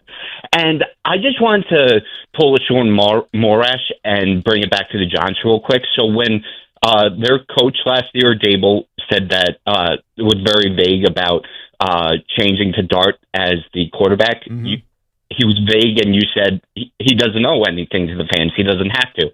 Well, I went back, and Steve Cohen, there were no reports that an announcement was imminent, no PR release naming Lindor the captain. I don't know if I missed something, but to me, Cohen and the Mets organization doesn't owe Lindor anything but his contract. And if Lindor's demasculated by that, that's his fault.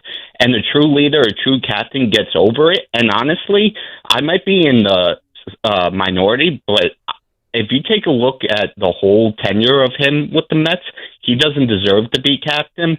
And I just wanted to get your thoughts and see if you felt like it was an excuse with him, because everyone loves to romanticize 2024. I get it, but that was one good stretch. And you could also look at guys like Alonso, obviously Vientos, Quintana. Two of the three are no longer with the team, and then people can't wait to get rid of Vientos. And if you just take a look at the whole, there's been locker room rumors with Lindor, friction. And Evan, like you say, that doesn't mean they can't win, But to me, nothing was owed to Lindor, and I just don't think that's a good enough excuse for his lack mostly of play. we were reacting to just noise we were hearing about him becoming captain.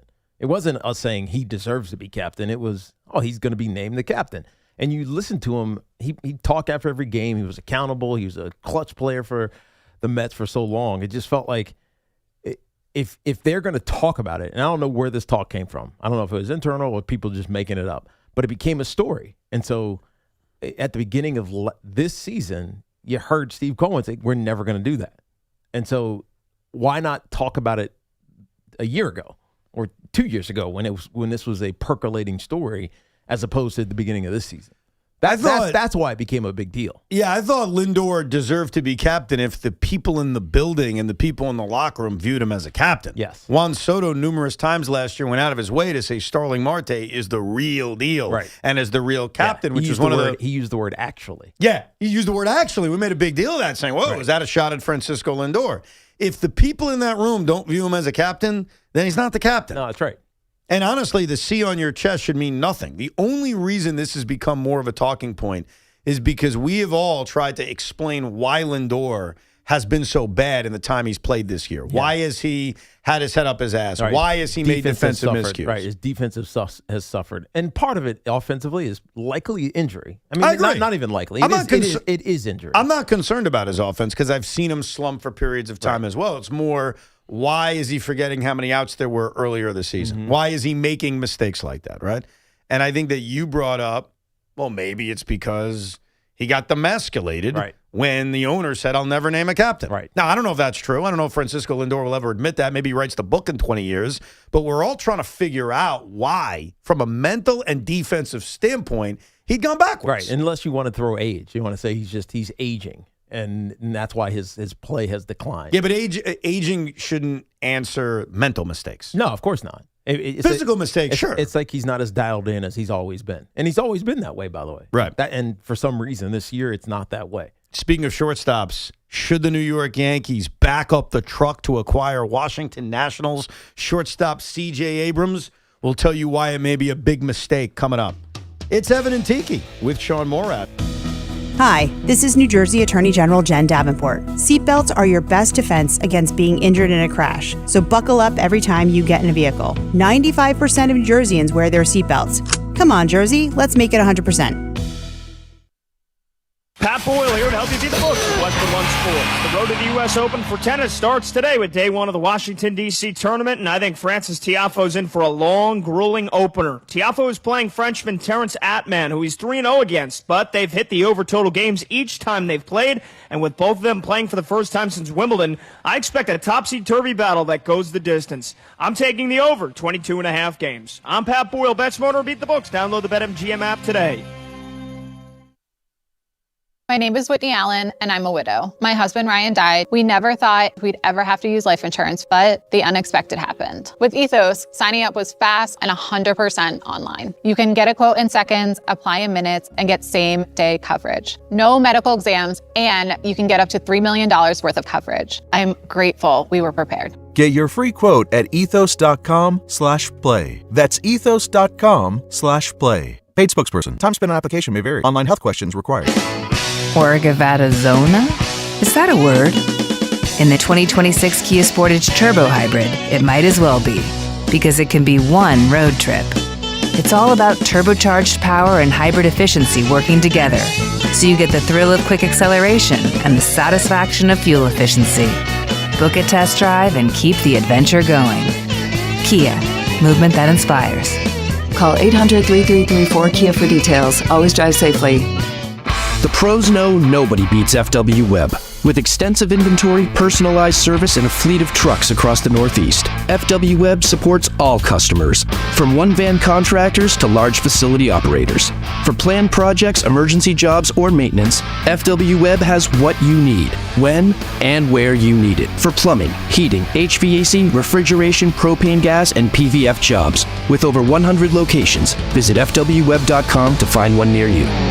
Hey Yankees fans, come out to Yankee Stadium on Thursday, August 27th when the Yankees host the Astros for a very special night in the Bronx, Seinfeld Night.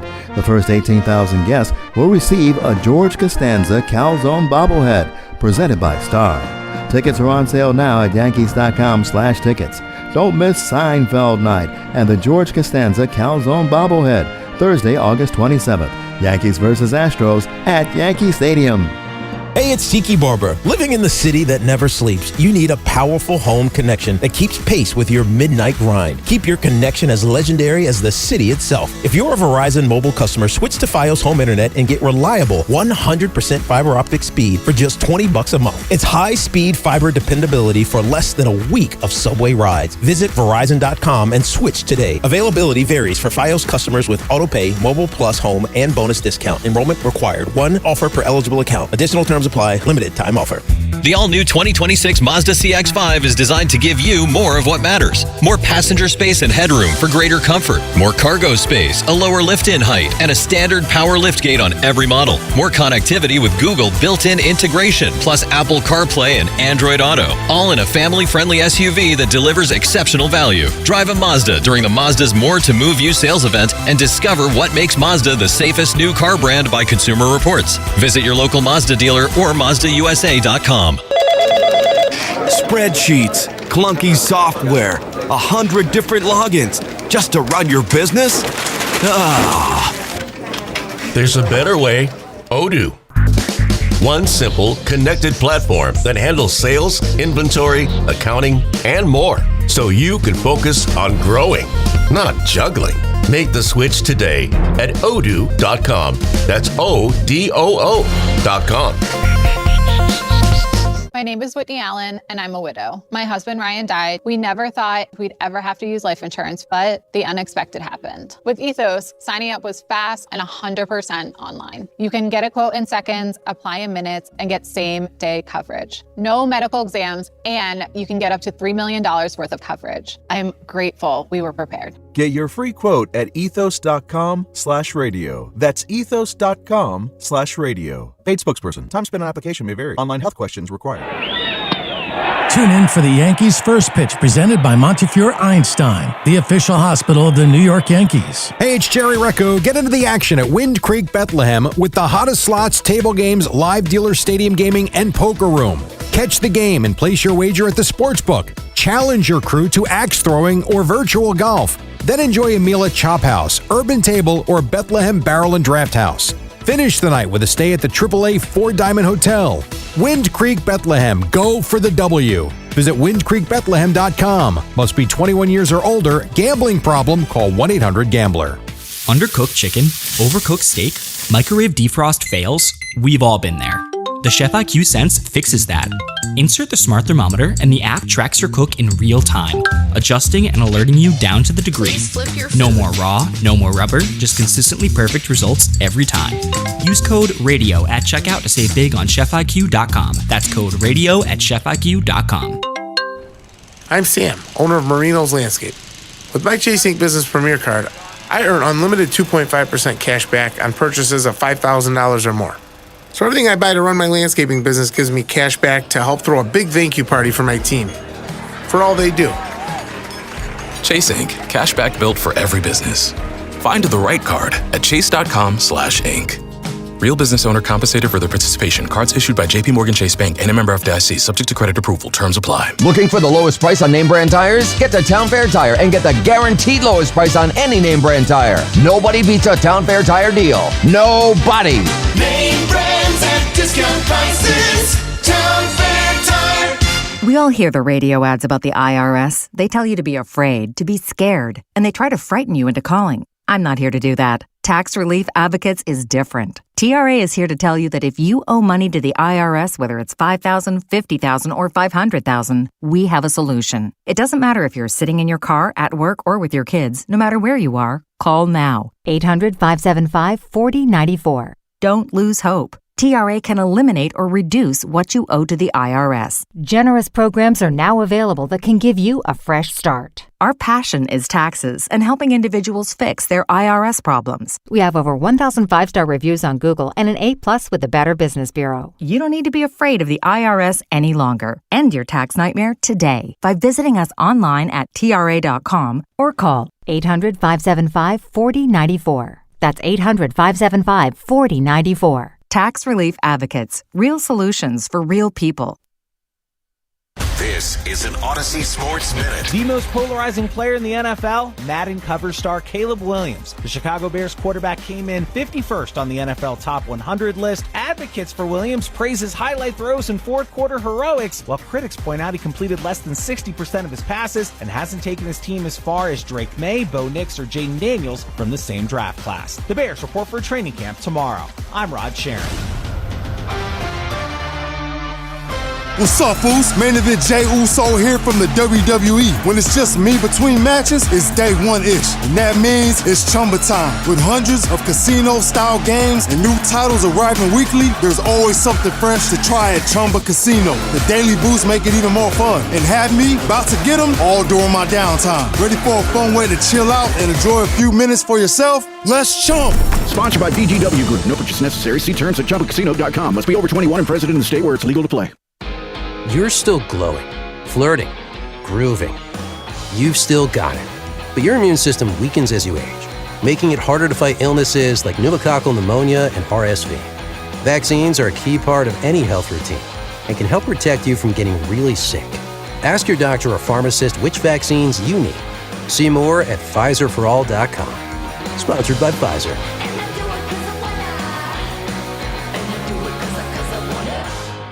Keep listening all this week for your chance to score a pair to see Guns N' Roses at MetLife Stadium August 12th. Tickets available now at LiveNation.com. It's all from our friends at Live Nation and The Fan.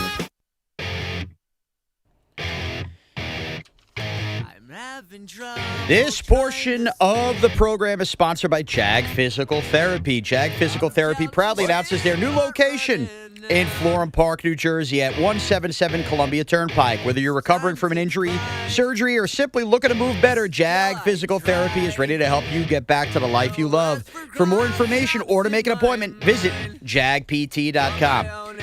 And this Fan Focus is presented by Chef IQ. Watch the game, not the grill. Get your gear at chefiq.com. Zach with a C. Thornton starts at Citi Field tonight as the Mets host the Braves at 7:10 p.m. The Yankees begin 7 straight days in Chicago, and Max Fried takes on Noah Schultz at 7:40 in a game that can be heard right here on The Fan as the Yankees and White Sox start their 4-game series. Couple of lefties you face. You face a lefty today in Noah Schultz. You face a lefty tomorrow in Anthony Kay. I was surprised that Max Fried got today. I thought they'd give him the extra day and have him pitch on Tuesday. But there you go. Max Fried pitching tonight against the Chicago White Sox. C.J. Abrams. C.J. Abrams of the Washington Nationals is having a great season. And offensively, we talked about it at the very top of the show. This is an offense that can use like anything, let alone someone as good as C.J. Abrams. But I want to be honest about the pitfalls of trading for C.J. Abrams, who you would have control over in 27 and 28, and then he would be a free agent in 2029. So you'd be getting 3 pennant races of C.J. Abrams this season and the following 2. And but why would the Nationals want to do this? So that's the perspective you care about? That's my first when I see it. Because the Nationals aren't, they're not out of it. They're not great, but they're not out of it. And he's a 25-year-old all-star who's leading the league in RBIs. My guess would be they don't want to extend him. And maybe the reason they don't want to extend him, and this is the fear that I want to bring up to Yankee fans, because I would still pursue him. So I am still interested in C.J. Abrams. But analytically, his defense blows. That is the view of him. And like horribly. If you compare C.J. Abrams defensively, and the reason I bring up analytics is how else are we supposed to view it? None of us are watching C.J. Abrams every day. No. Even with him being in the National League East, it's not like I can tell you I've seen him play 100 games this year. I don't. It's impossible. No one's able to do that. Even the MLB Network guys, they're just reading off stats. So we do unfortunately have to rely sometimes on that. I think when you watch a guy every day, you could trust your eyes. But if you don't, what else are you looking at? Anthony Volpe is rated as a better defender than C.J. Abrams. Wow. That's just the reality. But the bat is so much better. Well, he's at 27 home runs. He has 82 RBIs. Significantly better, right. And that's why I would trade for him anyway. Like, my attitude would be, he's 25 years old. I mean, is he a butcher at shortstop? Watching him, when I've watched him, I've never felt he's a butcher, but the analytics have said that his arm is below average, his range is bad, and despite being a really good athlete who's stolen 30 bases in 3 straight years. It almost doesn't calculate. He's just not a good defender. Yeah. What about third base? Well, that's why I would trade for him. But if his arm isn't strong, like Bo Bichette's known for not having a strong arm, and I think he's played good defense at third fine. base. Yeah, it's less rangy. Yeah, but that's why I would still trade for him, because even if I'm downgrading my defense this year, how much am I really downgrading it? Right. And I've got him for 2 more years where I could move him to third. I could move him to second. There's no guarantee Jazz Chisholm's going to be on the team.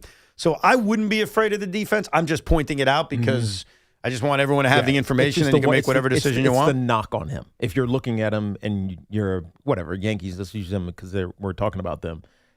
That's the one thing that you look at and say, well, that's the question mark. Is the defense. But what you really need are bats. You need consistent I hitting. agree. And that's why I would do it anyway. Like, to me, if I'm the Yankees, I look at this year as it is such an upgrade offensively that I'll live with the subpar defense. And that's the truth, even at a position like shortstop. If I'm going to get, now obviously he's not going to hit 35 home runs with the Yankees because you're only getting him for 2 months, but if I'm going to get that kind of production over the final next 2 years, right? And then the next 2 years, I can live with subpar defense if I'm getting that kind of offense. And next year, again, maybe he's my second baseman, maybe he's my third baseman. I'm not committing him to being my shortstop for the next couple of years. I would be doing it this year. I wouldn't be asking him to change positions in the middle of the season. So despite that worry about C.J. Abrams, I would be interested if I'm the New York Yankees. But I think you have to keep in mind it's going to be very, very expensive. And I would expect that the Nationals are going to demand George Lombard Jr. I think you do it. You would trade Lombard Jr. in a package for C.J. Abrams? I think you have to because that's a proven 25-year-old bat. I'm not trading it for a 33-year-old on an expiring deal on the left side of the infield. If you're going to trade George Lombard Jr. in any deal for anybody, it would probably be for someone like Abrams because of the control and the age. Yeah. And the position he plays. And he's seasoned, even though he's young. Yeah. Dude, he's been around for a long time. And what are his initials there? Tiki? CJA. A. Oh, yeah. It's my cheer gym. How about that? How about that? He becomes Tiki's favorite player. That's right. You get the jersey? Hey, we don't play. He'd have to change his number because he wears number 5, so that would be a thing. Why? Just have DiMaggio on. No, I'm sure. But the price tag would be expensive. But you're good with giving up Lombard Jr. in a big-time package? I think in that specific case, I don't know how you couldn't be because he's going to play, in theory, one of the 2 positions Lombard would play, and he's already proven at the Major League level, which all due respect to Lombard, he hasn't yet. Yeah, and he's still way young enough. If you ask yourself, if George Lombard Jr. starts to become what C.J. Abrams was after he was traded to the Nationals in 23, 245 hitter, 18 home runs, 47 stolen bases, would you be happy with that? Now, the answer would be yes. Yeah. I think the caveat is Lombard is a better defender, so that's where Lombard Jr. would have the edge. But if you look at Abrams' production over the last 3 years and then certainly this season, I think you'd have to sign for George Lombard Jr. becoming that player. Right. Especially when you're watching the lack of growth from Anthony Volpe or Jason Dominguez or any other young player that hasn't turned into the superstar that you thought that they would be. But I'm skeptical the Nats would trade him. You brought it up earlier. Like, why would they trade him? My only guess would be they just know they're not going to extend him. So if they're not going to extend him, why not sell him at his absolute apex? And then get someone who's going to be good for you for the next 4 or 5 years. Yeah, potentially. Right, that's the Connolly early trade. The Connolly early trade was so weird to me. Yeah. Red Sox trade a controllable starting pitcher for a controllable bat who's having the first really good offensive year of his career. It's just weird. And it pissed me off because it reminded me that if Brett Beatty was worth a damn or Mark Vientos was any good, the Mets could have turned one of those guys, assuming they were actually good, into a guy like Connolly early. But weird trade. And I told you the other day about trade deadline deals. I don't like making trades where I take away from my current roster. And despite the Red Sox being really deep and early being on the IL, you took away from your current roster to add a need for a right-handed bat. I would rather trade for the right-handed bat from guys that are not on my Major League roster. I always have an issue with that. Like, I would always want to stay away from that. Right. And that's not something you have to worry about with the Yankees. I doubt they're going to make player-for-player trades. It's usually prospects for player trades. But, yeah, Red Sox made a weird one. Curtis Mead for Connolly early between the Washington Nationals and the Boston Red Sox. Let's go to Dom in New Rochelle. Hey, Dom. Hey, what's up, boys? All's good. Wanted to switch it up and talk football for a minute. Go ahead. So I hate to phrase it this way, but I believe it's a must-win in Week 1 for the Giants. I think it's crucial they start off with a win because I'm assuming they lose week 2 at Rams. And if you lose week 1, you're 0-2 to start again, and you're in a must-win situation week 3 versus Titans. Even though I think they win that game, I just don't want to be in that position week 3 as a must-win. Last year and years prior, I would say starting 0-2 cannot happen because I don't trust the coach writing the ship. Right. But this year, if they start 0-2, I wouldn't be as worried because of Harbaugh. But I still don't. My whole thing is I still don't want to be in a position where it's a must-win in week 3. Well, I think the bigger issue, and Ethan, I think our intern that we had a couple weeks, whatever it was last week, he said his biggest fear was not losing to the Cowboys because look, on paper they're going to be, at least to start the season, they're going to be the favored team, but you can't get blown out by them to open the season. Yes, that's what would make you feel like, oh God, here we go again. And despite all the changes, it's still the same stuff. Now, that likely corrects itself because he's right. I think John Harbaugh has proven over his 18 years as a head coach that he can right ships, but you don't want to get blown out by the Cowboys. So I'm not going to say must win, but it's got to be, they have to look like a team that can compete against teams like the Cowboys and the Eagles and all the other top teams in the NFC. I agree with that, but I'm also curious how you could call week 1 a must-win only to go, and then if they don't win that, then it makes week 3 a must-win. Yeah. Well, then it's not a must-win in week 1. It's very different than what I said earlier about the Jets. The Jets week 1 against the Titans, must-win may not be the right term, but we're going to find it if they have a season game, because if they lose to the Titans, they have Green Bay, Detroit, and Chicago. They are very realistically staring at 0-4. There's a chance that the Jets will be double-digit underdogs. Even the Packer game at home may not be double digits, but it'll be a touchdown or more. Yeah, maybe. It will be. The Packers are different, obviously, because they traded some of their offensive talent, but they still have a better team. They have an over-under coming into the season of 10.5. Yeah. Like, the Jets are staring 0-4 in the face if they lose week 1. Here's the difference with the Giants. I'll get to the Rams in a second because I got an opinion on them. But week 3, you're home against the Titans, where you will be favorites. Right. Week 4, you're home against Arizona, where you'll be favorites. Week 5, you're in Washington against the Commanders. How good are the Washington Commanders at this point? To be determined. And then you play the Saints at home. Like, the schedule is not as daunting as I think the Jets have over the first 4 weeks, where if the Giants lose the first 2 games and start 0-2, I still would have a lot of confidence they're going to be 2-2. Everybody's focused on starting 0-2, and I get why. I look at it the other way. If they don't start 0-2, I think that's a lookout spot, because then you could actually, I agree. You could actually start formulating, man, maybe they will get that extra win or two that takes you. They win the Titans. They win against the Cardinals. They win against the Commanders. All of a sudden, it's like, man, they're 4-1. Because let's be honest, if right now you're and thinking, then they have the Saints and the Texans, all beatable, so they can go into the bye week, because their bye week's is early for the first time in forever. Yeah. In week 8, they could go into the bye week at 6-1. This is why you can't just say stuff like, this is what I think the Giants are going to be. If you think the Giants are going to live around 8 wins this year, which I feel like is a general consensus, 8 or 9, yeah. I am assuming you're baking in those first 2 games as losses when you make that. So if they were to win that Dallas game, you know what the calls are going to be like that Monday, which is what a different feel, what a different season. And now you start dreaming about 10 wins. Yeah. Related but unrelated. I can't wait for the start of the football season. We all have like these predictions, these feelings. And sometimes they're right, sometimes they're wrong. I'll fully admit last year, I was very confident that the New England Patriots were going to suck in year 1 under Mike Vrabel. Couldn't have been more wrong. We all know what happened. They got to the Super Bowl. I have a very strong view that one of the teams in the NFL that everybody loves, everybody's touching them and loving them and all that kind of stuff, they're going to be a disaster this year. And the team I'm talking about is the Los Angeles Rams. All right, why? Ken. What makes you think that? There's a few reasons, but let me start off with the headline. And the headline's the quarterback. I mean, the quarterback is old. Signed a 1-year extension. So he's signed he's halfway to retirement, Tiki. I mean, we felt like he was there 2 years ago. And a few years ago, he wasn't healthy. No, right. Like and let's just say I'm right. I don't want to be right. Never root for a man's injury. Let's say Matthew Stafford is banged up. Ty Simpson?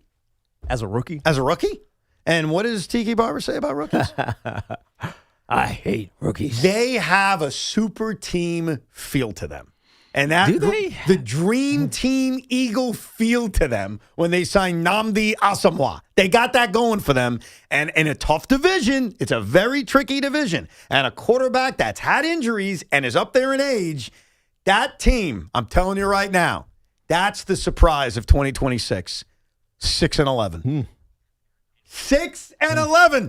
What if the Aaron Donald thing happens? What? the Aaron Donald The thing? guy was. Come on, I'm scared of Aaron Donald. I keep watching him. I see him like still looking jacked, working his butt off. Doesn't scare me. Yeah. They did trade for Trent McDuffie. Yeah, okay. They also have Myles Garrett. They also could lose to the Niners in Australia. Extreme jet lag, lose to an upstart Giant team. They're 0-2. I agree. By the way, that's why I was trying to get at that. I don't think week 2 is as guaranteed a loss as, maybe you guys feel.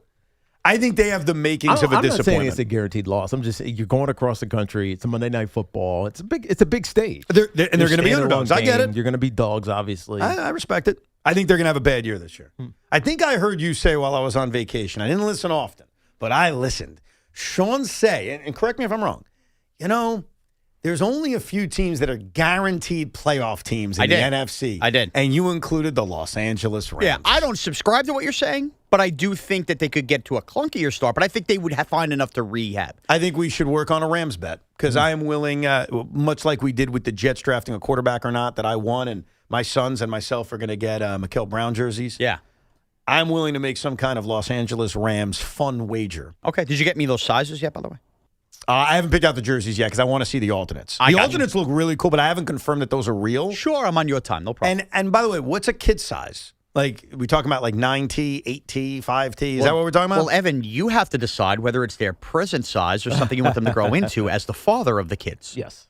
That's how that works. Jet, would you want a basketball jersey that you grow into or a jersey that fits you perfectly right now? It's a young player, so he's going to be around for a while. That's why I ask. Grow into? Yeah. So I go told big. you. Okay. That's a good answer, by the way. That's Smart answer, too, by the way. It's a smart answer, and it's confidence that Mikael Brown isn't going to get traded or suck. You get at least 3 years out of him, you think? How did that summer league turn out for him? He looked pretty good. Okay. He's an elite playmaker. He was impressive. Yeah. I was excited about him. I wonder if the kids are willing to go, like, you know what? Screw Mikael Brown. Let's go Igor Joman. Let's just go that way. This guy says that Sean's on his nerves, so I like that. Let's go to Chris in Bayshore. Chris, what has Sean done today to you? Hey, guys. How we doing? Shawnee, listen, apologies beforehand. You know you're my Bayshore guy, but come on. Couple of things. First of all, Giambi on it, really? I mean, Giambi, it's no. In front of, or that list, putting him on there, totally out of line. How? He's awesome. And it wasn't Robert Wool. It was Albert Brooks in the scout. Come on. Same guy. We happened to see Robert Wool at Fanatics Fest. Yes, that's why he was that's on the Yeah, and Wool is like the he was in Bull Durham, he was in Cobb, he's a baseball guy, but he was Albert Brooks was the guy. And then sadly the Bill Buckner thing, you got to know the man is past. I did. I forgot in real time. I went for a quick witty joke to take a shot at the Mets, and I forgot. I apologize for that. I'm sorry. You've had a bad day today. That's basically what's come down. When you think of the 86 Mets, you think of Buckner. So when they're saying they're taking out everybody to celebrate, and Evan's saying he has no interest, and look at everybody they're bringing back, I, like an idiot, went for the quick comedy and went, they bringing back Buckner? And, of course, immediately realized, oh, you moron, he's not with us anymore. You're dead to me. I'm sorry. It's a very sloppy day from you today. Yeah, it was. By the way, I'd argue from both of us. What have I done that's sloppy? Yeah, a lot of stuff the audience will never know about, but as always, Shawnee will fall on the sword. If that's the key, if the audience never knows about it, then it wasn't that sloppy. All right. No, you know what? We're going to rehab this. We're going to regroup. Was it a prepared show today, like every day?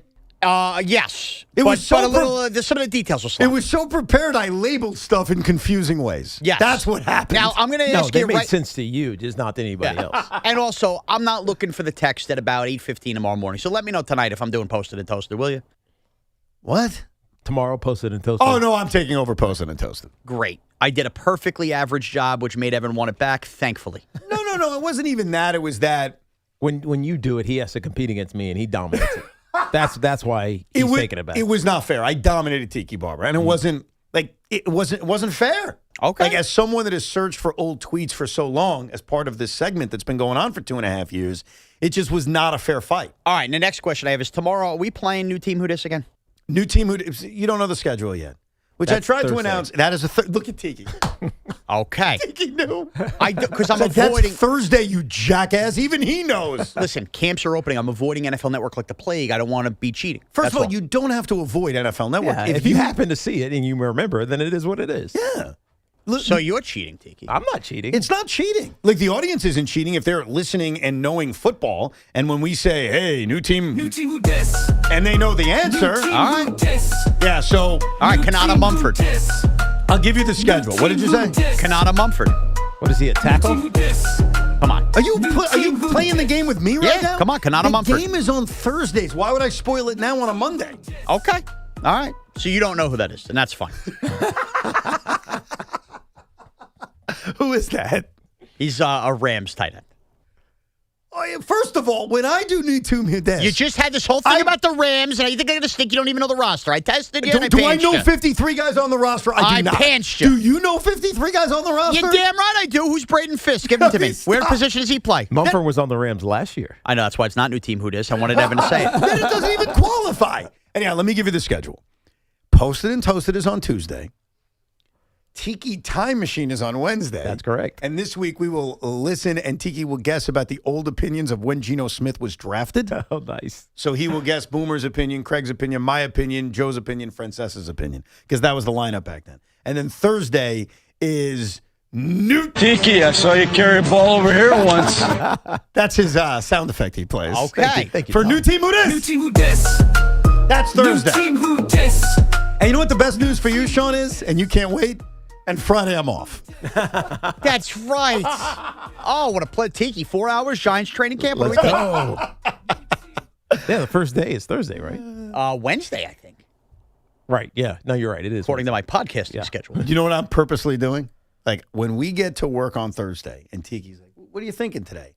I am going to plan out 13 different Giants-related segments. It is going to be all Giants on Thursday so that when I'm gone on Friday, you will feel dirty doing any more Giants. And we're going to have to talk Jets? Yeah. Don't test me with a good time.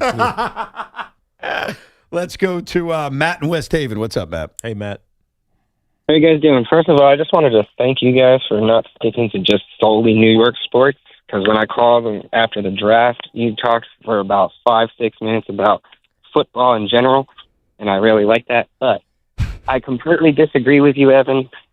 The Rams added more pieces to an already great defense. Obviously, the best stack.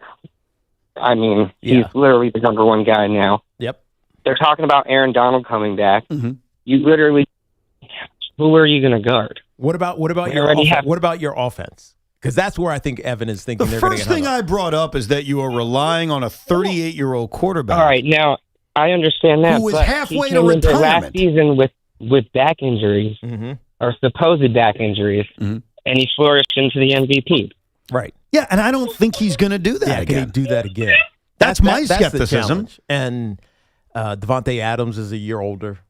Puka Nakua has had all these issues this offseason. Now, that probably is not going to mean anything once the regular season starts. Though I did think about that, about Puka Nakua and all the off-the-field, I guess, relative drama. I don't think that necessarily translates to a bad season, but it could. No, he's still a great player. Yeah. So it doesn't necessarily matter, and I don't think it's going to be affected by his teammates. But you start looking at offensively, they had a good run game, good quarterback if he's healthy at 38 years old, and a receiving core that has a really good player in Puka Nakua. But what else? What else are you talking about? No.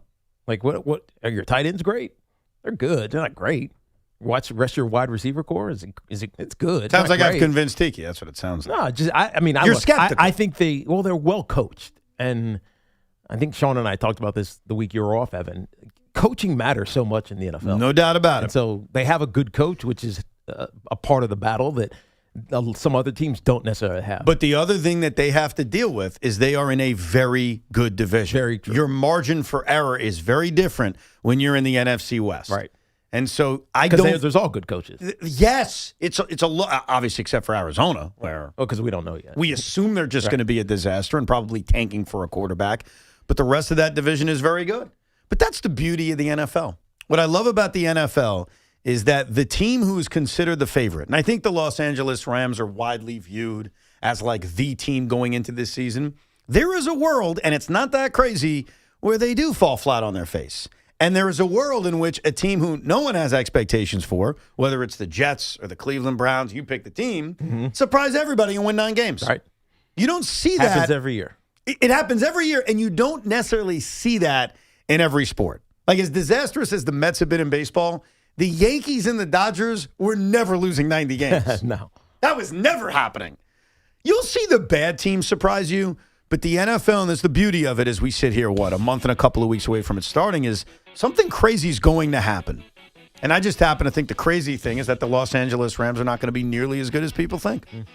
But the beautiful part about sports is we shall see. And if I have to wear an L in February as they win a Super Bowl, I'll deal with it.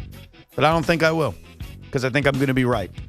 And Sean is going to feel bad because he's going to say, but I stumped you with the tight end question in August. How did you get it right? You'll see. Who's Braden Fisk, Evan? He plays defense on the defensive line for the Los Angeles Rams. All right. Oh, you want to play that game? Who's Emmanuel Forbes, Evan? Well, we have to wrap up the show. You don't need to quiz me on everything. I'll be doing that to you on Thursday. Anyhow, Carton Show's coming up next. Craig Carton, Big Mac, Chris McMonigle. If you missed any of the show, you can rewind it on the free Odyssey app. And we'll talk to you tomorrow at 10 a.m. Goodbye.